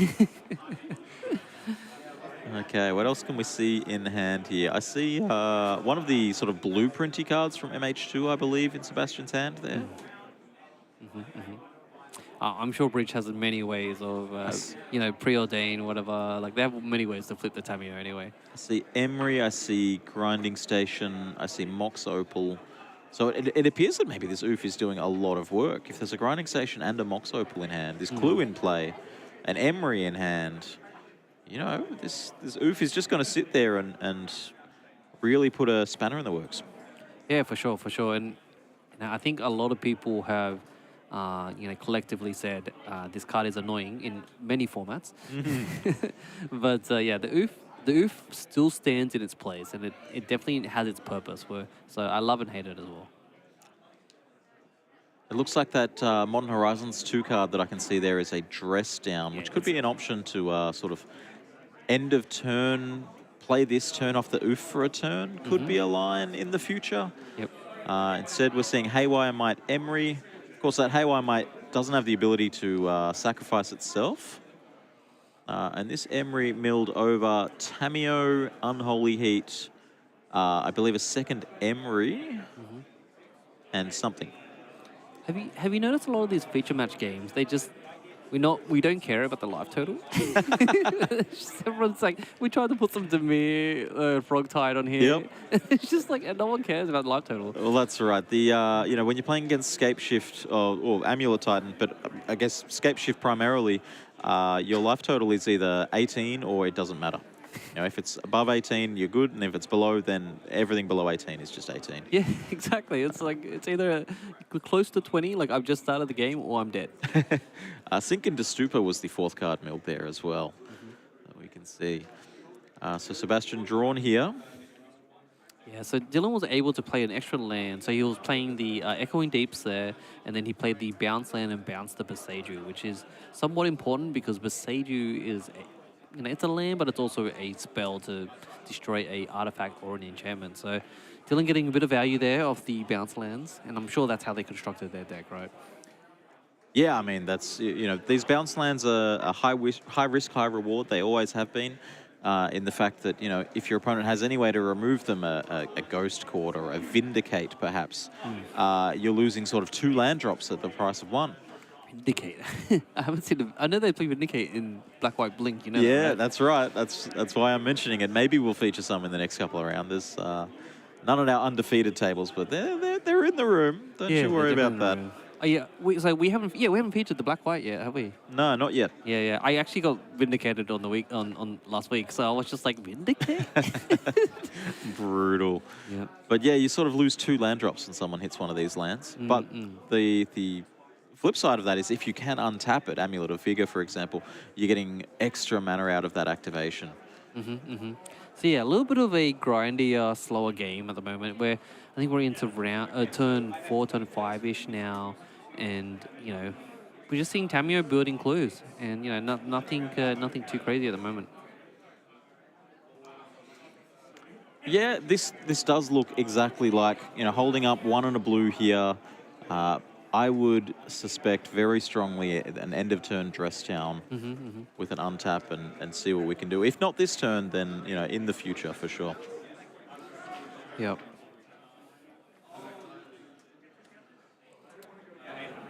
Dylan in the tank a little bit here. Has access to a fair bit of mana in play. And a Dryad as well. Certainly not far from casting a Titan if there is one lurking in hand. Yeah, just play. You can tap 4. Yeah, but there's no amulet. Like, the deck is called Amulet, and I don't see an amulet yet. It's so awkward as well because if he plays a Saga, I guess he could play 2 lands here and just like slam a prime time. I mean, you're not worried about a negate, right? I mean, they've also seen deck lists, so he can just like remove. Oh, okay, there you go. 2 lands, tap for 6. Boros, Boseiju. Forest. Turn them all sideways. There Primeval Titan. Slam a prime time. That's exactly what I was thinking. Although he's just gonna slam one, right? Now with no amulet in play, if you have a dress down, are you blowing it here, or are you waiting for the end of turn to sort of try and get more value out of it? I think you have to cast it now because you don't want him to go get 2 Valakutes and just like do 12 damage. I think there's only 1 Valakut in the deck one here. Valakut. Yeah, Yep, one yep. in the main. Okay. And none in the sideboard. You can get. I mean, he doesn't have haste, so you get a Valakut and potentially, I don't know, you get a Vesuva later. I don't know. Okay, you're right. So the dress down has played. The Primetime has not been able to search for a land, so they're all just vanilla creatures. Everyone's a vanilla. So Sebastian must have a different answer in mind to the collective. Because he did it in response, which means that the effect has worn off now, right? Exactly right, yeah. If you were to play it in the end step, you get it till the next end step. But right now, playing it in your opponent's main phase, you're only getting it until their end step. I think I saw a Jace, Wielder of Mysteries, in Sebastian's hand there, alongside a Mox Opal. I guess he's struggling to be able to cast the Jace, right? You need three blue. Okay, we attack with Tameo, we get a clue, we're tapping for 3. If we could crack these clues, we could gain access to this Unholy Heat in the graveyard. How so? Through the transforming the Tameo. Right, yeah, flip the Tameo, minus it. I mean, right now he's trying to cast Flames of Anor on the collective.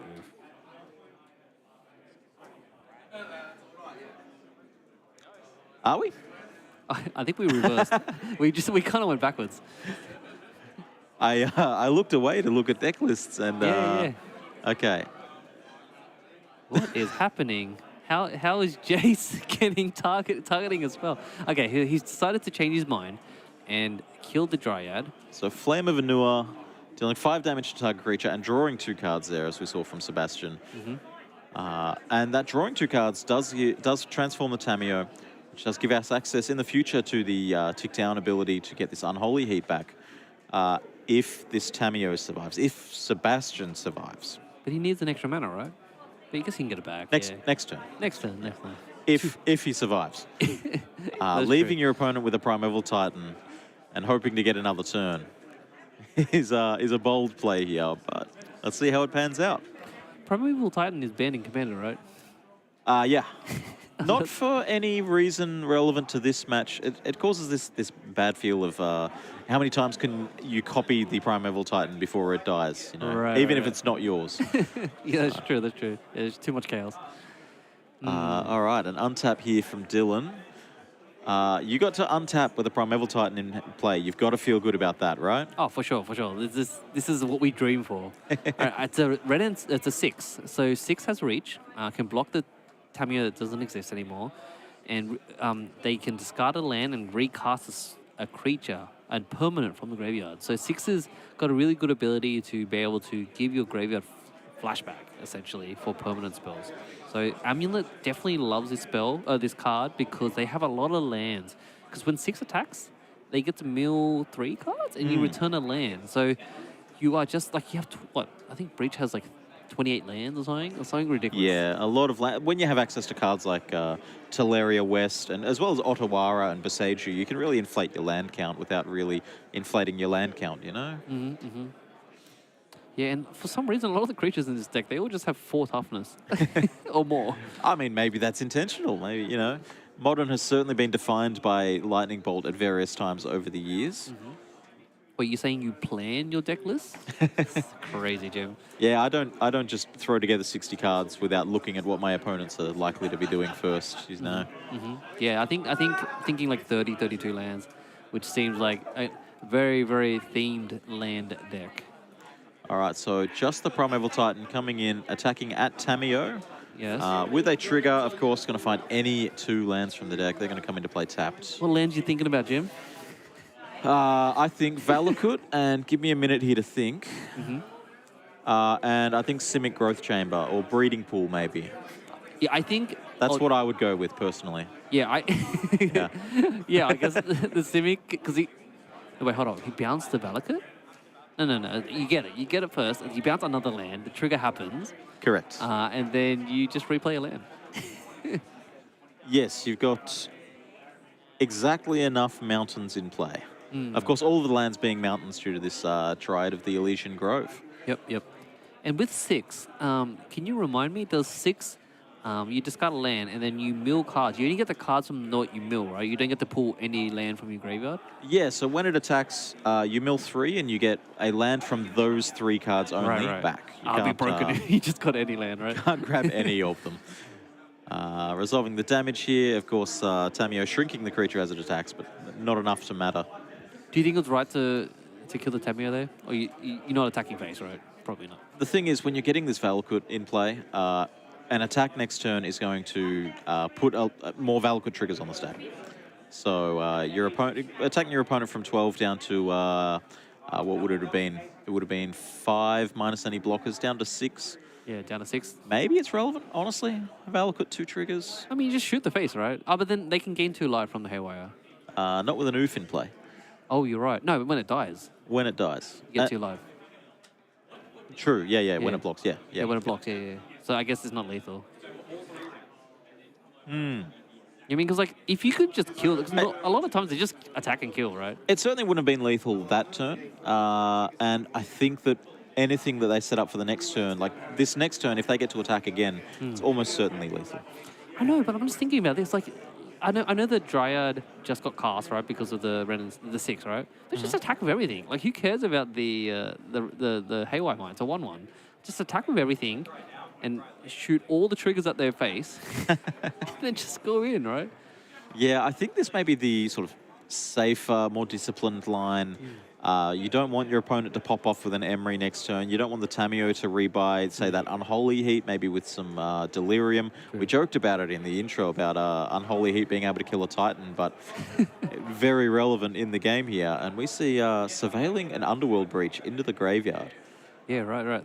Thunder, yeah. That Collector Oof, once again, making a statement. But even then, the Collector Oof could have been dressed down away. There's just no 0 mana artifacts.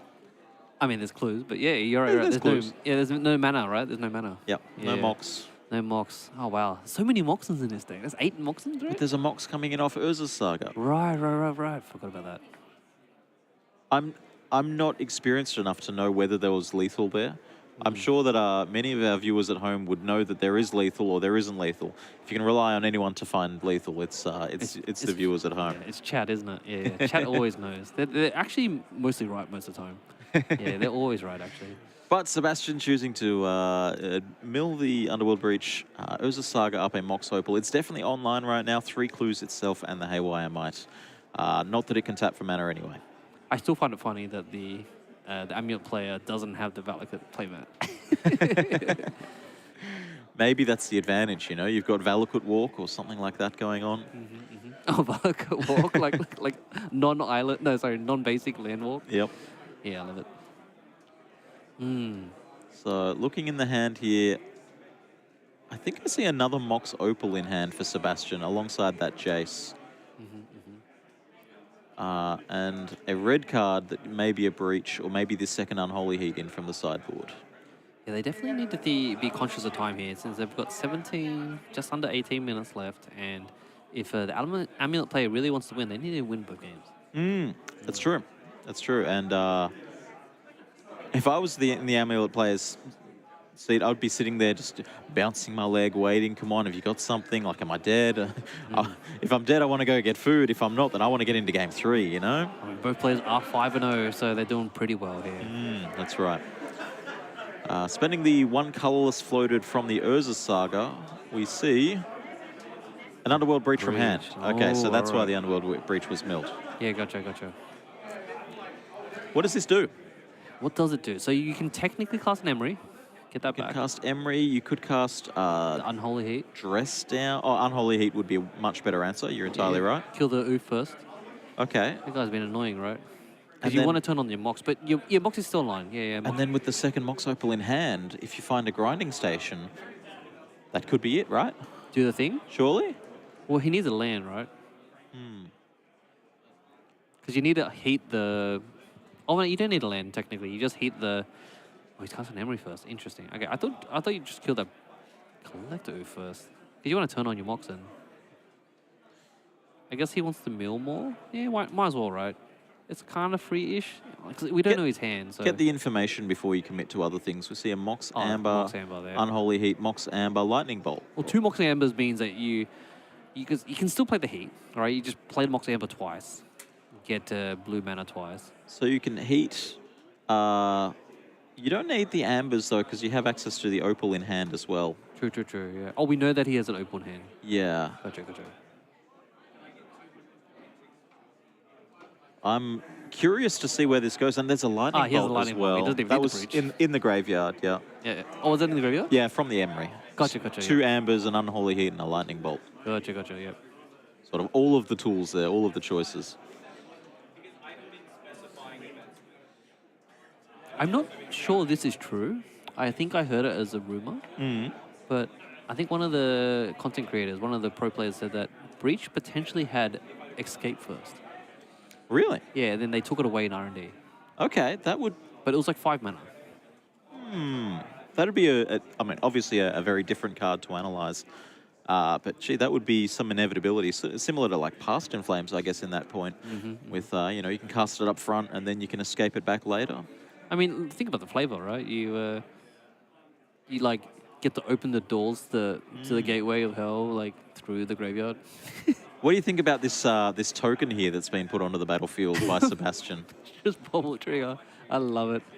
As a caster, this is great. This is very visual. You know, no one's going to be wondering what the drawing a card is on the next turn. Yeah, it's actually one of Magic's biggest mysteries. Why did they draw a card on upkeep? And in a deck that could be, you know, you could be recasting this bauble 2, 3, 4 times in a turn. Put dice. Exactly. Having the ability to track how many bauble triggers you have in the next turn could be. How many will Very you have?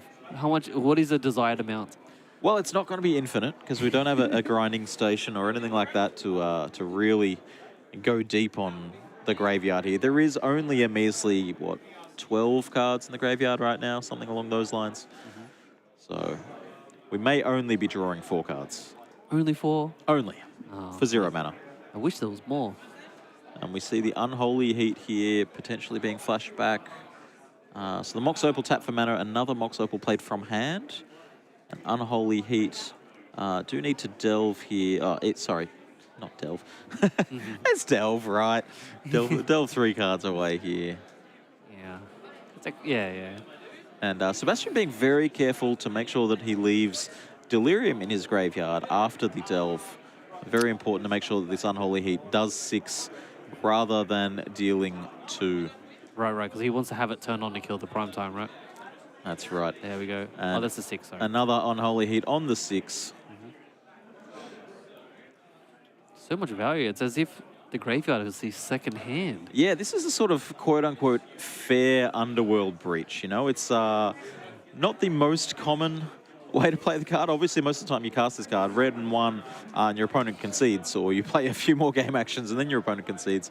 But just going with, you know, 3 removal spells and a bauble or 2 seems entirely fine. I know Breach is an enchantment, but it's very reminiscent of Lurrus. I mean, I think it's more inspired by cards like Yawgmoth's Will than Lurrus specifically. But, Right. But I've been versing a lot of Lurrus lately, and just getting so much value from the graveyard is so annoying because you're just on the other side of the table watching them and just going, okay. I mean, it is relatively easy to hate out at the graveyard, though. You know, that's got to be one of the most hateable zones on the game, to be sure. All right, we see a second Mishra's Bauble trigger here. You need 3 cards. Then, That mate. no, that Can't be cast. yeah. It was trying to recast it with Emery, but that Emery has summoning sickness. Of course, they did catch that. Oh, And, right. Yeah. Sorry. Yeah. can't get anything by Dylan. Dylan's like, nah. I think Dylan just drew an Amulet of Vigor. That's a good card, right? Oh, mate. Name a you'll- deck after it. You'll be really cool, though, if he has the landscape shift. Yeah, Just straight up, I'm going to kill that'd be you. cool. Even just a Titan here would be. I mean, especially with an Amulet in hand, a Titan would presumably be right, very close to lethal. But no, just attacking with the Dryad. Attacking with the 2. Oh, I love it. Block. He's ready to block. And Oh, the wait. Collector Roof's gone, so this Haywire Might can just. Well, if he had a green up, he could have exiled it. That's true. That's true. But No, you're It right. doesn't have green. Doesn't have green. Interesting. Could possibly have, depending on, could have replaced one of the cards from the graveyard that was cast, Sebastian here, with the Mox Opal to keep up that green. I love the cheeky attack, though. Like, Mr. Song here is just like, I'm going to attack. Yeah. You figure this out. Is it a bluff? Have I got something? He's like, nothing changes if you block or not block. Oh, wow, okay. Well, I mean, it does though, right? Going to 9 when your opponent has a Valakut? I mean, for the Amulet player, right? They're just like, I'm going to attack or not attack. I don't care. Oh, of course, yeah. All right, Amulet for Dylan and then pass. All right, so giving the turn back to the grinding station player is very scary. Yes, but Sebastian, you know that at least 2 breaches are gone. There was the one in the graveyard now and the one that was milled on that turn. And all of the food for the breach is gone. So Sebastian needs to find a way to sort of stock up and find some more resources. As we look at 5 cards here, taking 2 of them. You said before that we compared this card to like a dig through time. It is so good. It is ridiculously good. It is so strong. Like, he got to just get 2 cards for 3 mana in a deck where he's most likely being able to cast everything. So I've certainly cast my share of divination-esque cards in the past. You know, 3 mana, get 2 cards in some variety. yeah, you're right. So chat has just mentioned that he can't exile. Haywire Might cannot exile a creature. It's a non-creature. Oh, yeah, so okay. yeah, this is the first time live on cast I would ever make a mistake. So the Haywire Might exiling the Amulet and being replayed by this Emery, just as insurance against anything that could go wrong here. And Sebastian didn't change the state of the board at all there, aside from removing the Amulet. You know, didn't improve his own board at all there. But Is that a Grazer? What is that card? Oh, these are Explores. yeah, Yeah, okay. I was like, I don't recognize his artwork. But why is it like in the battlefield? Paging players. Okay, these are Explores. Okay, because he's Yeah. tapping the jewel lands. The That's right. The soul land. Sorry. So they'll be moved over to the graveyard at some point. Yeah, right. it's just hanging out. And getting in for another 2. Why not, hey? Why not? It worked last turn. That's what I was saying, actually, is Sebastian's board state didn't change. So if the attack worked last time, surely it'll work this time. Yeah, right. I mean, the day that the Emery starts attacking, then you're in trouble, mate. These 2 explores sort of lingering, you know, adding we're joking devotion. about them being in the battlefield, but that may be to track that their effects are available. Ah, that makes sense. And that would have been scary, you know, right? 2 extra land plays, your opponent has a Valakut in play. Yeah, right. He didn't draw any extra lands, though. I think I would have slammed those lands if he had them. Yeah, it looks like the 2 damage should have come across there, putting Sebastian to 9. And I think Dylan here, like having a little sneaky peek of his hand, I saw a Besaju. So it seems like he's going to like play it safe and go, I'm just going to hold up this Besaju forever. Sure. Is that good enough? Well, I think I think it was an uncounterable disenchant. Wait, okay. Do you use Naturalize or do you use Disenchant? What is the terminology you use? I'm a blue-white mage. I use Disenchant. Yeah, nice. Okay. And Disartifact as well. I saw you blue white mage. I actually heard of something recently. It's called the stack. Yeah, I love that. Yeah, it's my favorite zone. Yeah, still learning about it. All right, Collector Oof. Getting shuffled back to the top of the graveyard for some reason. Okay. Yeah, and I think they're really going deep on this. We've got 7 minutes on the clock here. Still in game 2, and they're trying to decide What are we doing here? I can't believe there's still 3 clues there. Yeah, those have been in place since turn 2, 3, and 4. Yeah, right. I was like, they're all just hanging out. Completely untouched. What's happened for Metalcraft? He's like, okay.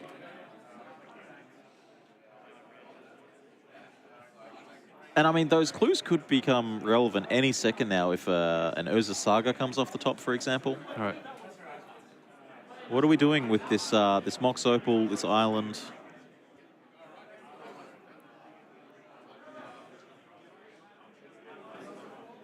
Sebastian slowing the roll here a little bit. Grinding station. Yeah, all right. So we have a grinding station on the stack. And perhaps sacrificing the Mox Opal? Yeah, all right, okay. So, all right, he's going ahead and he's going to go ahead and start fielding the graveyard here. And, yep, going to untap here. I mean, he has a bunch of clues to be able to sack as well with the grinding station if he needs extra fodder for artifacts. But, yeah, definitely trying to fuel the graveyard again since he had used most of it earlier in the game here. Okay, so Emery's going to go ahead and flash back this Mox Opal that he had already sacked to the grinding station. And actually, I just realized it's a cool synergy. You can actually sack the Haywire Might in a pinch. Yeah, and that could gain 2 life, right? Yeah, Haywire right. Might just gains a life when it dies. It doesn't need to activate its own ability here. Okay, so another activation here, sacking the Mox Opal, probably floating some mana, I assume. And I think he's just trying to find some answers, right? Because wait, I don't know what he's got in his hand. I'm assuming he has some sort of Underworld Breach here. Yeah, I can see the Underworld Breach in his hand. Well, he has at least the Jace Wielder of Mysteries. Mysteries, right. So even if you don't go for a combo line, just, you know, sacrificing these clues and this Haywire Might, you could get yourself close to an empty library. Just naturally. Yep. And the Mox Opal giving, of course, all the manas that you need, all the different colors. Okay. And we're going to see Underworld Breach, and the first card This is actually a cast for heads-up the play. Underworld Breach is an Underworld Breach. You mentioned that Boseiju lurking in hand. I believe that Sebastian knows about it. I believe that Dylan bounced that to one of those Simic Growth Chambers on an earlier turn. So Sebastian choosing correctly to play around the Boseiju in hand. Right. It's a heads-up play. I've seen a lot of people do this because it just gives you insurance that with the first breach, you cast a second breach, and you'll basically always have a breach in hand. You know, so I think the only way to get around that is like a Force of Vigor, maybe, with both breaches in hand, in play. Sure, yeah. But at that point, you probably already destroyed something else. Yeah, very tricky decision here for Dylan because he needs to figure out. It's really hard about destroying the grinding station, for example, because it just gets recast. Yeah, so we've got to look at what's in the graveyard. We've got 2 Mox Opals and 3 cards each for those. So there's 2 quote-unquote mana available in the graveyard there. So if you did destroy this grinding station, you're right, it could be recast, but it would it'd cost the whole maybe it couldn't be recast, right? Well, yeah, now thinking about it, right, you have to... Wow. What's happening? Boseiju targeting the grinding station sacrificing a clue to put more fodder in the graveyard. Right. To be able to cast the Mox Opals. And now you're entirely right. Yeah, those 2 Mox Opals can be cast. That grinding station can be cast. Even getting a basic on the way out from this Boseiju. Oh, right. Is it untapped? I'm pretty sure it's untapped, right? Yeah, you just get it untapped. Yeah. Yep, just get a shock land, pay the 2 life for that. Down to 9 again. They may be down to 7. I believe there was 2 damage that came across earlier that was marked on their life pad rather than on our overlay. Mate, more people need more ley lines. No more ley lines of the void. Yeah, I've been watching today and seeing all of these breach decks. You're right, Leyline of the Void is the solution. Let's just get that card back in the metagame, right? Do they bounce it? They have Flood more, right? How do they get rid of a ley line? I mean, they would adapt and find ways to, you know, Nature's Claim or something along those lines. Nature's Claim, yep. But forcing them to adapt in that manner is better than sitting there and relying on interaction that has been proven to not work. Exactly, yeah, right. I did have a friend playing earlier that's doing pretty well. Yeah, he just has 4 ley lines. He's just like, I'm just going to ignore him. Just 4 ley lines. And he has plays counter spells as well, so He's going to protect the ley line if need be. We may see the writing on the wall here. The Mox Opal cast from the graveyard. The grinding station sure to follow soon after. Is this where we get Haywire Might to attack for 1? For the rub-ins? Yeah. For the BMs. I think that would be very, very classy. Honestly, an attack for 1 here from the Haywire Might would be the finishing touch on quite a game here from Sebastian. Nice. So Mox Opal tapping for 1, grinding station being cast from that, and the breeding pool. Yes, that coming over the visit gave him mana. Yep. Yeah, you're right. Not necessary for this. You know, there was the 3 extra cards in the graveyard to recast the second Mox Opal. You know what the answer to Leyline would be? What? Haywire Might. It's in play. Right, it's already in play. But you'd only get to do it once. Because you'd True. sacrifice it, it'd get out of there. They wouldn't get 2 life. Right. Oh, because the ley ley line line. is stuffing the grave. And there's a grape shot in the graveyard there. Sebastian points to it and says, that'll be that for us. No, that's all she wrote. And even if the grape shot wasn't enough, there was a Jace Wielder of Mysteries in hand. Yeah, right. Jace. Never heard of that character. All right, let's bring us back into the booth here. Welcome back, Regional Championship 8 here at Sydney, Australia. We're entering the late afternoon here. It is almost 5 o'clock. The players are getting hungry. We've played 6 rounds of Magic. At So high level. This is regional championships. yeah, especially The best of Australia and New Zealand. especially in if you're one room. playing a deck like Breach, which is taking, that took 50 minutes bang on to finish the whole round. That's a long time to be actively making decisions and thinking about your play. So these players are going to be tired, they're going to be wary, and maybe they're going to be a little sloppy coming into these last couple of rounds. I'm hoping to see some car crashes. Oh, right. Well, car crashes can happen, but those undefeated players can potentially just die. I didn't draw in the top 8, but yeah, I agree. I think some car crashes would be something that that could happen soon, and it's going to be some spicy content. Yep. Well, that's it for round 6. We'll be back soon with round 7.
Hello and welcome back to round 7 of the Modern Regional Championships. We have a good aggro matchup in our feature match this round. Crazy. We have Domain Zoo versus Boros Energy. The players are shuffling up, so we'll cut to them shortly. But yeah, it should be a fast one, Lee. I'm pretty excited.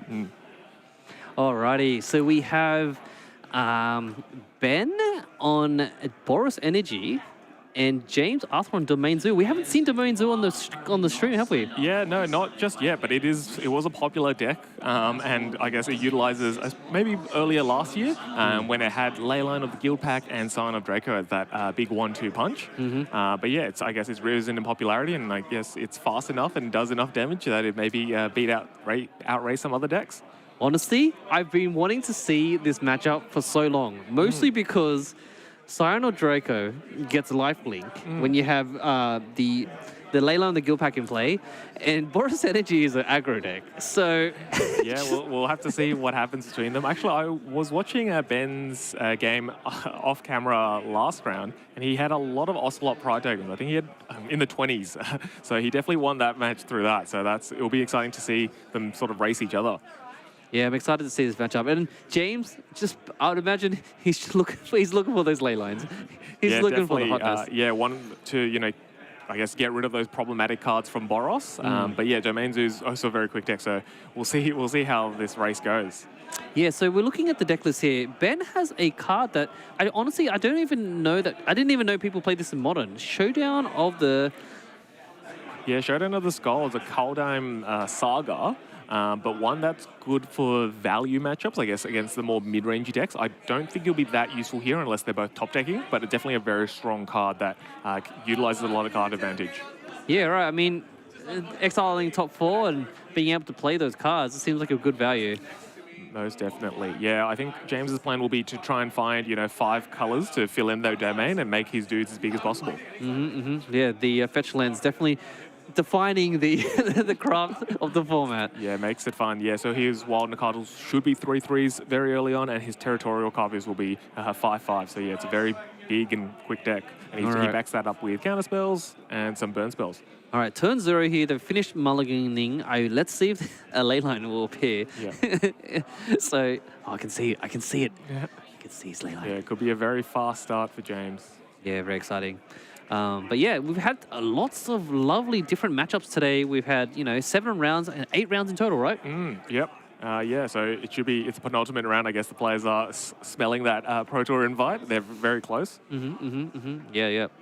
But yeah, I think just being able to say, like, I made the Pro Tour playing Wild Nacatl is something of a proud moment, if that's possible. If you remember, actually, this card used to be on the ban list for Modern in the very early days. It got unbanned. It wasn't quite as impressive as it was in that first Pro Tour, but definitely a very powerful card in Modern's history. Yep. I guess I think all right, we do have a turn 0 leyline from James here, and Tri-Land and Pass. Which Tri-Land is that one? I think that is the Esper one. So that actually looks like from the deck list. Yeah, it's a bit hard. It is that full art version. It might be Xander's Lounge, so it might be Grixis one, but the leyline does turn it into all 5 types, so he would be able to play a Scion on turn 2. Yeah, fantastic. Yeah. I mean, oh wow! So Ben goes ahead and plays a turn 1 Ragavan. There's those all 5 types enabled by Leyline. He's got a turn 2 Scion. It's going to be a 4/4, and it's got all its keywords active because the Leyline is also going to give it all 5 colors. So it has Vigilance, Hexproof, Lifelink, First Strike, and Trample. So it is quite a formidable threat. How does a 4/4 Lifelink, Hexproof, Trample deal with a 2/1 Monkey? Yeah, very, very well. Ben would look to find a Leyline Binding to get rid of the opposition's... So he would need to find something like a Static Prison to get rid of that Leyline of the Guild Pack first, and then hopefully deal with the Scion a bit more naturally with one of those burn spells in the deck. So yeah, it is a bit problematic. It is a very good blocker, and yeah, really stonewalls his offense at the moment. I think the best part from James' side here is that he used a fetch land to cast the Scion, because he's just like, I've got this. Yeah, it's so powerful because it saves him life, and then later on he can use it to find a Surveil land. So it is very, very powerful to have as that opening hand. And then, yeah, following it up on turn 2 with a Scion, he'll just block all day. Yeah, I think James being very, very lucky and fortunate that he was able to be on the play here because being on the play enables him to go turn 1, tap land with the ley line in play, turn 2, I have a 4/4 with hexproof and all these other keywords. Well, the Ragavan could never get an attack in. Yeah, definitely not. So yeah, the power of the play in Modern in full effect never got that free Ragavan swing, I suppose. Yeah. Alrighty. So it seems like Ben likes the card here. He's gone like this Val lands, definitely giving you advantage to see what the card's at. All right. So there's Guided Souls, a very powerful engine along with Ocelot Pride, and that's a second Ocelot Pride. So it looks like Ben could go wide here. Ocelot Pride is going to gain a life, although that is met with, the Guided Souls is met with a Lightning Bolt, so that life won't be triggered. So yeah, he'll need to gain some life in order to get some cat tokens in play. Yeah, definitely needs... I don't know if it's right to even swing in here because you try to swing in, you try to trigger the tokens, but at the same time, James is just going to gain 4 life. Yeah, it's not quite worth the gambit, unfortunately. Right. Yeah, and these Savale lands enabling him, like, you know, to give him half a card advantage to be able to see and filter what cards he's going to draw next. So yeah, he might be looking for removal to get rid of something like a Guided Souls that we saw there, or another future threat as well. Do you think Ben has any cards in the main deck that could potentially deal with this leyline? Yeah, it would be that Static Prison and Raven Charm as well. That destroys enchantment. There's a lot of text on that card, but yeah, destroying that enchantment should be quite handy and, you know, turn off that Sign of Draken abilities. Although there is that Flage, it's going to get a lot of life, I believe. Yeah, right. Oh, I can't believe they play Flage as well, but it makes sense. They're Zoo, right? Yeah, definitely. It's a very quick start, and yeah, a lot of life gain from James here. Yeah. I definitely feel like James should... I think he took 1 from the fetch land, but maybe I'm missing something here.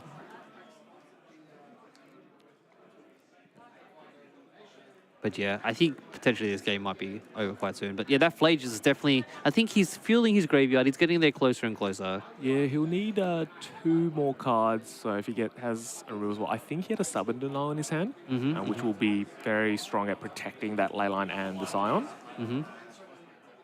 Stubborn Denial plays so well in this deck, actually, because all your creatures are so big. Yeah, thanks to Domain as well. So yeah, they are quite big and they're protected by Stubborn Denial. So it's very frustrating to deal with. Yeah, right. Okay. Oh, is that a Goblin Bombardment? Retro, old school artwork. I love it. Blast from the past. But yeah, synergizes very nicely with Ocelot Pride. I think that's how Ben won his last round. He had a lot of tokens and he flung them all with the Bombardment. Yeah, right. I love how, like, the theme, the flavor on Goblin Bombardment is that you're supposed to be throwing all these useless goblins after they've attacked. And right now, we're just throwing cats. Yep. Yeah, definitely Ocelot Pride spits them out, especially when you have City's Blessing. It gets out of control very quickly, and it's a good way to utilize them. Wow, I didn't even check out the life totals. Ben's already on 4, and James is on 32. Yeah, that's that power of the Scion of Draco. It's 4/4 flying and all these other keywords, and it's just gotten through. Like, Ben can't really block here at all, so yeah, it comes quick. Yeah, I think advantage bar definitely flying towards James' side here, and Ben's probably just trying to figure out if I can get a Static Prison and stabilize here. I think... Oh, all right, he's going to go in for an attack. Yeah, that's the power of Scion. It has vigilance too. It's very frustrating to deal with. We're attacking with a team here. Yeah. I think he's hoping to see something off the top. Hoping just to see a bit of a Hail Mary here. In James' position, like, what are you scared of? If, like, he's attacking with 2 creatures, it's probably a Hail Mary, but what do you think he could be playing around? He's not too scared, although he has a Leyline Binding here, so he should be able to block and then get rid of the other attacker. Let's see if Ben does anything with it. Nope, he's going to back him up. He's not happy with what he's seen here. So yeah, it's definitely a very strong start from Domain. It does have Hexproof the Sign of Draco, so it's very frustrating to deal with. Yeah, right. Oh, mate, that match was kind of a quick one. Yeah, it was very quick. Alrighty. So what do you think? What do you think Ben could be doing from a Boros energy point of view for sideboard here? Yeah, it's an interesting one. We haven't seen too much Domain Zoo at the moment, and maybe not one that Ben's necessarily expecting to see much today. I'm expecting wear and tear of some sort, just to get rid of the enchantment that's Leyline, and if there isn't that Leyline in play, getting rid of Sign of Draco, which is a bit of a problematic card. It is a bit awkward because the rest of the deck isn't really an artifact or enchantment. You're really just hoping to hit one of those two key cards.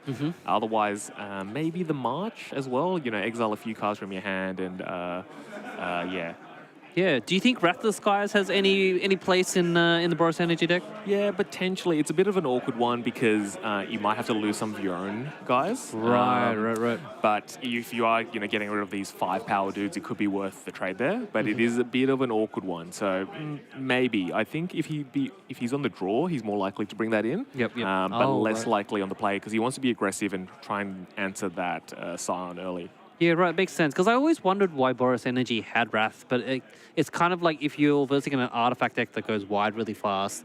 Like, who's playing Hearted Scales, honestly? Yeah, I think that's mainly for the Breach matchup. Just get rid of those pesky Moxen and whatnot. Now, looking at James's sideboard, I think he's going to bring in the Pyroclasms. Get rid of those Ocelot Prides. They do get out of control wide very quickly. I think those will be the main things he brings in here. He's got a lot of removal spells already. I think he might cut some Stubborn Denials, just because there isn't too many. Is there any place for, like, he has 2 Doorkeeper Thralls, I see? Yeah, potentially. I'm not sure, yeah. Yeah, I'll have to see. I think I'm not too familiar with this interaction with it, but possibly. But I think the main one will definitely be Pyroclasm here. Yeah, definitely. Pyroclasm will clear the board, kill a bunch of things. But yeah, I guess, because like the way I vision it, if I don't know the deck, I mean, they have open deck lists, they can see each other. But I just, for some reason, I see a lot of ETBs, a lot of Enter the Battlefield, a lot of all that, But the problem with Doorkeeper Thrall is that if he plays it, then accidentally Ben can just be like, okay, here's a free Flage. Yeah, so it is a bit of a double-edged sword. So, yeah, it will be interesting to see what James decides here. But definitely the Pyroclasms. Maybe an opportunity to bring in Wear Tear. Can get rid of the Static Prison, can get rid of Goblin Bombardment, which can spiral out of control. But, yeah, mainly Pyroclasm. Clear the board and make sure your big beaters get through. Yeah, for sure. Yeah, I can see, James's creatures are bigger than Ben's. Yeah. yeah, that is the whole plan here. Do you like where in this matchup, are you thinking the Zoo player definitely has an advantage here, or?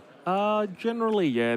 Dudes are a bit bigger, although Boros, they have a lot more synergy. So if they start, having synergizing with each other, as we've seen with Ocelot Pride and Guide of Souls, they can go wider and start shooting them down with the Goblin Bombardment. So it really depends, and I think it also depends on who plays the more control-y matchup, where they have the removal for those key cards in the opponent's deck. Yeah, for sure.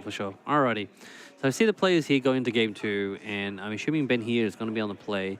And I guess, yeah, you can see in his hand, he's definitely considering a lot of these controlling aspects, like Static Prison, you can have a Flage to go that long-range tame, Yeah, and we are seeing that Leyline once again. So a potential good target for that Static Prison. But the Static Prison is a card that requires energy, to pay for at each main phase. So you do need to have few energy generators, otherwise the card will just perish, and you'll need to replenish your energy stores. So I think a card like Guide of Souls is crucial, and that's one that if is played, will need to get dealt with quickly. But it looks like it's an Ocelot Pride for Ben. Yeah, I guess he realizes that James can't play a Scion turn 1. Yeah, that's the power of the play you were saying earlier. So Exactly. he can get a sneaky hit in with Pride, get another token, and then see what he decides from then on. Yeah, the thing is though, technically this turns on the Leyline Binding, but are you Leyline Binding a cat? I think you would have to. This card does spiral out of control. We've seen it been very powerful. I can see in James' hand he has brought in that Doorkeeper Thrall, so he does respect the Guide of Souls and I guess any other ETB effects like the Static Prison. So yeah, one that's been dealt with handily at the moment, and luckily, yeah, he is on the play, so he's been able to get that out before the Doorkeeper comes online. Yeah, right. Alrighty, so we have Ben triggering the Ocelot Pride, which, that card is definitely ridiculous. Yeah, powerful one. It has lifelink, so it's going to trigger off itself, and it synergizes again very well with Guide of Souls, which acts like a Soul Warden in this matchup.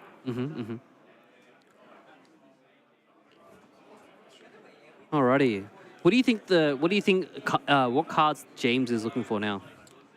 James, I think he'd be happy with a Scion here. He can find that naturally on turn 2. He can find, you can see these tri-lands from Ikoria. I think that's the Dancer Triumph.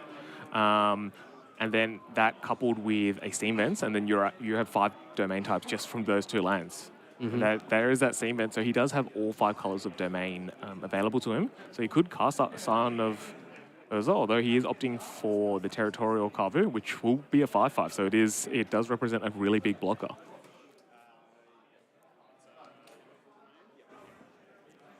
Yeah, Kavu is such a house sometimes, especially if you have all 5 land types, right?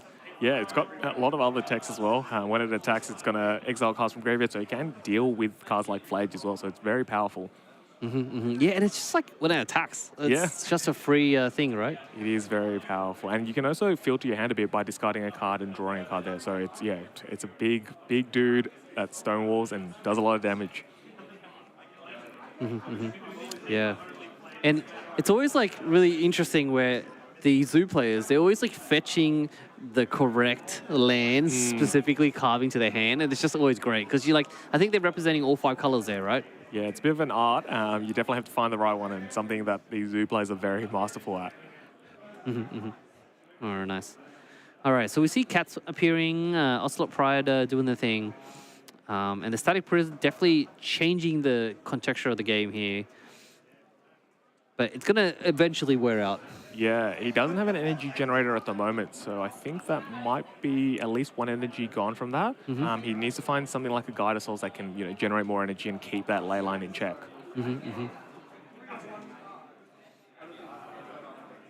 Yeah, I actually did have a sneaky peek. I could see James had a Doorkeeper throw. No, so that was on Ben. Ben's hand had the Doorkeeper, right? So he's waiting for any, triggers, but yeah. Looks like it's a Fable here, an old school classic from Modern. It's going to make that Golden Shaman token, and then he will have that loot effect next turn, so maybe potentially digging for something here. Is this the first Fable I've seen on stream? Yeah, it might be. It has been a while. It definitely used to be very dominant in Modern and Pioneer, but yeah, it's been a while. I haven't seen a Fable all day. This card used to be destroying all formats. Yeah, definitely. It's not as popular as it used to be, but definitely still a very popular card, I guess. Yeah, that's great, yeah. I mean, I love me some Fable. That token, actually, is one of the most expensive cards in that set. Did you know that, right? Yeah, I've heard. I think at one point it was more expensive than Tamagotchi, which was a sad sight for many. Oh, no, Tamagotchi. Yeah. But Tamagotchi used to be technically really cheap. And then it came back and it was really expensive again. Alrighty.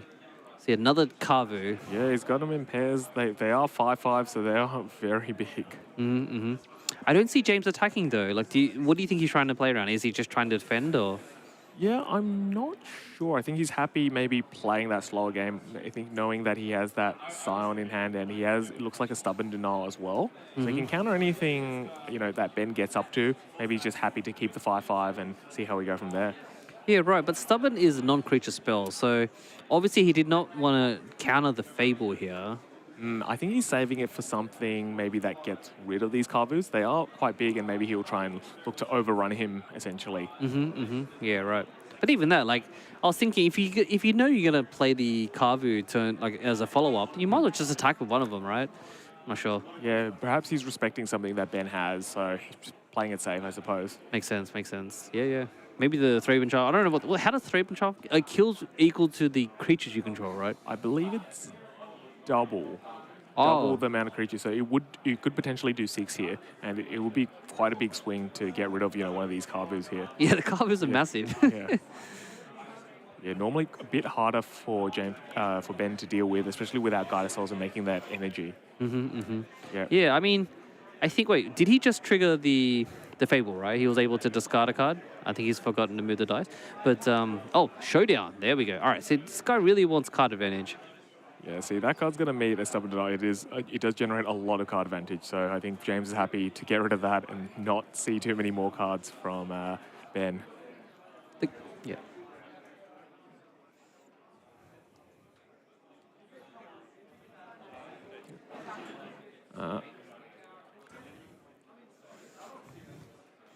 Right, right. Yeah, these Carvers are definitely doing defending duty. Yeah, I mean, and they can turn it into offense very quickly. They represent 10 damage if he decides to start attacking. I think he'll follow it up with a Scion, give them a few extra keywords there, and then, yeah, it'll be very scary times. All right, so all the mana ties, all the different lands. I love it. Oh, he's definitely... James is hitting all his lands. I love it. Yeah. There's a Scion. Yeah, There you go. there it is. So what keywords does it get? Yeah, it's going to give First Strike and Trample because the Carvus are red and green. Fortunately, I guess for Ben, that Leyline's still under that Static Prison, but it does look like he's contemplating a red zone attack. Yeah, he's finally going to start attacking. But yeah. Oh, both of them. Both the Carvus are in. Yeah, he's going to trigger them both. Let's see which modes he picks here. First Strike Trample's good. He's pitching the land, drawing a card, and he's doing the same. Tell me why First Strike and Trample is wonderful in these creatures. Let me know. Yeah, it's very powerful. You know, it's very hard to deal in combat. You know, it's very hard to gang block, especially if they're First Strike. And then it's not worth chumping with these cats because they'll just do the remaining damage. So it feels bad. Yeah, right. And from what I'm aware, as long as you kill the creature first with First Strike, you just trample the rest, which is great. Yep. If you can somehow give him Death Touch, Yeah, you can just Death Touch him with 1 damage. Yeah, he gets very problematic there. The good old combat math. Alrighty. So I believe the Static Prison should be coming off now. I haven't seen any more energy, right? Don't think so. Yeah, that is the problem about not having Guider Souls there, unfortunately. So Oh. yeah, there's the ley line, and now Scion of Draco is going to give all his dudes all the keywords. So they will have Vigilance, Hexproof, Lifelink, and in addition to the First Strike and Trample they already had. The best part is James was just pointing and he's like, upkeep. Yeah, by the way, You yeah. need to sack this. Yeah. I love that. We'll see what Ben has here. He is facing down a lot of lethal creatures at the moment. Yeah, wow, this Zoo deck, which is kind of refreshing, right? We're seeing a whole room of Breach, and then Zoo is just like, I'm going to attack you creatures. Yeah, it's definitely a good way. I mean, it's kind of like those old school decks where you play a big dude and you back it up with some counter spells and some burn spells, as we see a second showdown meeting another Stubborn Denial. Would you think? Do you think this is an aggro deck, or do you think it's a tempo deck? Well, it's a bit of both. I mean, it is just certainly very quick, you know, doing 10 damage like that, and then, but also having that counter spell and burn spells like Tribal Flames, which does 5 damage. So it is quite quick. Yeah, I forgot about Tribal Flames. That card is a wrecking. Yeah, it was in Modern from day one. Very fun card, and it's gotten better over time with, you know, the introduction of these tri-lands, and then and that's a quick end. Yeah, it looks like Domain's quite a powerful deck here, especially against Boros. Yeah, right. And these players definitely showing how lopsided a certain matchup can be if you have that powerful ley line. All right, we'll go ahead and bring it back to the booth now. Alrighty, hey folks, my name's Lee. Today we are joined by Kang, and we are watching some awesome match. What do you think about that match? Yeah, it was definitely a different way of attacking the format, both more aggro decks. We saw the Domains who have some big dudes like Carvu and Draco and back that up with some counter spells and some burn spells. So definitely a different way of attacking the format, different to those Breach decks we were seeing earlier. For sure. And Stubborn Denial showing an awesome showing there, right? Doing its work, and it's great. A classic card, and it's still kicking today. Yeah. So I'm rooting for good old Domain Zoo. I love that deck. Breach is something that is very dominating in the room now. We have a lot of undefeated players on Breach. Is that correct? Yeah, that's correct. I believe the table 1, both players were undefeated on Breach. I think they've qualified for the Pro Tour, I think. Yeah, because they go into top 8, right? Yeah. Yeah. Nice. Well, exciting times. We're going to go ahead and wrap up round 7. One more round? Round 8? Yeah, there's a lot of Pro Tour invites, I guess, on that last round. We'll see who wins them. All right, see you soon.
Welcome back to round 8 of the regional championship here at Sydney, Australia.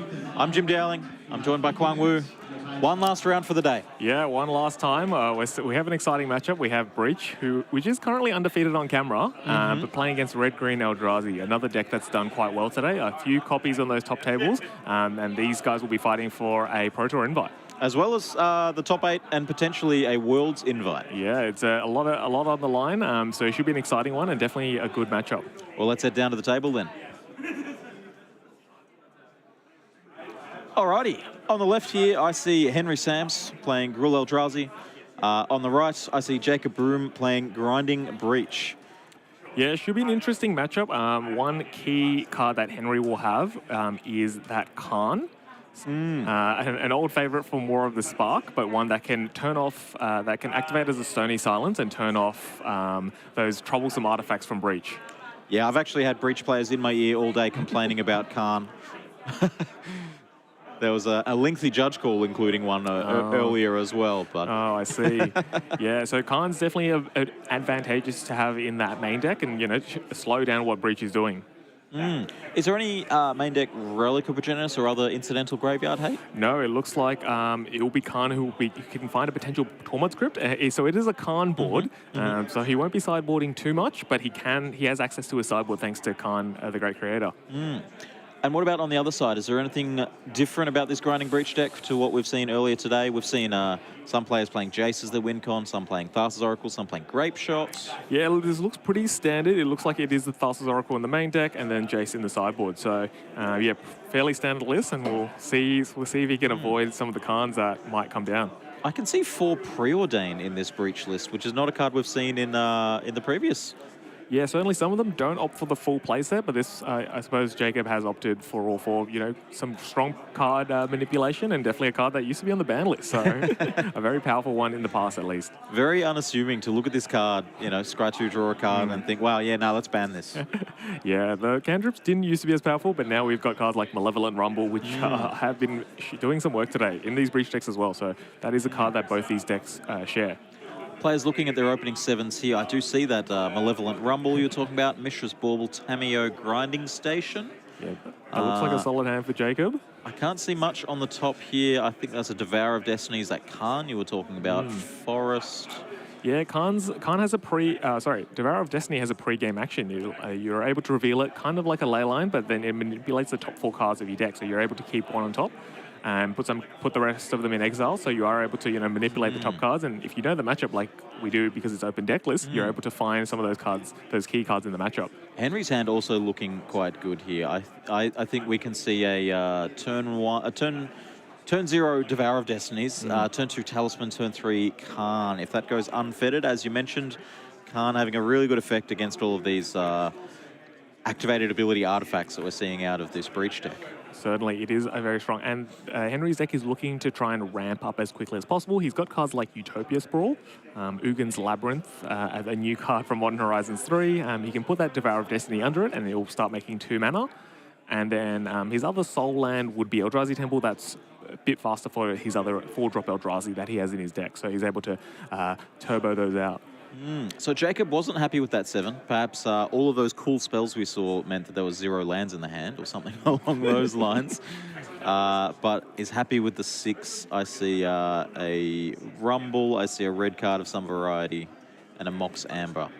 We do see the Devour of Destiny here on the first upkeep, looking at 4 cards. Yeah. I learned yesterday that it's you may put one of those on the top. Yeah. And exile the rest. You can choose to exile all 4 if they're bad. If they're not what he's looking for in this matchup, he can get rid of them. Let's see if Henry keeps anything on top. I see an Emrakul and a Talisman amongst those 4. Yeah, that's a problematic card from the past, Emrakul. You're able to mind slave your opponent, take control of their turn. And did choose to put a card back on the top there. Just a Forest and nothing else on the first turn. Not many 1-drops in this Eldrazi deck, right? Yeah, the only one he would have would be Utopia Sprawl. So sort of, I guess, essentially acts as another soul land sort of thing. Just fasten up your mana and, try and get to those 4-drops as quickly as possible. Jacob here with the fetch, with a shock. These players, they've shown us today they're not afraid to spend their life total to get perfect mana. No, definitely. I think mana is a luxury, but one they're happy to pay for.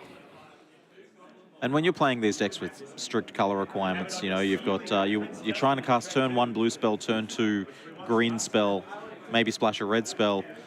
Here we've got turn 1 Emery, Lurker of the Lock. Yeah, very fast start for Jacob. He must have been happy with his mole. He's got both Moxen, so Mox Opal and Mox Amber, and that Mox Amber is active thanks to Emery being legendary. Emery milled over there, and we saw a Spell Snare, a Bauble. I believe that's is that a Breach? I think that's an Unholy Heat, the alternate Unholy one. Heat. Yep. And a Surveil land. Yeah.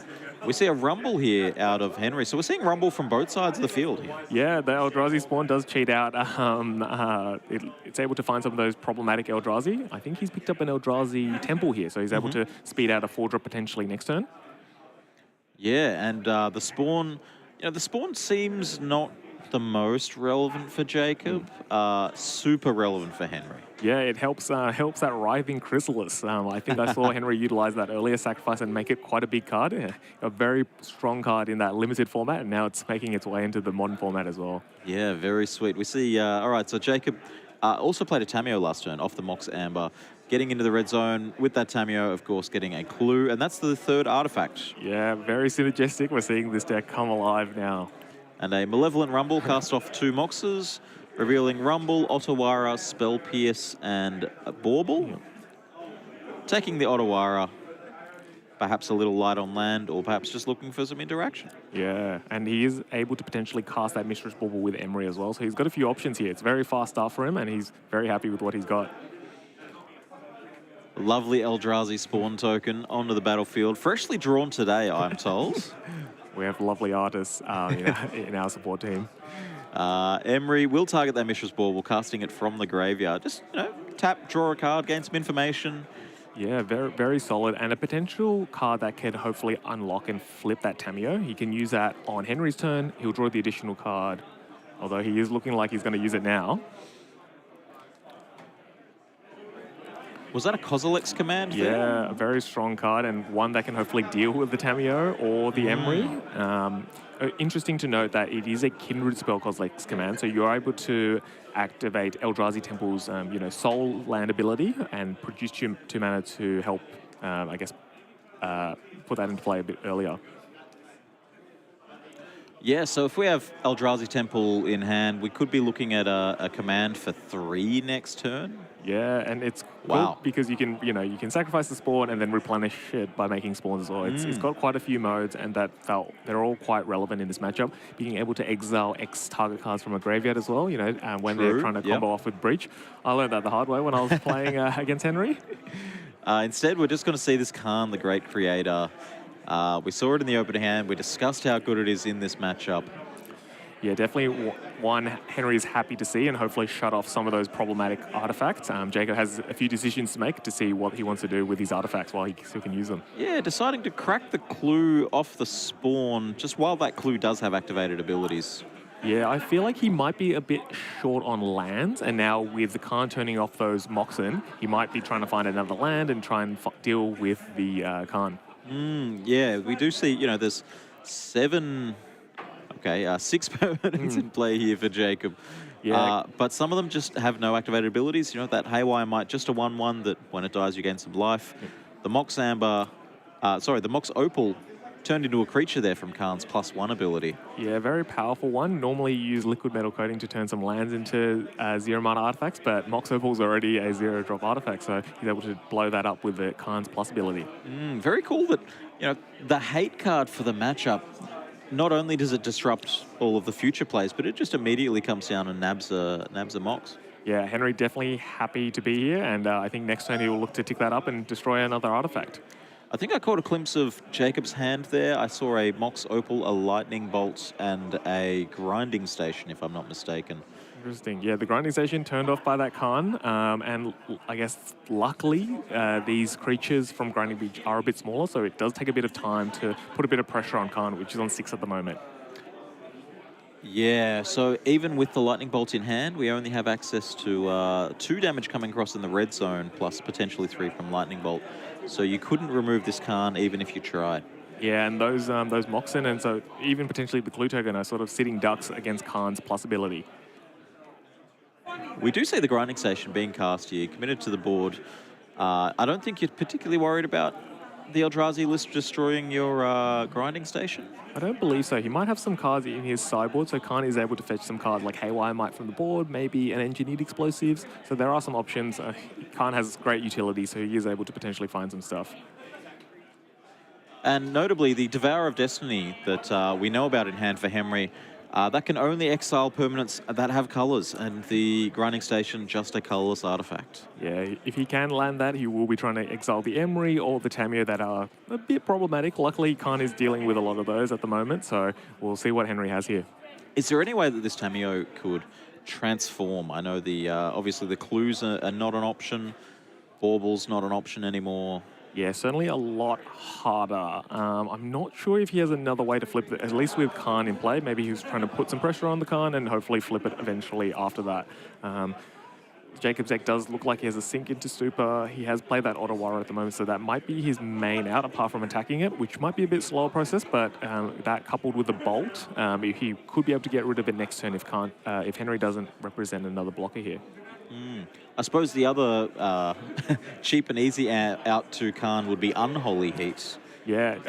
This deck, no stranger to activating Delirium. Yeah, definitely. With so many cards in graveyard and so many different types, that's another out to potentially get rid of this troublesome Khan.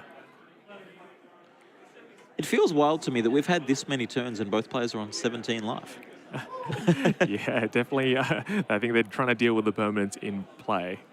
We do see that Kozilek's command that you mentioned here. X being 3, exiling that Emery and making 3 whole spawns.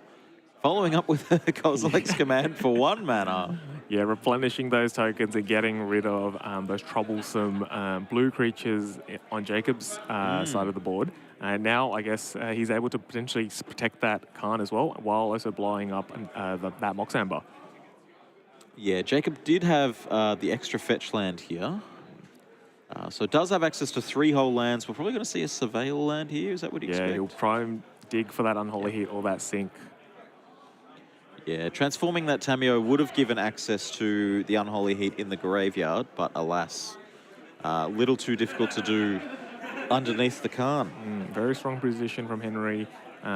It is a bit awkward that he is very far ahead.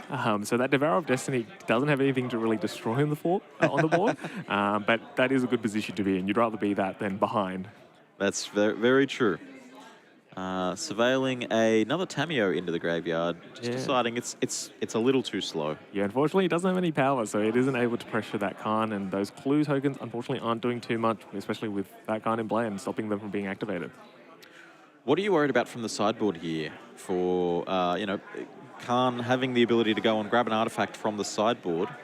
If you're in Jacob's seat, is there something you need to play around, something you've got to keep in mind that may get shooted for?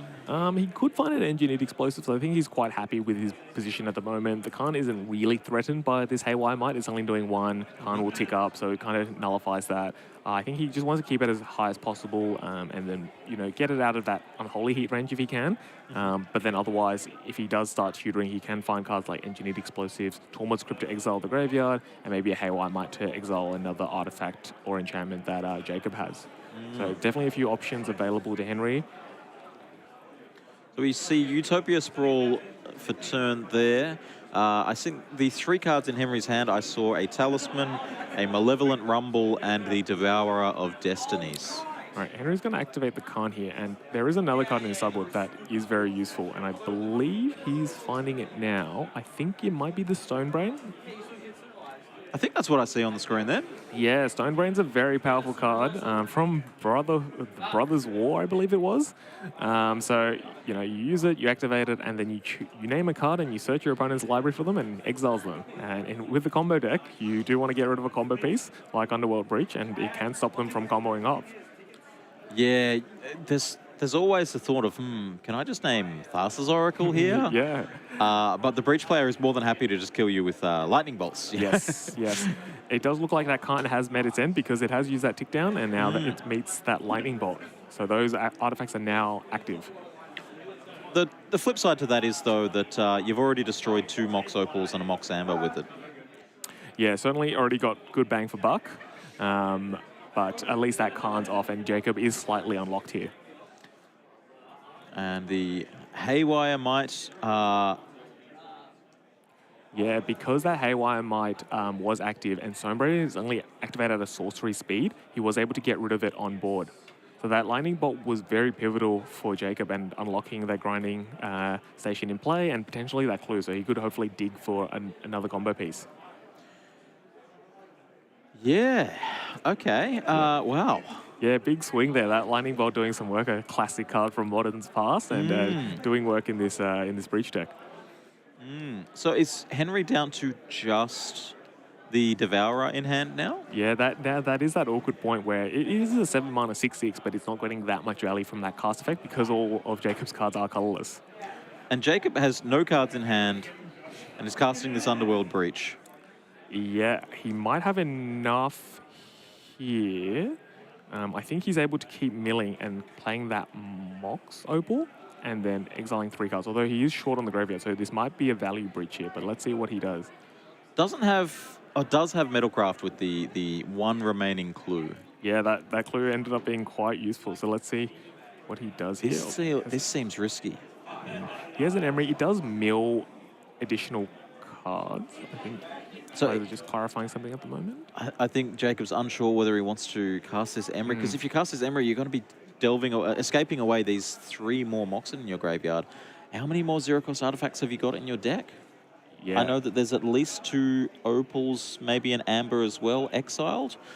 Looks like they may have a judge question, so we may pull ourselves back into the booth here as they figure out what's going on down at the table. Yeah, certainly a quick swing there just from that Lightning Bolt, I think, as they're trying to figure out that ruling. But yeah, that Lightning Bolt got rid of the Khan and it's unlocked that Breach deck, so we'll see if Jacob's able to start comboing off there. This is the most resistance we've seen a deck putting up to Breach today. Yeah, the Breach decks have been running through our other potential candidates to defeat it. Khan has looked like it's done a lot of work, and maybe that's what crediting to the success of these Eldrazi decks. As well as Kozilek's Command. Yeah, that card did work. I mean, being able to chain sweet. it off itself, get rid of the Emery and the Tamiyo all in one turn, a very nice move from Henry. But yeah, we'll see if this Breach can finish off the job or if if Henry can come back from there. Yeah, it feels like the one piece that's been missing for the Eldrazi player here for Henry is he doesn't have a clock. He's had these disruptive elements, but hasn't had the ability to end the game and say, all right, we're going to leave it there and go to the next game. I stopped you for long enough, and now it's my turn and go into the combat, but he's just not had the ability to do that. Yeah, the problem with Khan is like it does stop them, but you know, if they eventually find the answers for it and you don't have a clock, you are in a bit of a precarious position. It was awkward that the card in his hand was Devourer of Destiny. It doesn't really exile anything in play because he already got rid of them thanks to his Kozilek's commands. All right, so we're back down at the table. Looks like Jacob is considering.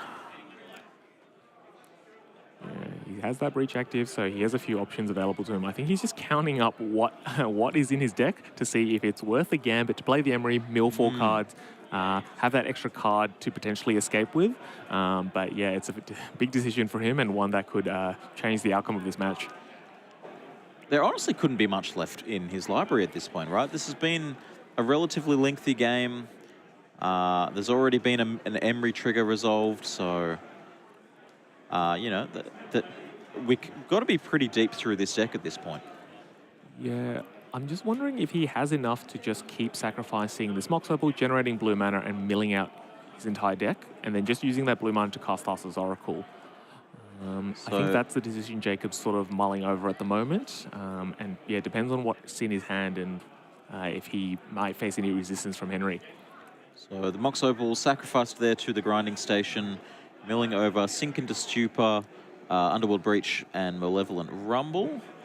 So important to note that if you did cast the Emery there, that's the end of your turn, unless this 4th card off the top was something else. But. Yeah, so it seems like Jacob made the correct choice there. I think maybe he has the same conundrum with Malevolent Rumble. Malevolent Rumble does give you that spawn token as well, but we'll see what he decides to do. So what reason is there not to just cast the Opal a few times? He might be afraid of what's in Henry's hand. But yeah, this does look like he could potentially just keep milling through his deck, find the Thassa's Oracle, keep generating that blue mana if he chooses to, and then just casting it that way.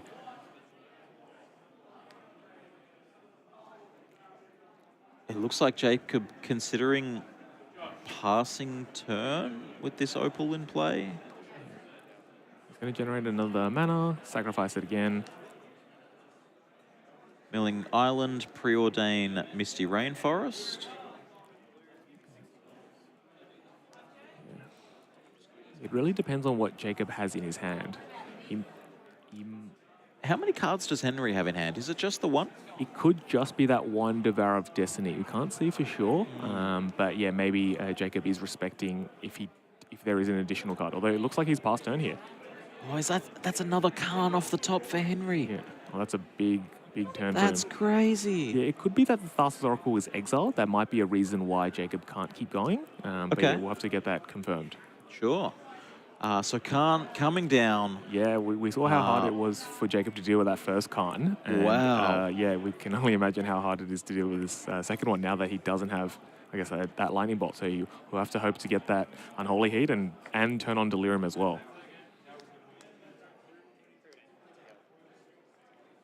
Wow. So eating another Mox Opal. We've got to be running out of Moxes at this point.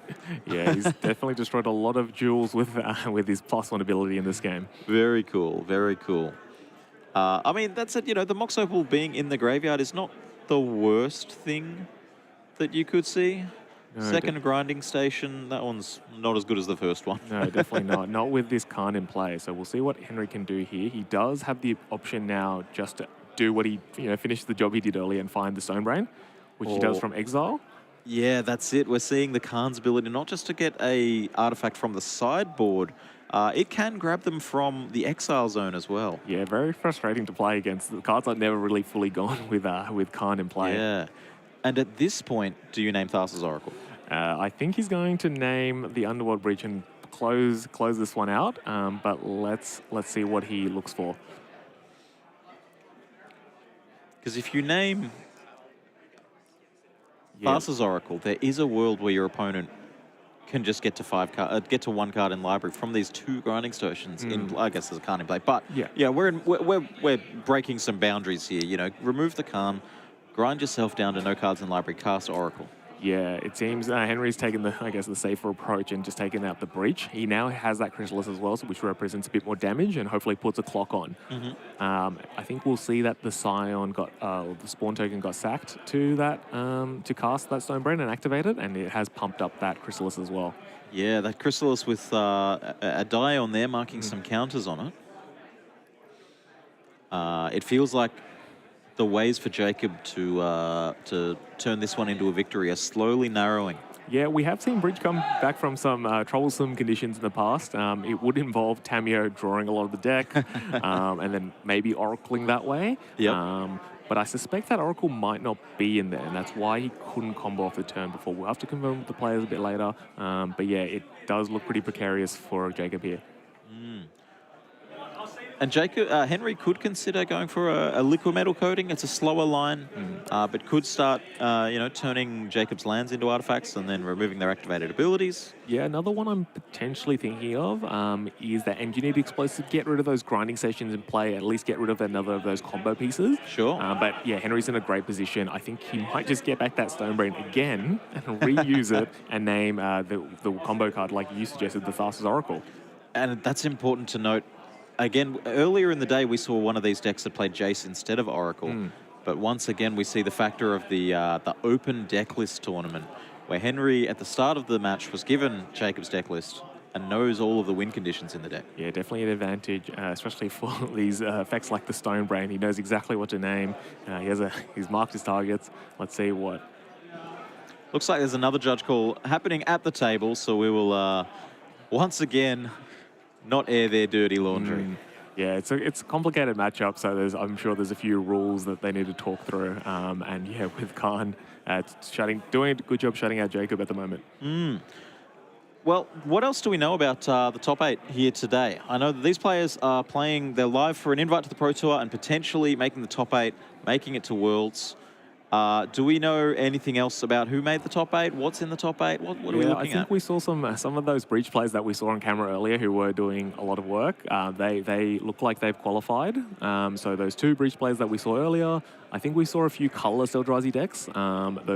Essentially a colourless version of what Henry's playing at the moment. Those Khans coming in very clutch for them and hopefully stopping out some of the other breach decks. I think that's as far as we know. Potentially the Domain Zoo player we saw last round as well, who dismantled his opponent quite quickly. That looks like it's done the job too. But yeah, we'll have to confirm who the final invites are after this round. We'll have most of the information at that point. All right, we're back down at the table here. And we're seeing a Devourer of Destinies finally from turn 0. And he finally got some value out of that. Ending the game on what feels like turn 17 there. Yeah. Important to know, and that's something that might come up a bit later, is that Henry was able to trigger that Sanctum move again. So if you cast something for colorless 7 mana or more, it is able to trigger and find another potential game-ending Eldrazi like that. Sure. All right, so we're going to the sideboard here. Again, once again, open deck list. You can see them on the table there.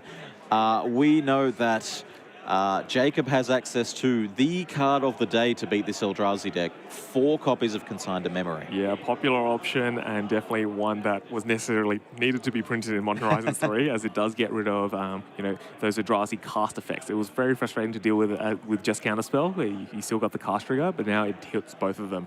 So yeah, you're able to replicate it, get rid of the Emrakul's Mindslaver ability and get rid of the 13/13.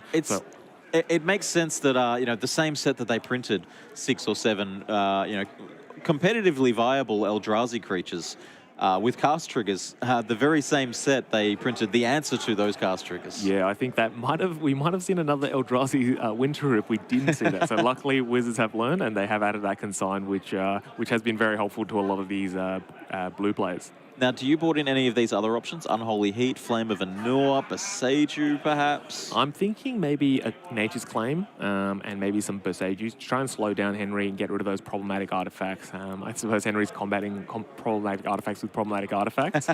He might bring in that Unholy Heat as well just to get rid of that Khan. We saw how much work that did as well. And then looking over at Henry's sideboard, now, here's something that I noticed, right? You've got this Khan sideboard. You've normally got a whole bunch of one-off artifacts. There's an Engineered Explosives, an Ensnaring Bridge. All of these cards you might want to grab off Khan. The Stone Brain, I see a 3 next to that card. Yeah, it is a bit of an awkward one. I feel like he might bring in a copy or 2 and then have the option to keep searching for it with Khan. We saw Khan, once you exile the Stone Brain, you can keep finding it with Khan. So it's never really gone forever. So you might bring in a few copies, trim on a few cards like Kozilek's Return, which perhaps aren't doing too much in this matchup. So there are a few cards. There's a line to say you might bring in Stone Rain, get rid of Urza Saga, and potentially any problematic cards. The benefit of having Stone Rain is with these Soul Lands is you can get it out quite quickly as well. You can get it out as fast as turn 2.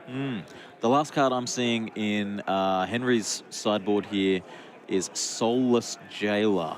Yeah. It includes the words players can't cast non-creature spells from graveyards. Yep, and permanents can't enter. So yeah, it really shuts off this deck. I think another potential Khan target. But we are, as we saw with Khan ticking down, it is potentially vulnerable when it does tick down. So yeah, we'll see if Henry boards that in or if he leaves that to be found in the sideboard. So players shuffling up, they look like they're just about ready here for game 2.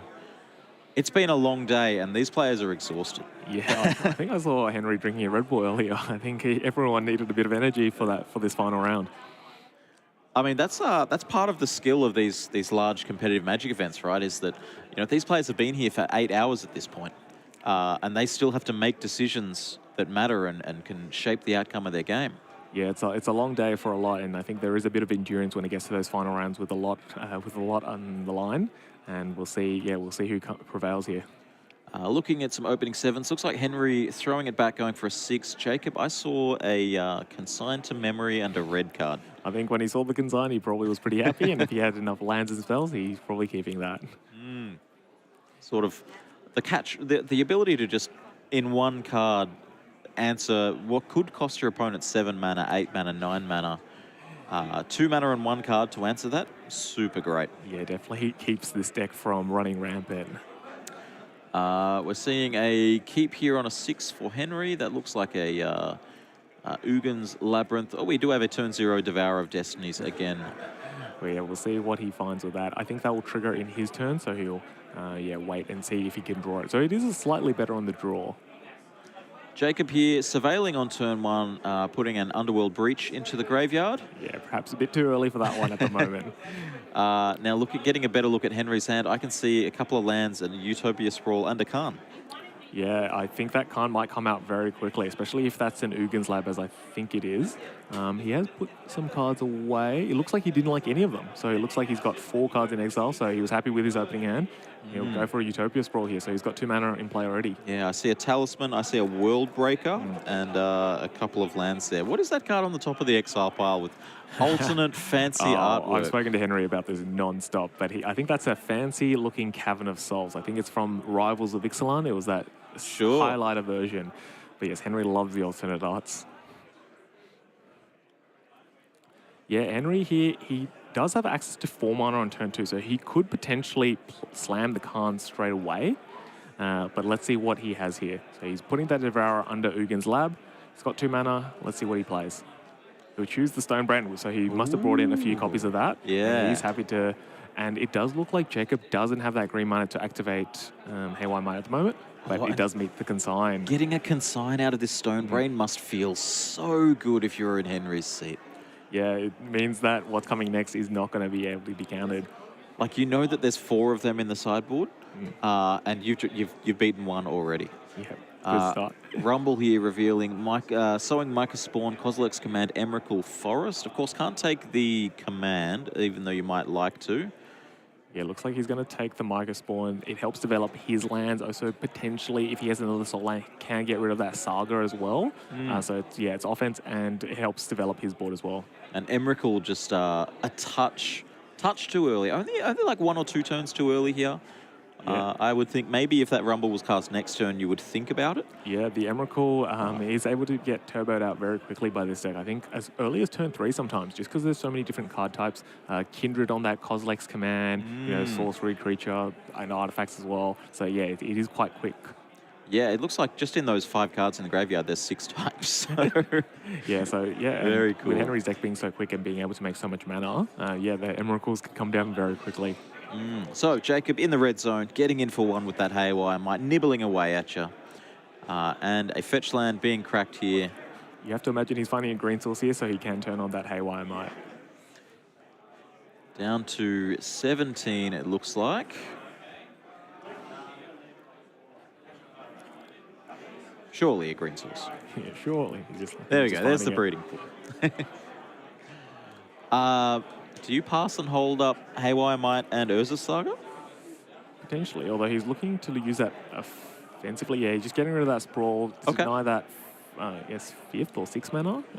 So Henry does look like he has access to 4 mana at the moment, but keeping him off as much mana as possible. Yeah, so there's still 4 mana in play for this turn. A Khan could come down. What are we going to see? We see it's a Stonebrain. Another Stonebrain, 2 of them already. Well, let's see what Henry does here. If he is able to activate, he could not activate that faster. Immediately getting the opportunity. Yeah. We'll see what was named here. Underworld Breach, the card named. So it will be a bit of an uphill battle for Jacob here. I think he will need to mill out his deck and find potentially a Tussle Oracle. If I'm not mistaken, you do get to nab the one from the graveyard as well, right? Yeah, I think that's what Henry is looking for. Yep, yeah. A lot of the time it's okay to leave the copy in the graveyard, but shifting woodland, that would be a one way to lose this game. Yeah, it would be very unfortunate. We did see that happen earlier in the feature match. So yeah, definitely an uphill battle for Jacob. Henry was very eager to crack that as soon as he had the opportunity to. But yeah, so it's a good position for him. Now the good news for us, we got to see what was in the hand there. We saw a Spell Pierce and 2 lands, a Steam Vents and I believe a fetch land. Urza's Saga here. Yeah, he has the opportunity to find something here. Let's see what he... I feel like you've got to make a construct, right? Shift gears. Your breaches are gone. Yeah, he might have to pivot, and it looks like he's gone for that line. Put some pressure on the board and put some pressure on Henry's life total, I guess, while he doesn't have anything. Like you don't have a clear, concise combo kill anymore, and you've got to shift. Maybe this is a more reliable line at this point. Yeah, certainly. I think that's the power of this breach deck. You can pivot to, I guess, a value Urza's Saga deck as well. And Rumble still finds Urza Saga as good as anything else. Yeah, that is also the power of Rumble. So we'll see what he finds here. It looks like he's found an Opal. He will need something else to turn that on at the moment. So that construct is a 2/2 at the moment. What's the... Oh, there's a Rumble in hand. I guess that was perhaps the consideration for not activating the Urza Saga there. If you're in Jacob's seat, what do you want to draw next turn?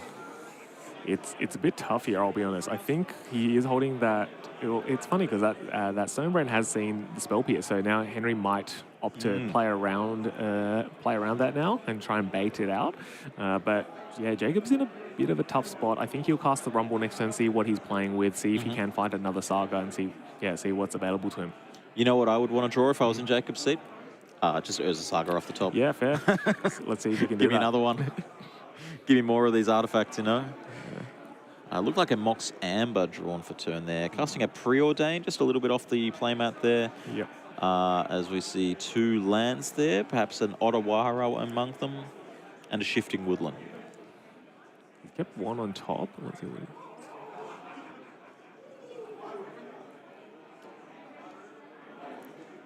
So Mox Amber coming down. Are we just going to see a Rumble here and an attack for cheeky 3 damage across? Yeah, let's see if he casts the Rumble first, see if he can play another artifact and bump that construct Sure, up. yeah. Rumble. Yeah, that Amber turning on the Mox Opal. Sink into Stupor, Stomping Ground, Mox Opal, and another Rumble. Not quite what he was after, but he will find another Opal. Which, I mean, lets you sort of untap the Opal you have in play. Yeah. Getting the Eldrazi spawn, of course. The spawn, not a Scion. I do love that there's tokens that are 0/1s and tokens that are 1/1s. But, you know, we can only deal with what they give us. Yeah. So Jacob's going to attack here for 3 and then pass the turn over. So Henry has a few options here, and I guess he'll try and carefully navigate around that Spell Pierce. Okay, so a land drawn for turn, finally. It's been a few turns without a land, Sanctum of Ugin being the land of choice. This is the 5th mana for this turn, so Khan can't come down through a Spell Pierce.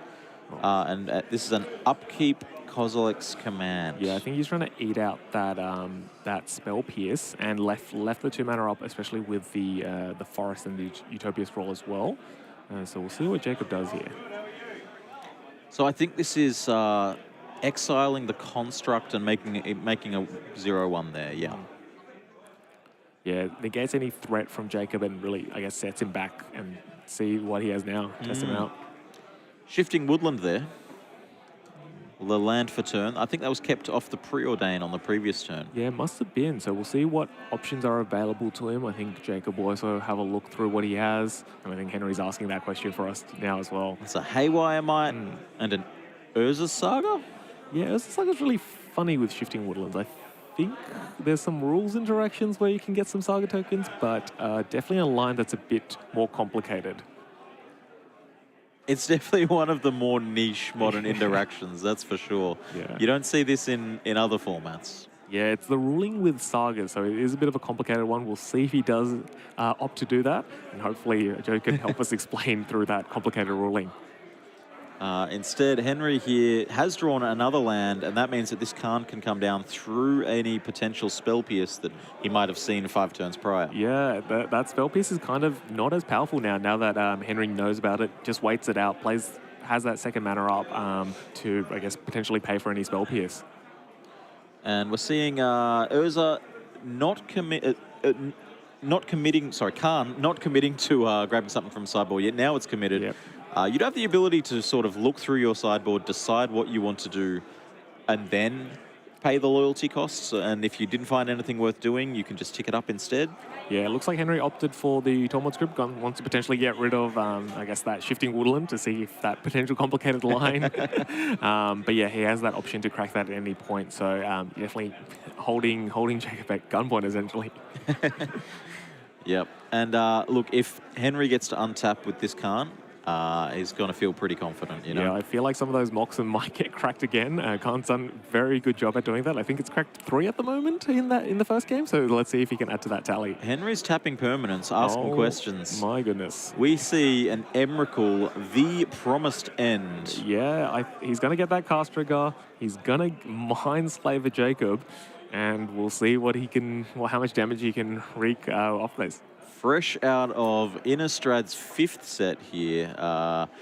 The Eldritch Moon, I believe, was the name of the set. Yeah, the big enemy of that set. Yeah, the ability to gain control of your opponent's turn, definitely a powerful one. He does give the turn back, but you'd hope that Henry does as much damage as possible before handing the turn back over to Jacob. Yeah, you've got to feel like controlling your opponent here, seeing their hand. I see Mox Opal, the Spell Pierce it was known about. Yeah, it is a funny one because, you know, when you're mind controlling someone as Emrakul, you want to make the worst play possible for them. So it looks like he's going to legend rule that Mox Opal. Yeah. Sacrifice the Eldrazi Spawn for fun. He's just having fun here, I think. So casting Mox Opal, casting Spell Pierce. Spell Pierce, of course, you can choose to not pay even if you have all of the untapped mana in the world. Yeah, I guess getting rid of that Spell Pierce one way or another. And yeah, at least that Spell Pierce has counted something. And interesting here, activating the Scalding Tarn for Jacob. Yep. Electing not to find a land, but also didn't take the time to look through the library and, you know, perhaps... Yeah, he did have a consider pick what was earlier there. through that Stone Brain, so and now he knows what he's working with. He just wants to get rid of the Scalding Tarn. true. Inflict a bit of damage. And that looks like it's game. That Wow. Emrakul and the Khan are doing a lot of work there.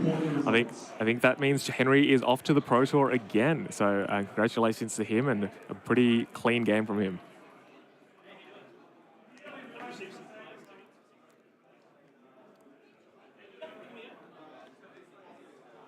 Welcome back into the booth here as we wrap up round 8 of the regional championship, number 8, here in Sydney, Australia. That was the final Swiss round, 155 players today. And we finally saw Breach defeated in the feature match. Finally, someone can defeat Breach. I think from the glance I got at the standings before, there's going to be 3 Breach decks in the top 8, if I'm not mistaken. Yeah, it looks like, and their oppositions will be the Khans, which have been doing a lot of work, it seems like, in the Swiss. Yeah, very cool to see.